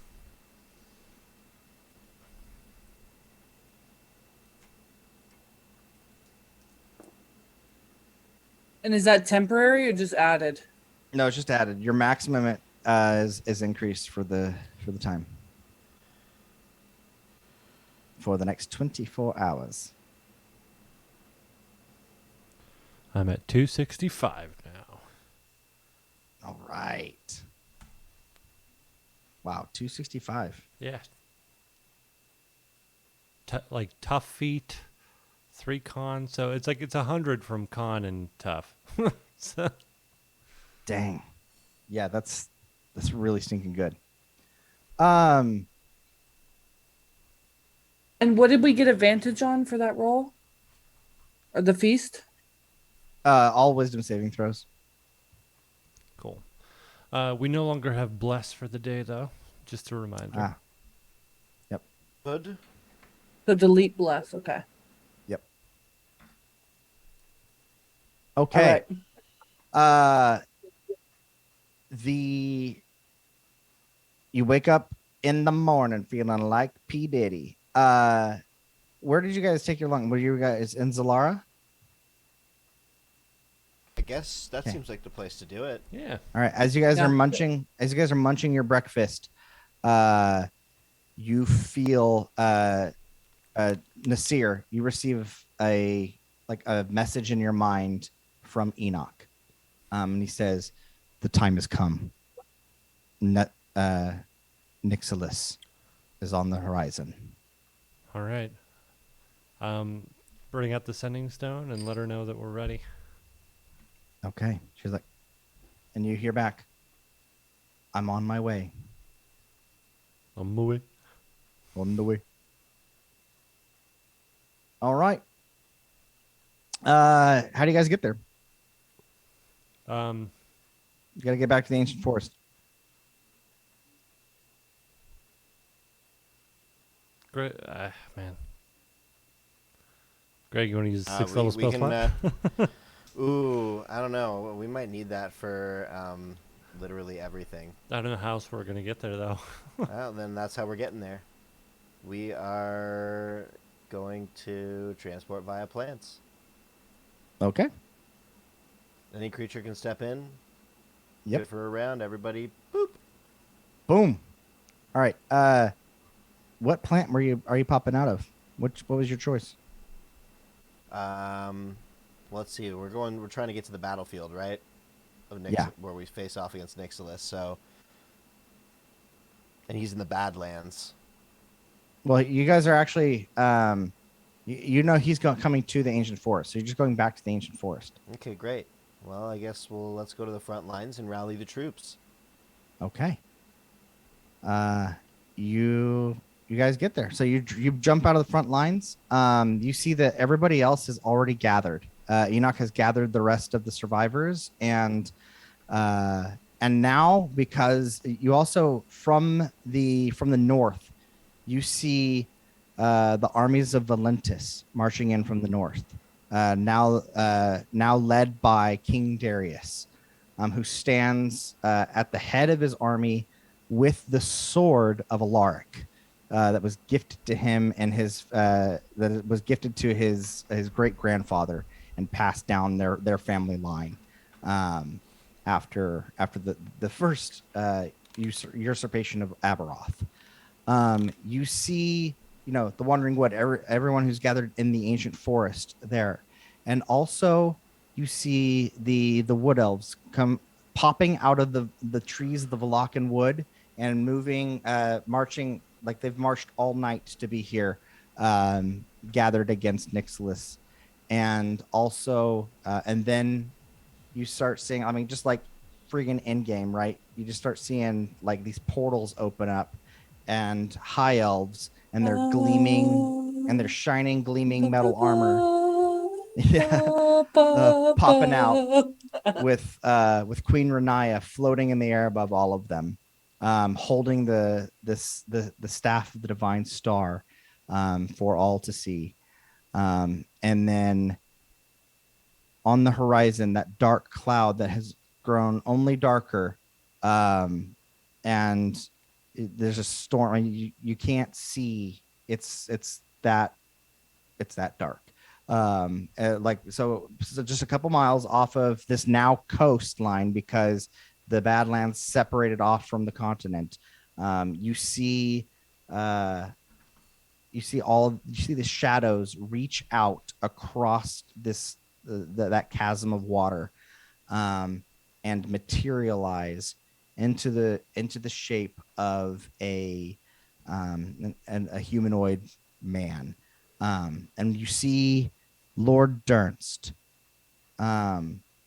whose story I'm sad we never got to know further.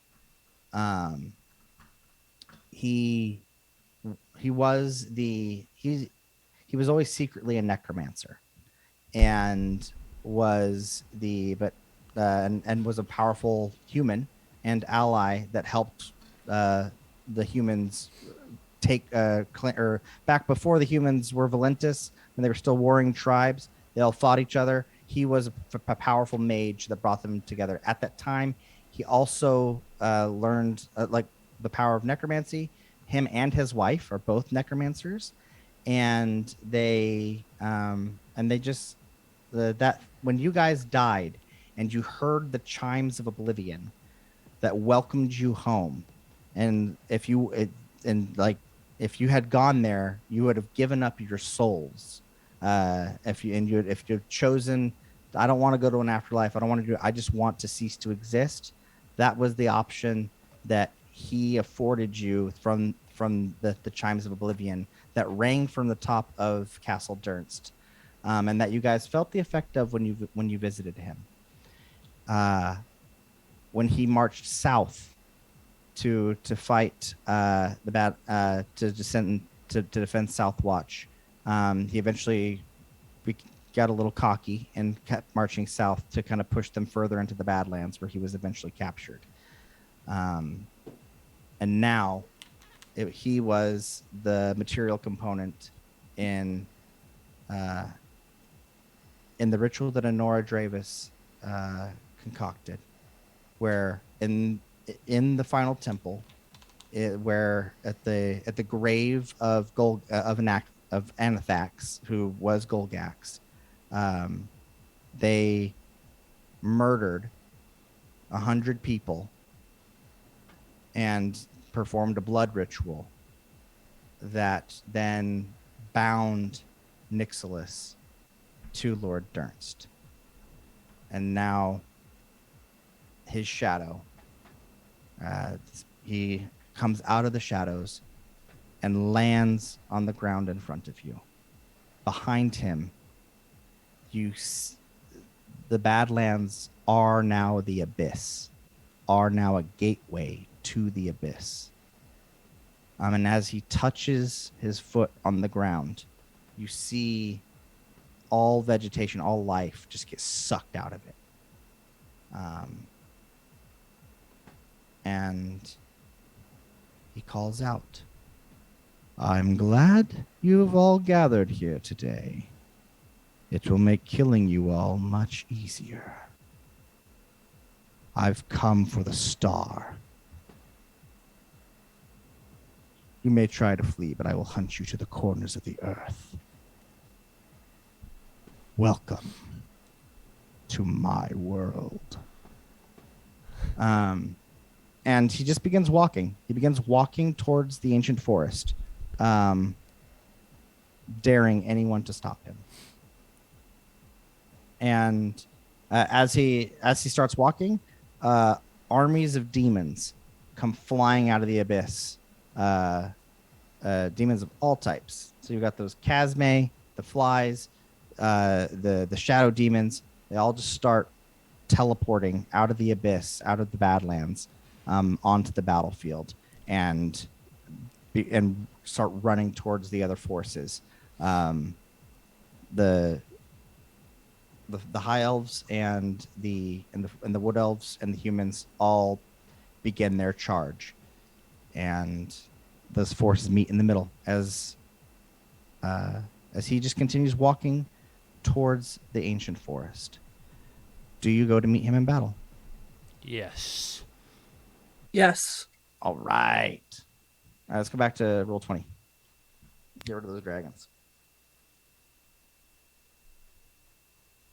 You got rid of me. Oh, no, I did. Sorry. It's okay. Do I need to bring Enoch back out or nah? I mean, he's there. But they're going to be busy with the rest of the forces. Okay, perfect. Well, you guys take on Nixilis. Let me put Nixilis on here. Sorry, this is probably going to go to like 10:30.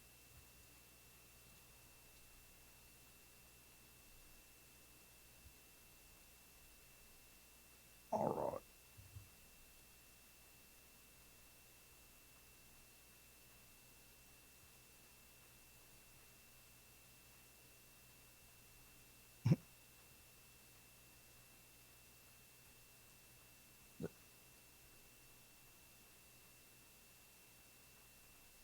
I like this one better. It's just a skull. No, he's the bad. All right. He is a large creature. So da, da, da. All right, everybody. Please Control of the roll tokens, initiative. Nolan? Oh, yeah, that's right. Thank you.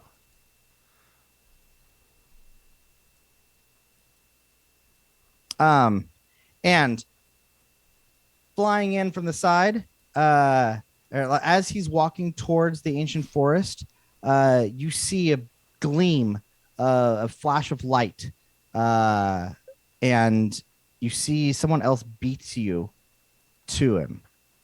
You see Azazel flying in with his wings, and he is now like his starlit tattoos glow brighter than they ever have before, and with a perfect knowledge of who he is, and now free of his dark past. You see him fly in, ready to defeat Nixilis, and he says, "Father, this is the last day that you live. For I'll push you back into the abyss, and I will never help you again. I must right the wrong that I caused." Dope. All right. It's all you, dude. So, yeah, bring in Azazel. We got the whole band's back together. Well, -1, but yeah. She's looking down. So Look over, both and Greg you and see- Reggie you see this burned glowing oh, light sorry. running around the humans. She's probably picking all encouraging their them to be good pockets. people. Yeah, picking their pockets. No, she's putting in little blessings. It's rat poop. little. All right. Yeah. What's your initiative? Oh, jeez. Okay. 16. 16. All right. So Greg Um, and Reggie both burned their advantage, their inspiration for advantage on the initiative roll, and both of them nat 20. So Greg is at initiative 20, and Reggie is at initiative 23. Wow. All right. I got Greg and Reggie and Nasir. Or you got Nasir and Azaziel. Oh, this is gonna be rough. Dope. Nasir is at 18. Azaziel is at a 23. Okay. Wait, which one was which?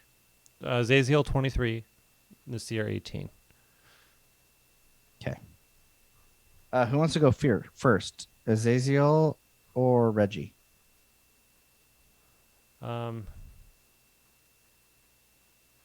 Reggie can Roll go off. first. Okay, Okay. cool. Roll off. No, we'll do. You said it. Rachel, Azaziel is gonna go second.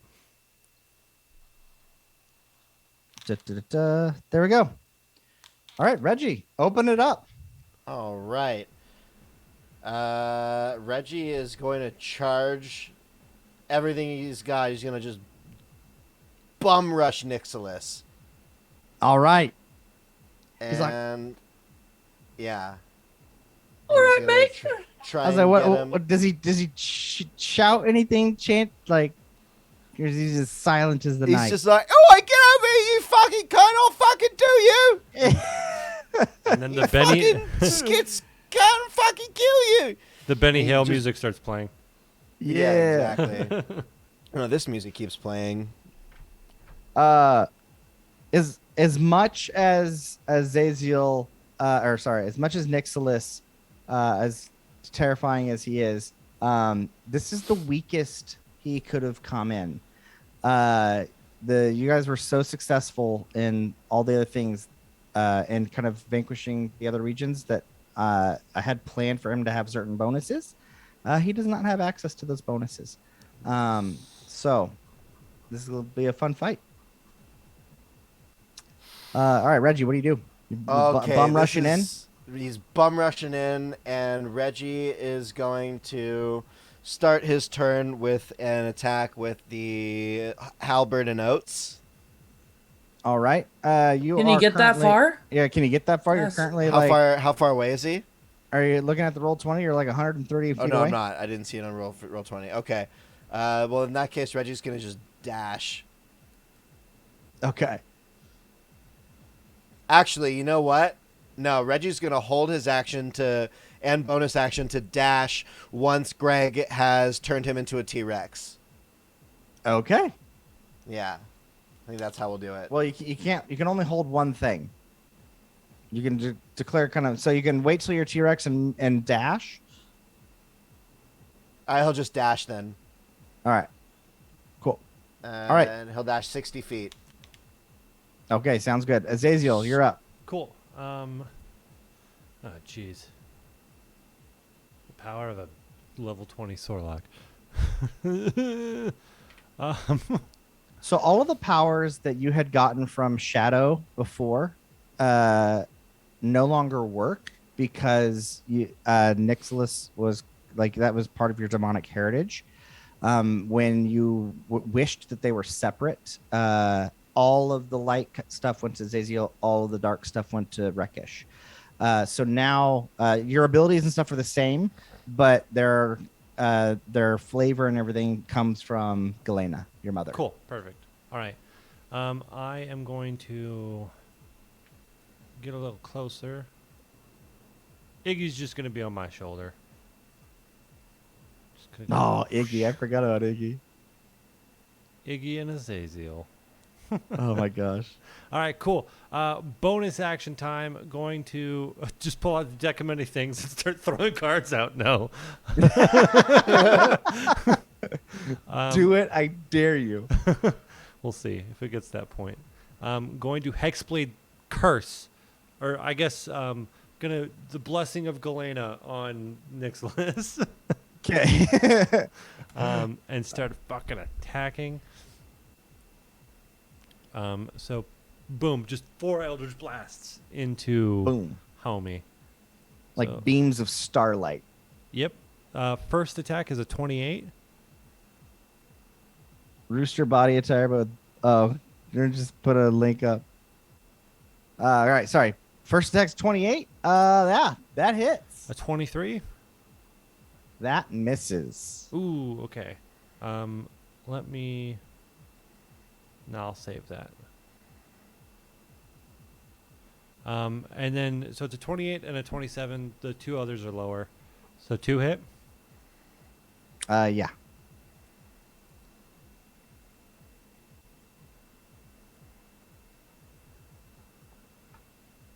And that'll be 26 force damage. Oh my gosh. Okay.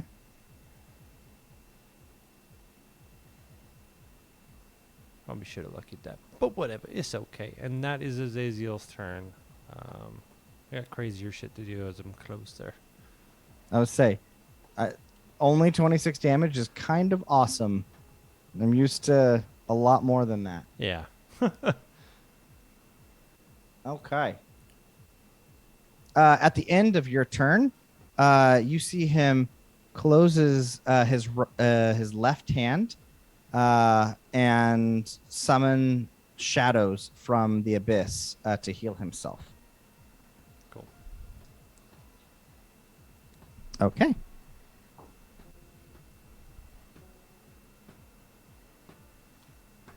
And it appears like he hadn't taken any damage. He heals all the way back up to full. Looks, I just saw what you were doing. That's hilarious. All right. What I think of those shadows. Mm-hmm. That was Azazel. Greg, you're up. All right. Let's see. Man, there's so much stuff to do as a druid. I barely get to touch it. All right. Let's see. Let's go all in level 9.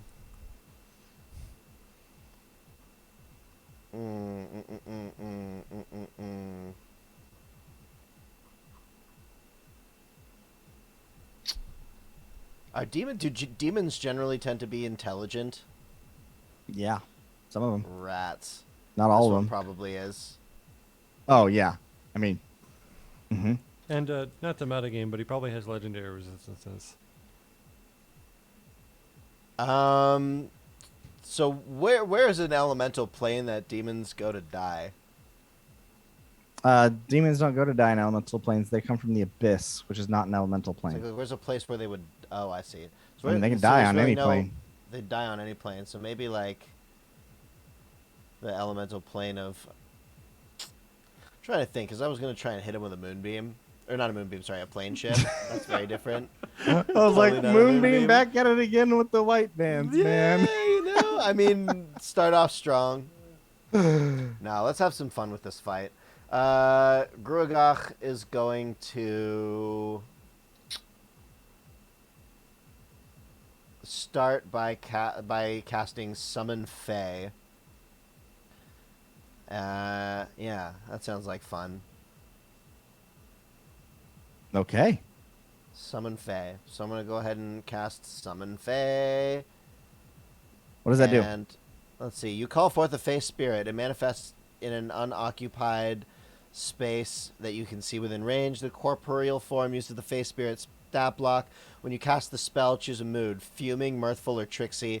The creature resembles a Fey creature of your choice, marked by the chosen mood, which determines one of the traits in its stat block. The creature disappears when it drops to 0 HP or when the spell ends. The creature is an ally. It shares my initiative count, takes its turn immediately after me, obeying my verbal commands. If you don't issue any, it takes the dodge action and uses move to avoid danger.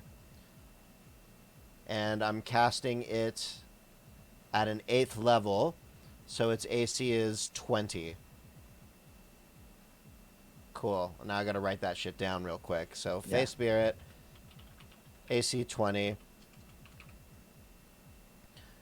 And yeah, it's gonna cruise up. Let's see, where are Greg and I? Greg's gonna move up his 30. Is he 30 feet? Yeah, 30 feet.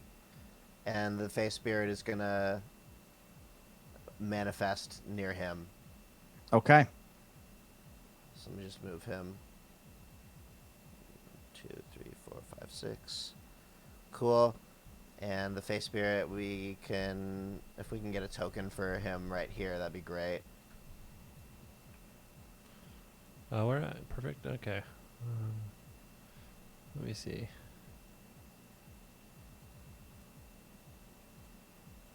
How big is it? Fey Spirit is, let's see.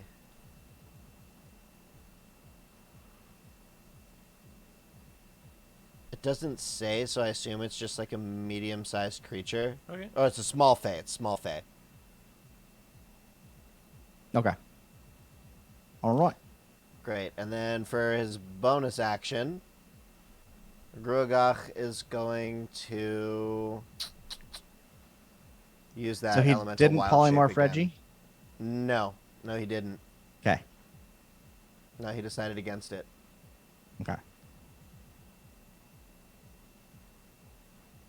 Because Reggie's Alright. kind of a beast on his own. Yeah, he He's is. more useful on his own at this point. Yeah, now that he's a level 20 Like character. an OP ass fighter. Mhm. You know?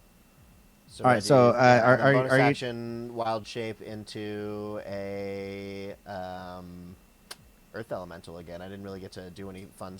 Didn't really get to explore Earth Elementalness. Okay, you're an Earth Elemental. Yeah. All right. It is. So yeah, I'm.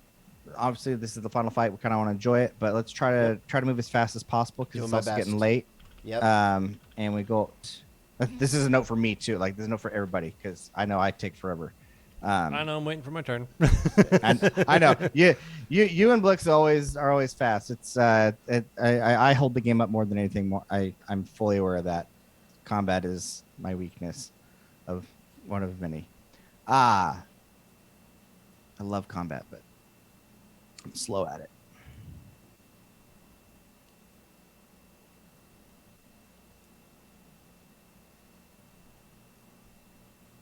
All right. Who's next?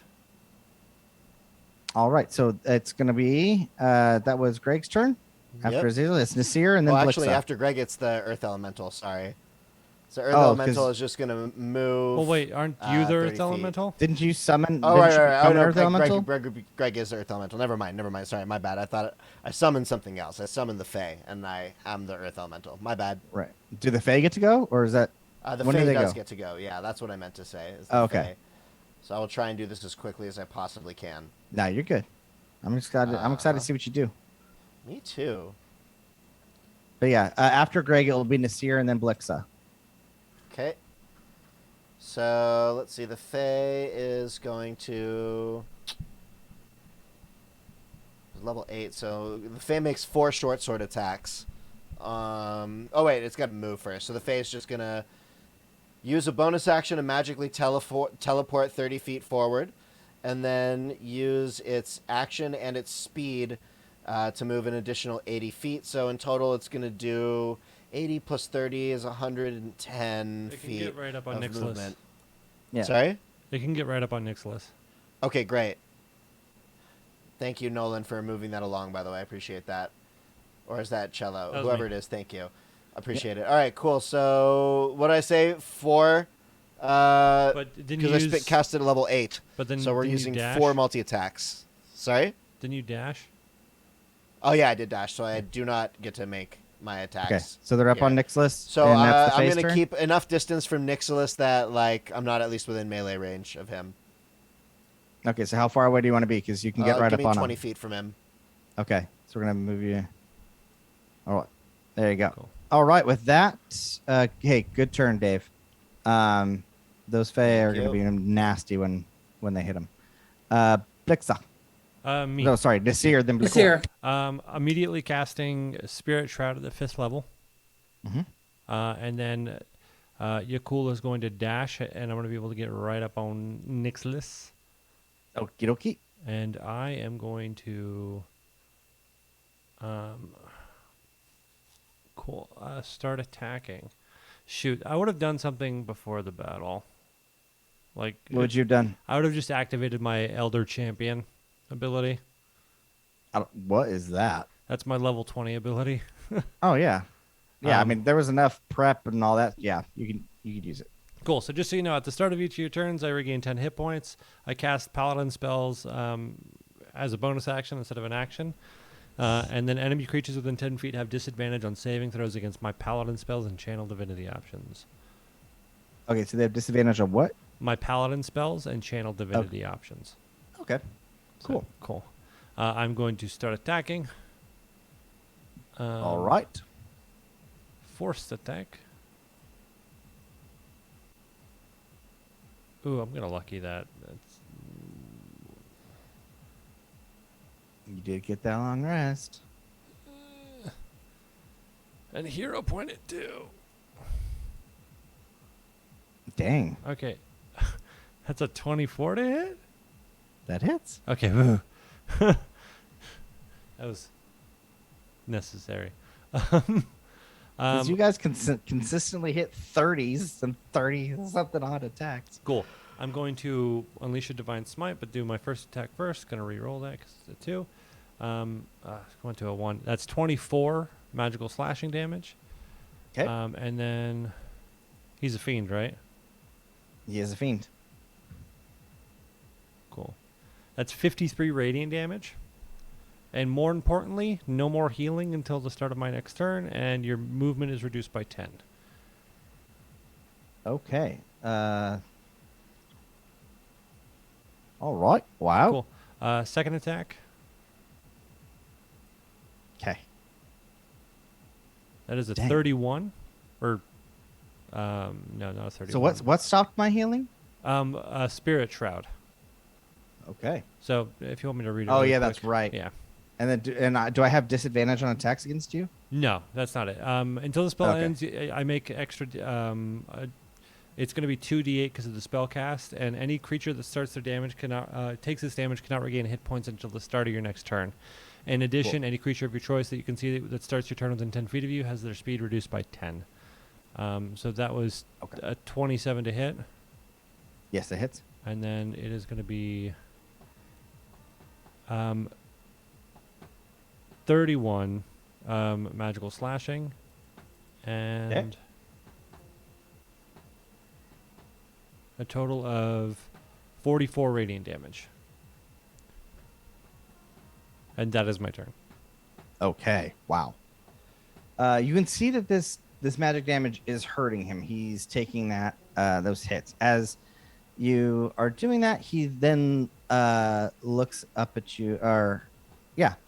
He uses his legendary action to touch you, to caress your face, making an attack. Hold on. Izzy's internet just crashed. Oh no. So, bless our mess really quick. No, we're almost there.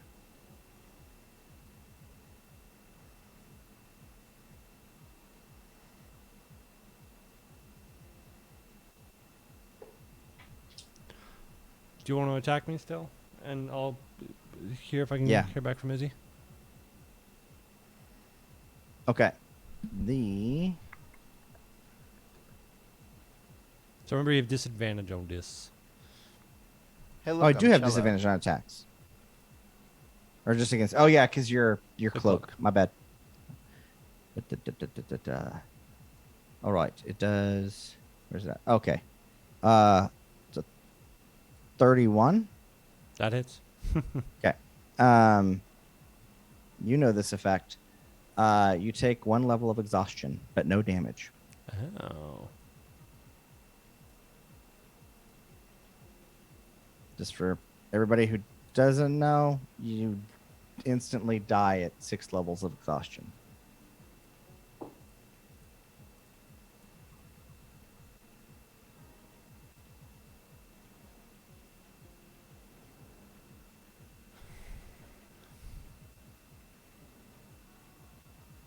All right. That is his legendary action, and after that is Blixa is up. But any word?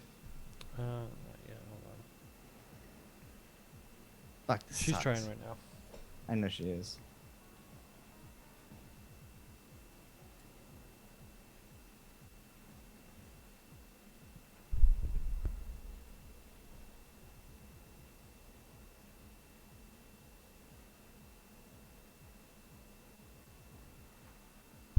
Sorry, who's up now? It's Blixa, but we're trying to see if they can. I Oh. think we might skip. We might skip them and give them a double turn when they come back, Oh no. or a triple, or however long it takes. Yeah.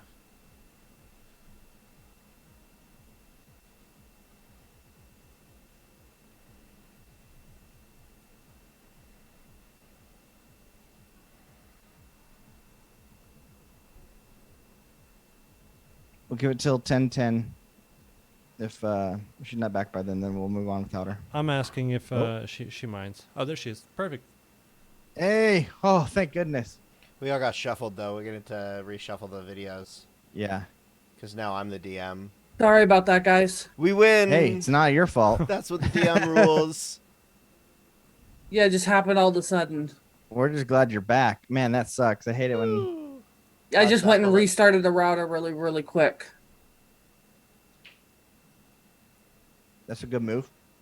Here, the names are going to be shuffled, but if you've been here long enough, you know who we are right now. Sure. Cool, let's go. Musical chairs. All right, Blix, I know it's been a flurry, but it's your turn. I'm ready. Okay, so would you have let me summon Lily before Yes. we did all this? Cool. So me and Lily are gonna fly up over like this rock outcropping. Mm-hmm. So we're gonna be posted there. And I am going to be shooting at I'm about that's I would say we started off like maybe like 15 feet, 20 feet off the ground. Okay. So we're not on the ground. So I have do I have any type of advantage shooting from above? From above, no, you don't. Sorry. That's fine. Okay. So I'm going to take my 2 attacks. And my first attack, I'm going to use my inspiration to get advantage. Okay. Are you taking the -5? Yes. So that is 26 to hit for the first one. That hits. And the second is I'm using a hero point to add d6 to that. It was a oh wait, hold on. 21 to hit. Hits. Okay, no hero point needed. No, sorry, 21. No, my bad. I apologize. Oh yes, He's- then I do yeah. need a hero point. Let's His see. you guys figured out that his AC is 23. Oh, 23. All right. Okay, so 2 hits. So that is. And then I'm also adding favored foe to this. Okay. With your bonus action. Yep. Okay, and that is gonna be D8. I mean, are you sure you didn't want to save your favorite foe for, like, I don't know, somebody else? Nope, I'm good. Random stag appears out of nowhere. Ugh. Okay. Sorry, I have to make sure. Favored foe, I also get a D8. And then I'm going to use my hero point to add D6 to anything. So I'm using both hero points Okay. doing this. Give me good numbers. Gross. Okay.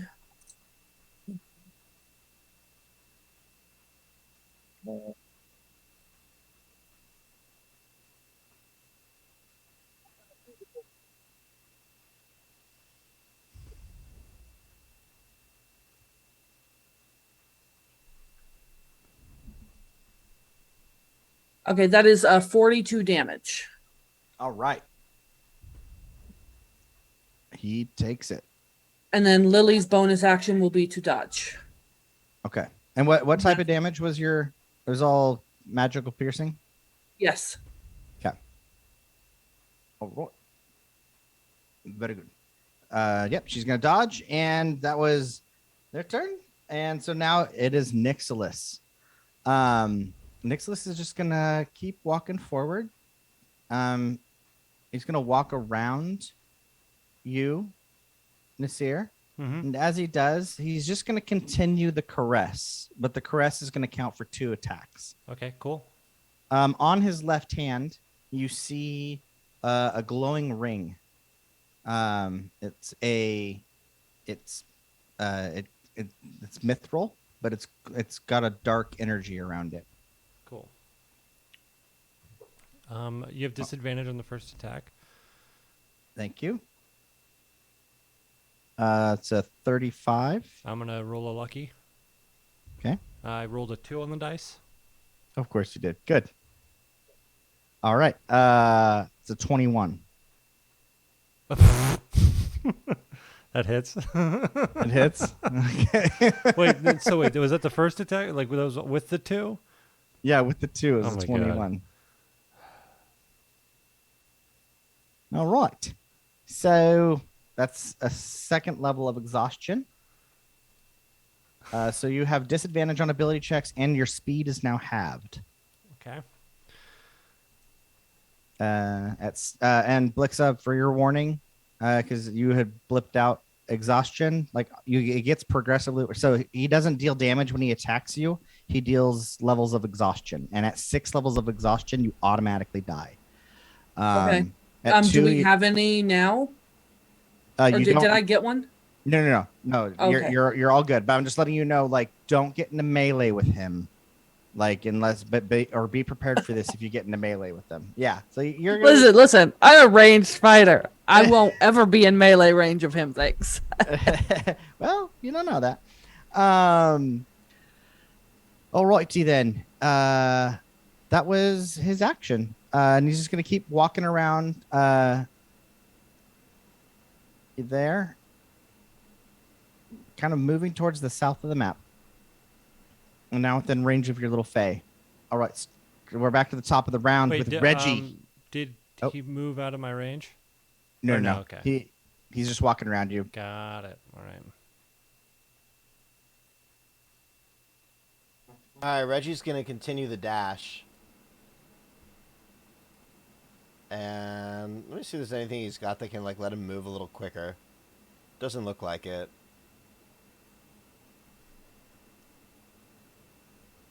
Right. So for another turn, Reggie's just like, "Oh, I'll fucking do you fucking guy, come here, you fucking pussy, I'll fucking do you fucking limb from limb, you fucking stupid fucking skits man, fuck you, I'll fucking." He's just cursing him out with everything he's got. I love it. And yeah, he's gonna make the final dash to get into melee range. Actually, he's gonna get 40. He's gonna get 10 feet away so that he can use his glaive, or not his glaive, his halberd. Okay. So yeah, right here. Perfect. So you can hit him, but he does have a 5-foot reach, so that's good. I got 10-foot reach. Oh, sorry. Nixilis only has a 5-foot reach, so that's good Yeah. for you. Cool. So wait, if I actually, that should actually be enough that I don't have to use my dash, right? If I got 30 feet of move speed. I was like, did you only move 30 feet? Yeah, I think I only moved 30 feet. Do you think, or do you know? No, you moved 40. I moved Yeah, 40? I thought you moved 40. Rats. All right, never mind then. I see you. Actually, you know what? Maybe there's something Reggie can do. Reggie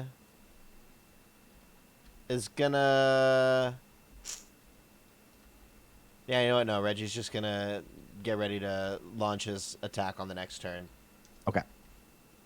And meanwhile, all around you, demons are fighting. humans and elves and everybody. It's the freaking end times right Basically, Reggie's just gonna blow everything that he's got on one turn, best Okay. he can, and like try and just rack up some damage before he dies a glorious hero's death. now. Yes. So imagine how much harder this fight would be with a dragon at the same time, right? Since you spaced them out, like a little bit easier. But the dragon was weak sauce. But all right, so that's Reggie's turn. It's Azaziel, then Greg, then Nasir. Cool. Azaziel is going to. Shit. Okay, first. Iggy will fly up next to Nasir. Azaziel Okay. will twin cast Greater Restoration through Iggy onto Nasir, healing the exhaustion. Nice. So, Doesn't they have to pick separate targets for the twin? I don't. Let me see. I'll double check. You might be right.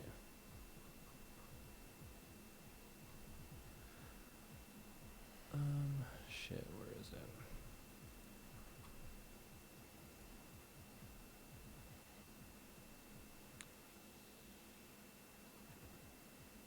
Yeah, it says a second creature. Cool. I won't twin cast it. I'll just do one level exhaustion, so I'll go back down to one. 'Kay. And then we'll then quicken Eldritch Blast on Nicholas. Okay. Let's do- Nicholas's Eldritch Blast is quickened. He will cast it as a bonus action. Oh yeah, quicken. I'm Eldritch kidding. Blast. I'm Yeah, kidding. you I'm know- kidding. Yeah. Yeah. All right, cool. I got you. All right, all right. boom. That is I rolled a 19, but since you're blessed by Galena, that is a crit. Oh, yeah. That's a point, point, point. Mhm. That Oh gosh, here they come. that's a 27 to hit, and that's a 29 to hit. Wow. All right, cool. So that's Yeah, those hit. all right. Cool. Let me just do the math for you. Thanks for Wow. doing the math for me. I do have my calculator up though. If-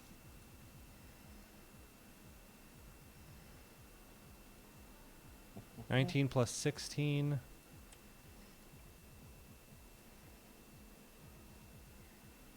All right.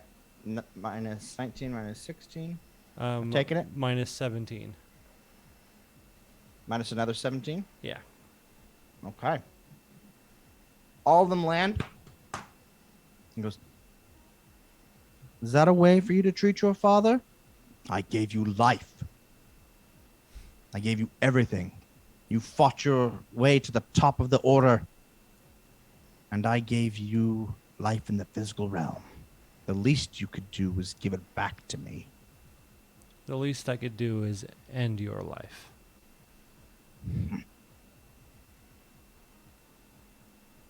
All right, that is Azaziel's turn. All right, Greg, you're up. Then this here.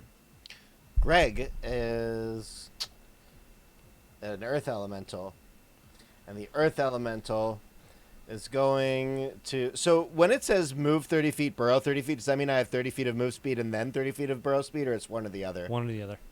All right, great. I'm gonna burrow 60 feet. Try and get at Nicholas. Okay. That'll get me to like right here. So are you under the ground or are you Yeah. on the surface? Earth Elemental Greg is currently underground, kind of southwest of Reggie 1. And I can't move Earth Elemental Greg for some reason. Oh, I need to change that. Sorry, I'm banning a bunch of like hate You're okay, dude. raiders. You're doing a great job, man. It's a lot to keep track of. Don't worry. If it's any consolation, so is the music. Every Owen Wilson wow in chronological order. We all Gosh, pull I our love weight, you Owen know? All Wilson. right, how far does the Earth Elemental move? 30. 60. So he's southeast of. All right, cool. And then He's let going to me- use his dash action. Boom. You should be able to control it now. Cool. And then my little Fey friend is going to start attacking. Do it. All right. So it's going to use its phase step as a bonus action again. Does it need to? It can, so that I can use it to get advantage on the next attack roll it makes. Oh, okay, yeah. So this is my Fey guy, right? Right here. Yeah. Yeah, the yellow one. Cool. So he's just going to, like, casually poof. Why do I have no control over my tokens? He's going to poof over to here. And he's going to now have advantage on that attack roll, Okay. if the DM will allow it. I mean, your feature allows it. Yep. And then we're going to make 4 attacks, starting with the first one made with advantage. Nice, dude. And that's a point from the Really? Fey feller. Oh Yep, my yep. gosh. Hey, you know, it's about time somebody that wasn't in their family got a crit. Okay, so I got to do a bunch of math. So I cast this at an 8th level, so it's melee weapon attack is +3, +8, 1d6 +3, plus the spell's piercing. Okay, got it. So 1d6 +3 plus the spell's level. All right, so let's start with the d6. Okay, then 5, then 8. 2, 5, 8, 13. It brings us to 11, and then one more d6. And that's going to be 16 damage, 8 of which is piercing, and 5 of which is force. Okay. And the rest is slashing. You see that all the piercing damage does not connect. It passes Really? right through him. But the force damage does. Okay.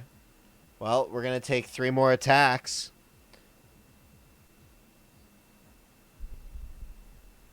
All right. Let's see it. Yeah, I'm just checking to see if there's anything else I need to know about this guy. Cool. All right, so next attack. That is going to be 14 plus 3, 17 plus 8. It's 25 to hit. Hits. Great. And that's going to be 1d6 plus 3 plus the spell's level. 2 plus 3 is 5 plus 8 is 13. It's piercing and 5 force. Gonna hit the third time. 7 plus 3 is 10 plus 8 is 18 to hit. That doesn't get him, right? No. All right, and last strike. That's gonna not get him either. Ah. Sorry, buddy. Yeah, it's all right.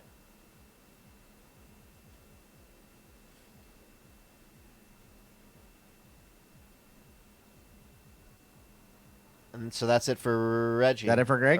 That's it for Greg. Or that's it for Fey Spirit. Greg's Greg Fey, hasn't- right? So now it's yeah. Nasir? Okay. Nasir's And up, then Greg Blake's has up. moved, so that's him. Yeah, now it's Nasir. Cool. Yakul is going to disengage Okay. and then fly over here. I'm going to pump some attacks into Nixilis.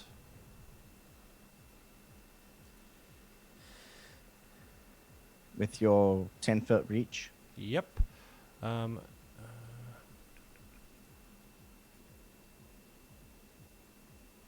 a 23 to hit. Hits. Cool. First one does 30 magical slashing damage.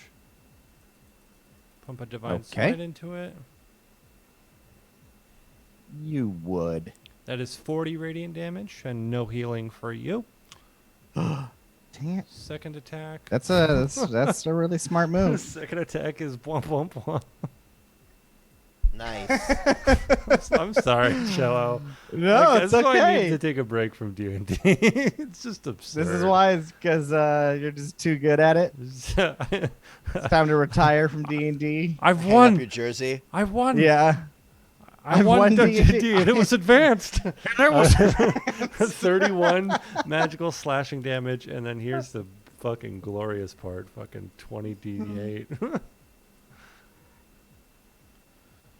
All right, so wait, that was 31 on top because you got. Did you do? Was it 30 and then 30 again, and then the crit, or So hold on, let me check the log really quick. So it was 30 magical slashing, Right. and then 40 radiant, and then 31 magical slashing, and then 79 radiant.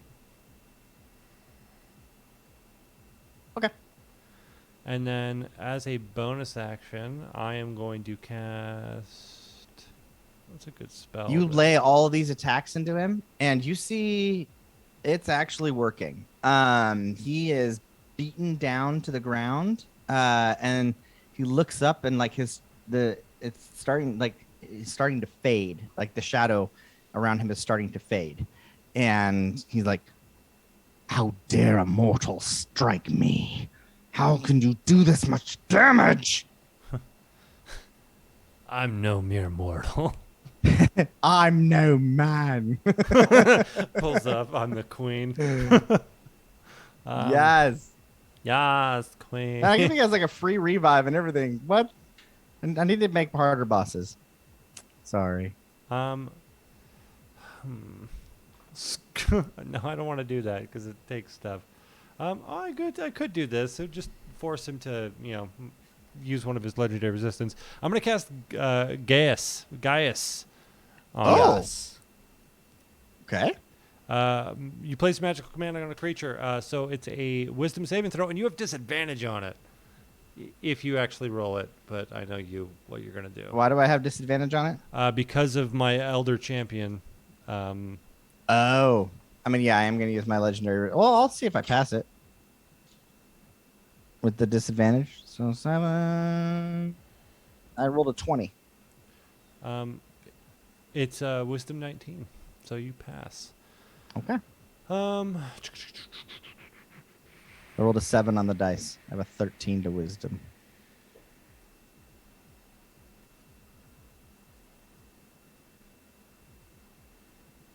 Okay, perfect. Well, that was just a free thing I could do. All right, that was and with the remaining movement, I'll just move this way.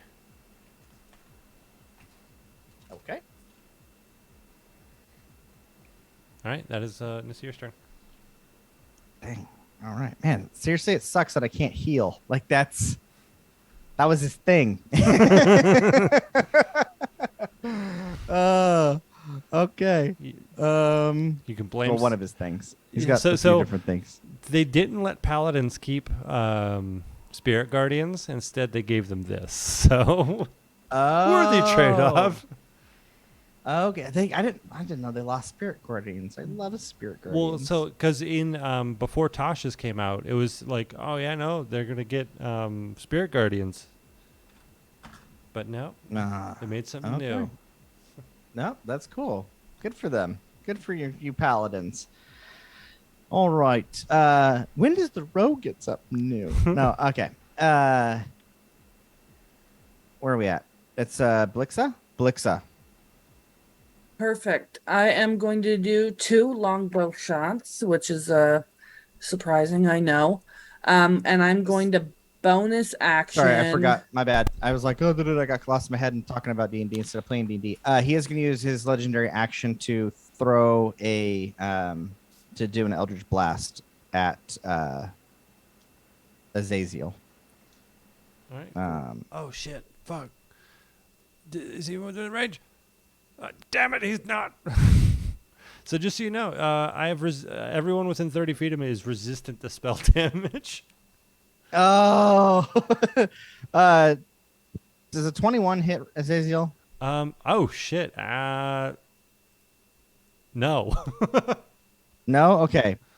Does a 28 or a 26 hit Azazel? Shield. Okay.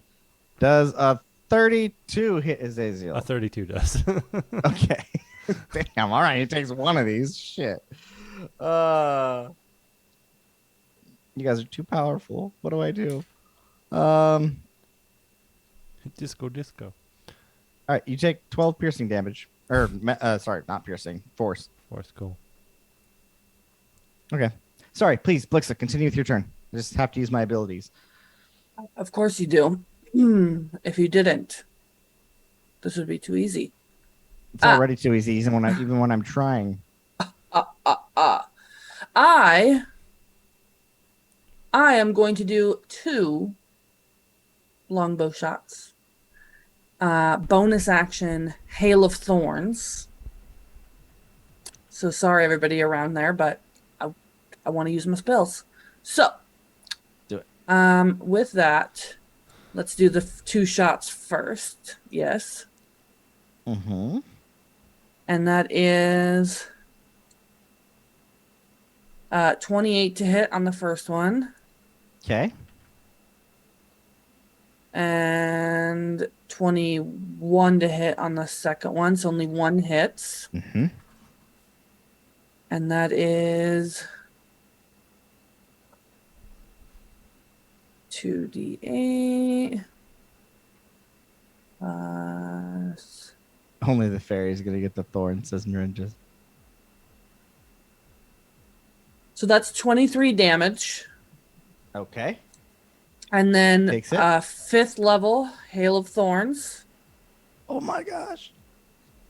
So everybody's got to make a deck save of 16. All right.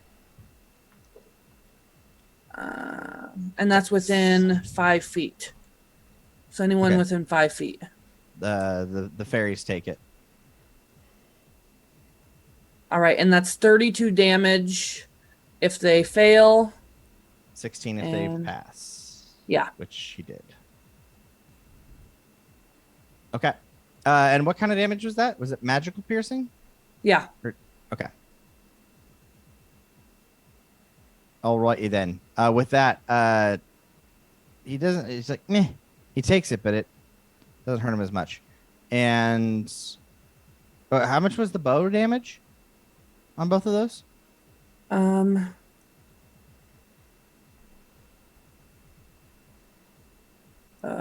Hail of Thorn. Because Hail Thorns was 16. Well, it was 32, and then he passed. So it was 16. But how much was the bow damage?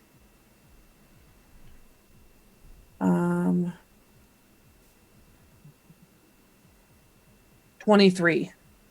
23. And then you missed with the other one, right? Yeah. Thank you. All right. Your And arrows then- are connecting with him, and yeah, he seems very weak. And then Lily. Lily's gonna move up on her turn.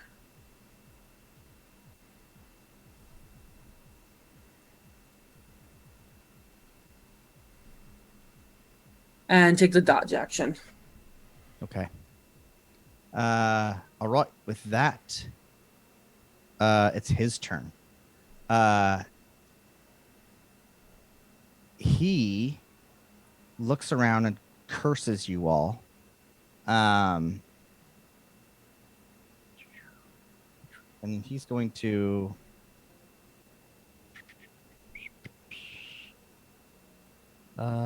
move away, actually. He's kind of scared of you. And then he's going to do a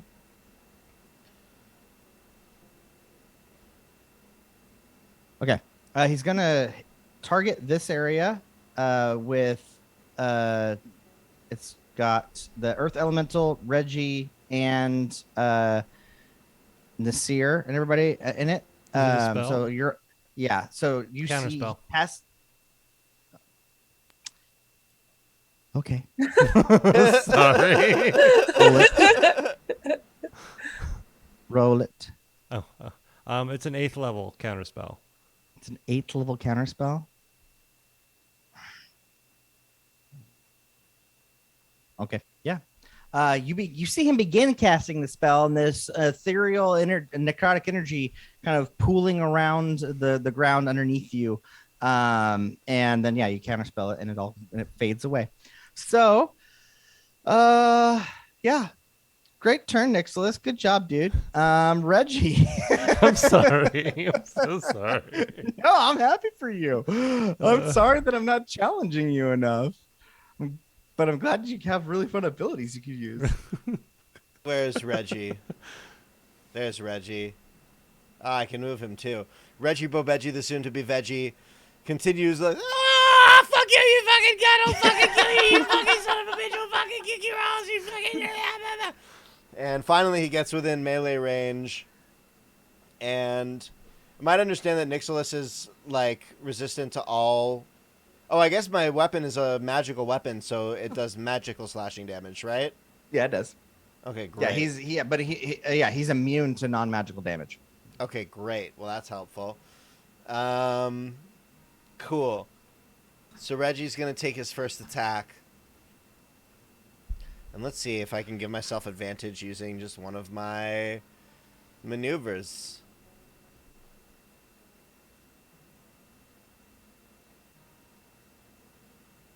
You can spend one to add it to the roll. Okay, trip attack.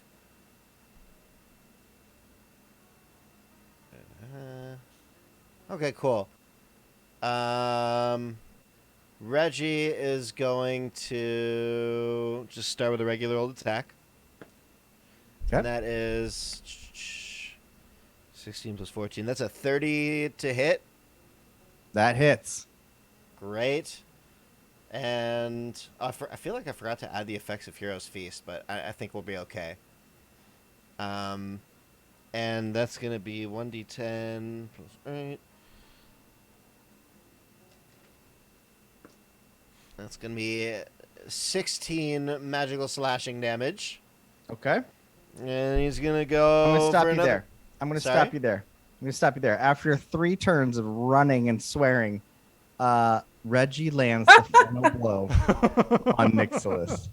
Oh, great. Come Come here, here, you you had- fucking cuddle fucking do you fucking stupid fucking yobo fucking stupid fucking cuddle fucking fuck you fuck.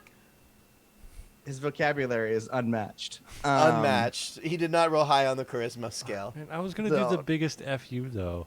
You know what it I was? know. I was gonna be like, "Hey, Sorry. father, let me give you a good chance," and cast haste on him, and then immediately drop it. Oh, that's hilarious. Yeah, he was gonna do a lot of cool things too, but then he just didn't. So I'm amazed that Reggie didn't die this whole time. yeah, me too. Incredible. Because he's gonna be in melee. Yeah, starting So he's far gonna away come helped in him. like, and he's gonna do a real like spinny like whoosh whoosh, like he does like a like pirouette slashing attacks, just real fucking glorious. While he's just cursing the name of Nixilis and cursing the name of Nixilis, just slashing him in all the vital areas. Everything that ever glowed on him stops glowing. Okay. As Reggie curses the life out of him with his bad language. Reggie spins and he curses, and Nixilis's shadow fails and falls and falters as you cut him to ribbons. The magic of your +3 sword. No, sorry, glaive, right? The halberd and oats. Yeah, the halberd and oats. Cutting through his shadow, and it cuts and it severs his connection to the physical world. And you see as he disappears and dissipates, cursing your name as he descends and gets sucked back into the abyss.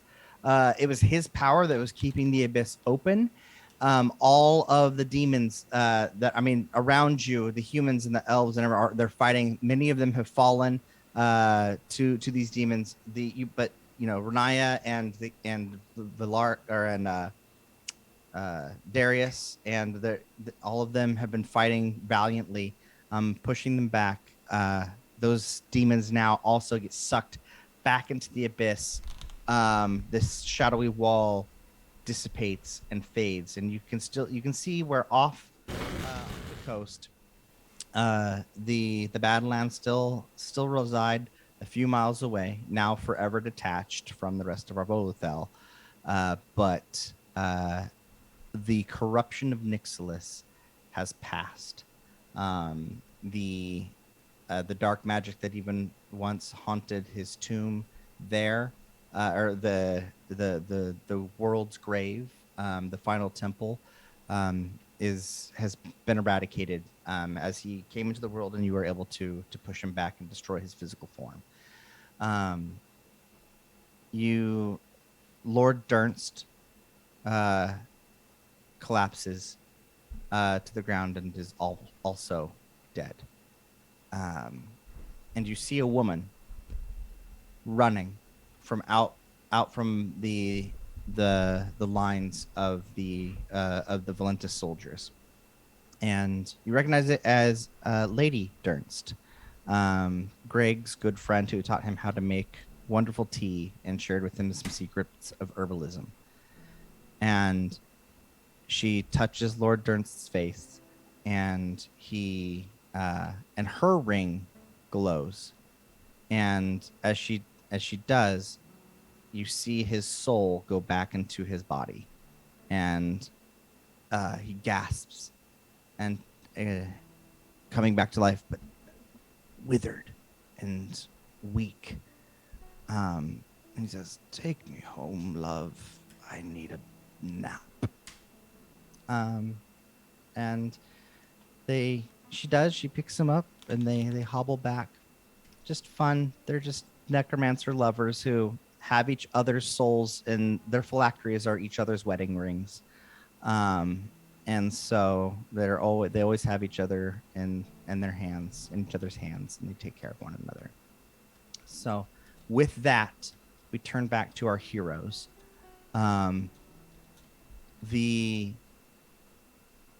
The world is grateful, and as they all shout out their cheers of victory, it sounds like thunder. And you know that it was because of your efforts that this was brought to pass. And Enoch approaches you in his dragon form, having transformed to help fight off the demon hordes. He approaches you and says, "Come with me. It is time you saw the final secret of the Order of the Ancients, the one we guard above all else."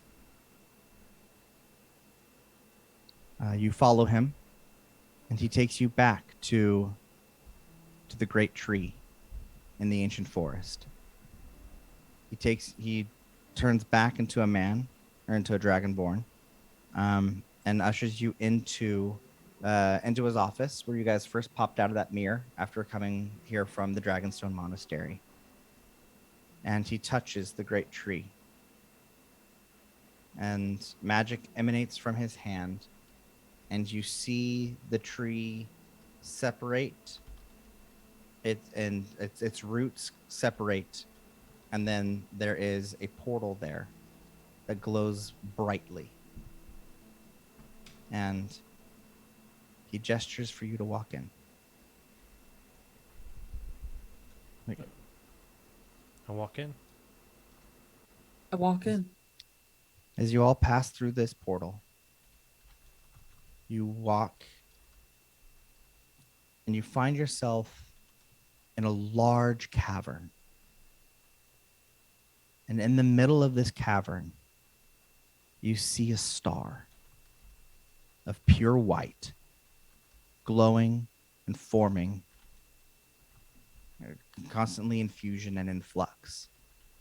And this is, as you have heard prophesied for for a long while now, the heart and the star of the world. It is a mythalar, a knot in the weave. This is the very contract, the celestial contract that binds reality together in this universe and on this world.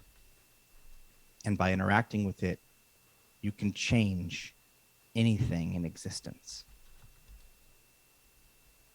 As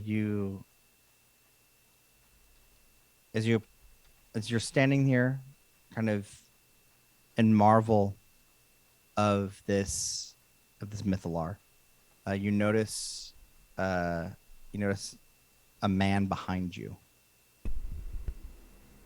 He says to you, "Welcome.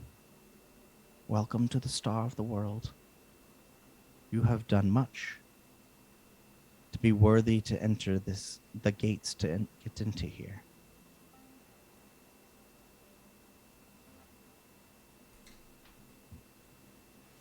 My name is Azam. I am the caretaker. It's a pleasure. Thank you. The he explains what I just explained to you, that this is a mythalar. You have proven yourselves worthy. Should you desire, you may touch the star of the world. And in so doing, you will participate in what you have heard called the test of wills, where if your will is strong enough, if your very essence is strong enough, the secret desire and true desire of your heart will be granted to you. This is a gift that the gods grant you because you have taken up this cause on your own. Your actions have affected the world. Your choices have affected the world. And you've restored the world to peace when it could have been thrust into chaos. There are very few to whom this honor has been given, namely the dragons at the end of the Dragon War, and what those on the surface call the new gods, Alark and Zoram and Galena, when they first usurped the usurper, Aberoth, and Nixlus's first attempt at coming into the world.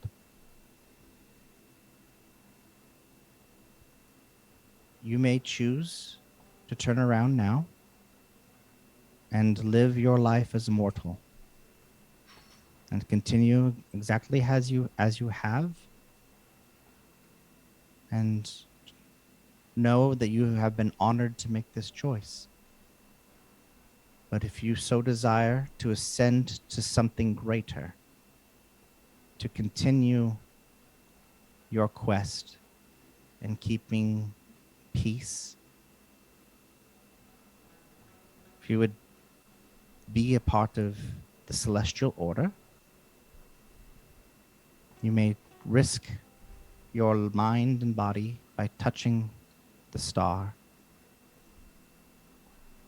and see if you may ascend to godhood, to rise and become something more than you are, an ideal,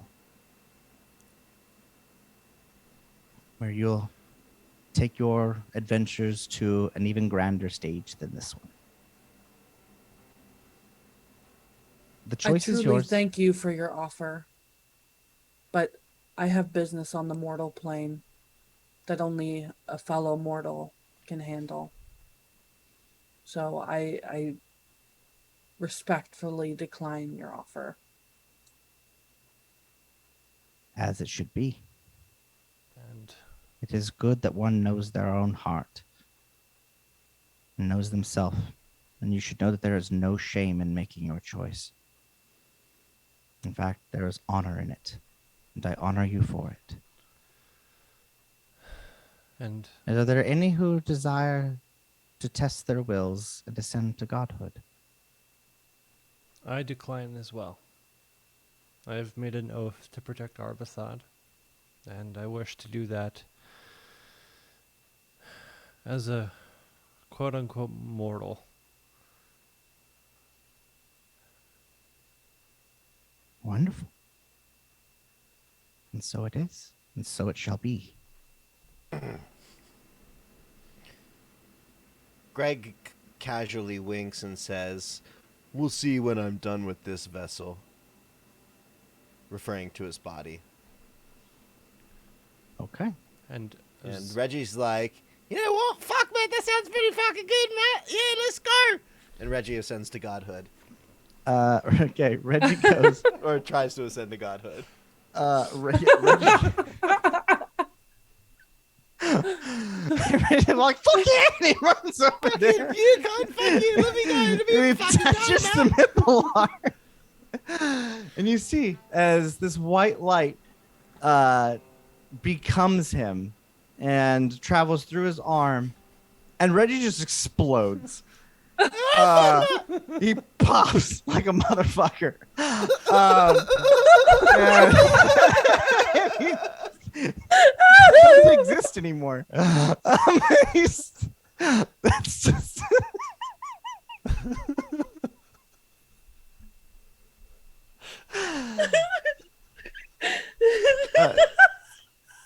There are some who say and will say that mercenaries and bodyguards, in the moment when there are moments that they should have died, when a blade should have killed them, or when they get a stroke of luck, when they will say, they'll hear a voice and he just went, ah, fuck, you got Reggie got you.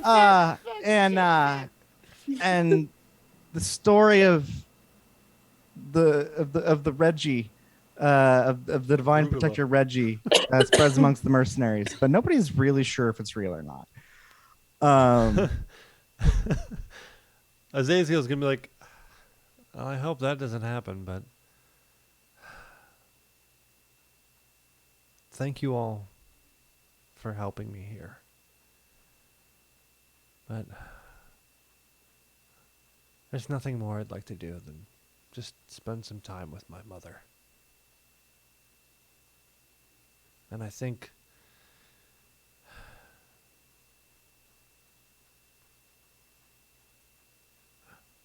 it's time.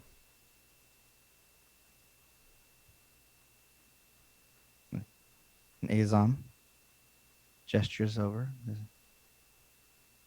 My boy, I remember when your mother herself stood there and made this same choice. And this was after they had decided that you would be given the choice of mortality. The you who had fought his way out of the abyss and was a general for Nixless himself. That they would devise this system so that it would separate your chaos from yourself, and you would be allowed to choose as a mortal. And I'm glad that your choices have brought you here. Please touch the star. And I touch the star. And Azazel, as you touch the star,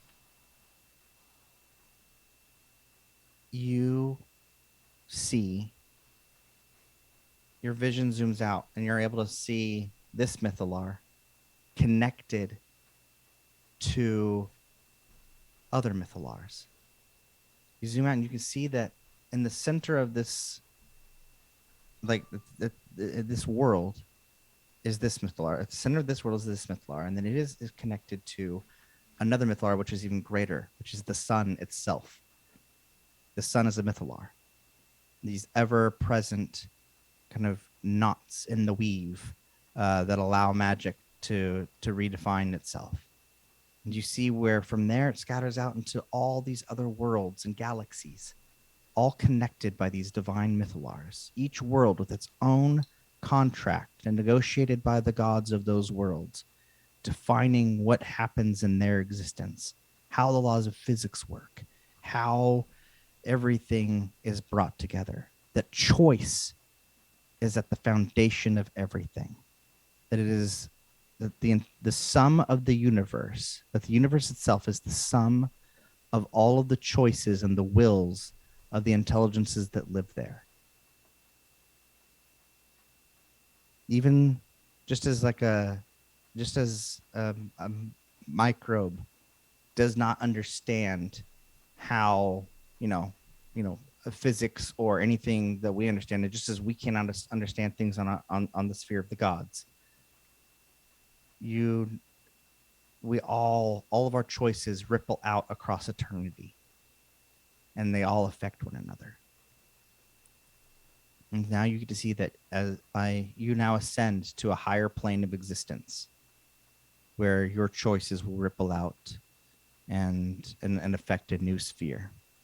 And you see how the gods themselves are debating and working with one another to maintain the contract of this world. and to fight off other forces that would destroy this world in that sphere of influence.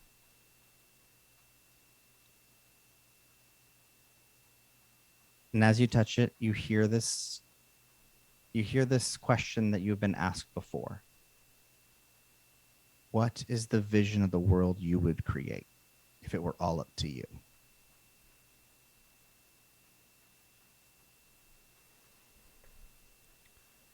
Harmony. Harmony. And you hear that star song that you heard, that Andros showed you in the Arcane Academy, that you've heard before. Now you realize you've always heard, but now you hear clearly. And Azazel rises as the god of harmony, the star song.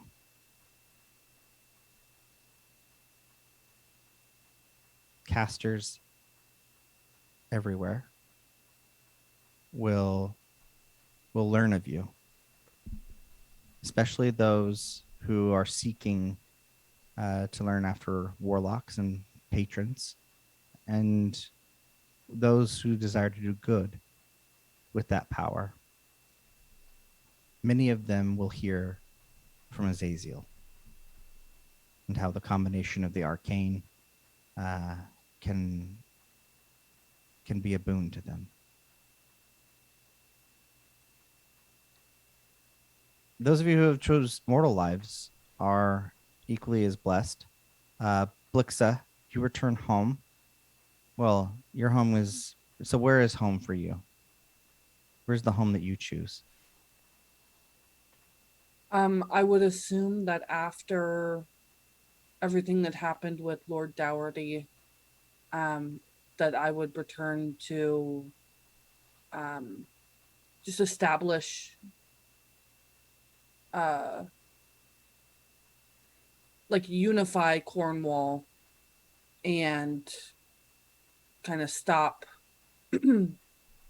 or like reverse everything that Lord Dougherty did in his selfishness of taking over Valentis and all of that. So I would just assume that I would return to Cornwall, but with hopes of not being there like permanently. Okay. Continue traveling, but for now, doing my part. Awesome. Ambrose Crudu works with you. You work with Ambrose Crudu and King Darius. You are granted honors, and you are knighted as first knight of King Darius of Valentis. And you serve as lord for a time to bring order to Valentis and Cornwall, and to be Would there for your would a family. non-binary lord be like Thord? Yeah, I was actually thinking about this. I was like, is it Lord? I mean, Lord is Thane. because yeah, like I guess it Thane. doesn't have to be Thane or like regent, right? If you're like a king or like as a regent, I feel like is non-binary. I like and Thord. Thord, yeah, because even for me, I feel like Lord. I don't know. It probably is masculine, but I didn't think of it that way. But yes, Thord. Yeah. But Right.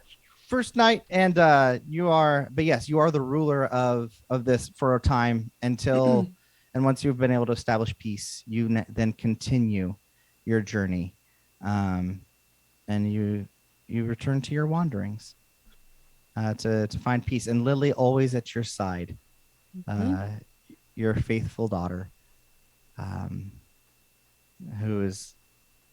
Who always longs to be with her Zaza. Greg Grulgok, you also return to the mortal realm.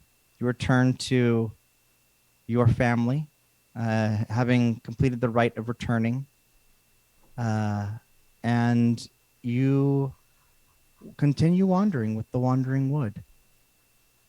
And over time, as all things must die, Georgiak, George eventually passes, and it is no wonder that Gruagach becomes the next archdruid and leader of the Wandering Wood. But the Wandering Wood has a new purpose. They use their magics to build bridges from the ancient forest and from the south back over to the Badlands. And you begin bringing healing to those lands and reconnecting those people to Arvoluthel. As the Wandering Wood wanders, healing wanders with them, led by Gruagach, the Archdruid.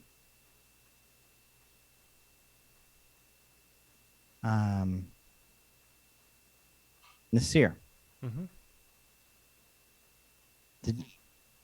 you have also chosen a mortal life. Yes.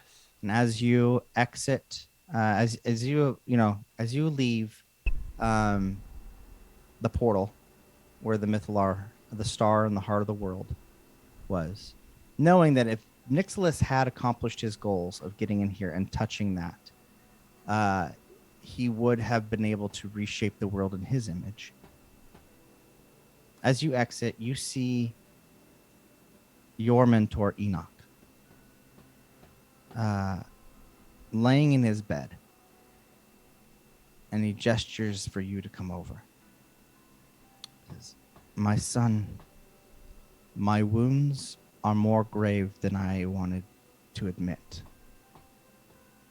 And I could continue to administer in this current vessel, but I'm tired, and I would like a new adventure.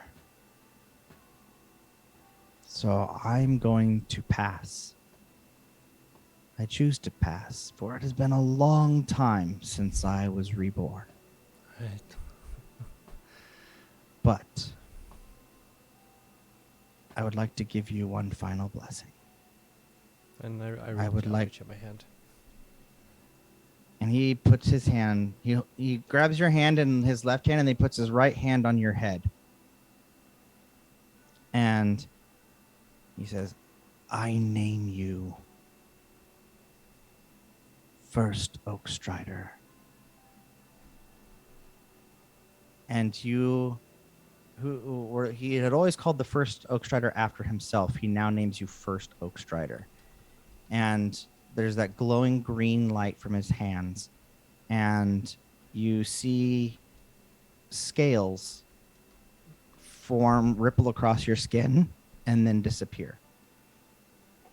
And he says, "You are now the dragon that sleeps at the roots of the tree, and you will lead our order. With this, I rebind you to the cycle of rebirth, as I trade my life for yours. I pray that you will find me in my next form. It will be your responsibility to keep me safe and to train me in the ways of our order until I am strong enough to regain my memories, as has been the cycle since we first began." Well, I'll do my best to fill your shoes. And I'll look every day until I find you. "I'm glad to hear it." And then he fades. And with that, the world is healed. And thanks to your actions, the wood elves and the high elves begin getting along, actually. Going from mortal enemies, realizing that they had come together. They came together in the past. They've come together now. The high elves the wood elves learning to be more patient and understanding of the high elves' love of the arcane. The high elves accepting the traditions of the wood elves, The humans, there's peace in Arvoluthel for a time, for a long time, for an age, in fact. And they always give honor to the heroes that made it happen, to you. And with that, thank you, chat, for being here, for watching this campaign and letting us go way late. But thank you guys for making this happen. We love you. Thank you for letting us share this story and this time with you. You guys have been awesome. Thank you to my players for being here. This has been Arvoluthel, and we're now gonna raid. Are any of our friends online? Check if Rooster's still on. yeah. Rooster said he was going to stream. Oh, Rooster Rooster's- is on, and we're gonna go raid him right now. Hell yeah! He's playing. Let's some go raid Rooster. Oblivion. So Yeah. Let's go. And we will be back one day, sometime soon. We'll keep you posted for any news on that. But stay tuned to Mr. Ripper, and we'll probably announce it there if we can. All right. Awesome. Have a great night, everybody. Thank you, everybody. Good night. I love you. This Thank has you been all. Wonderful. This has been Fire and Dice.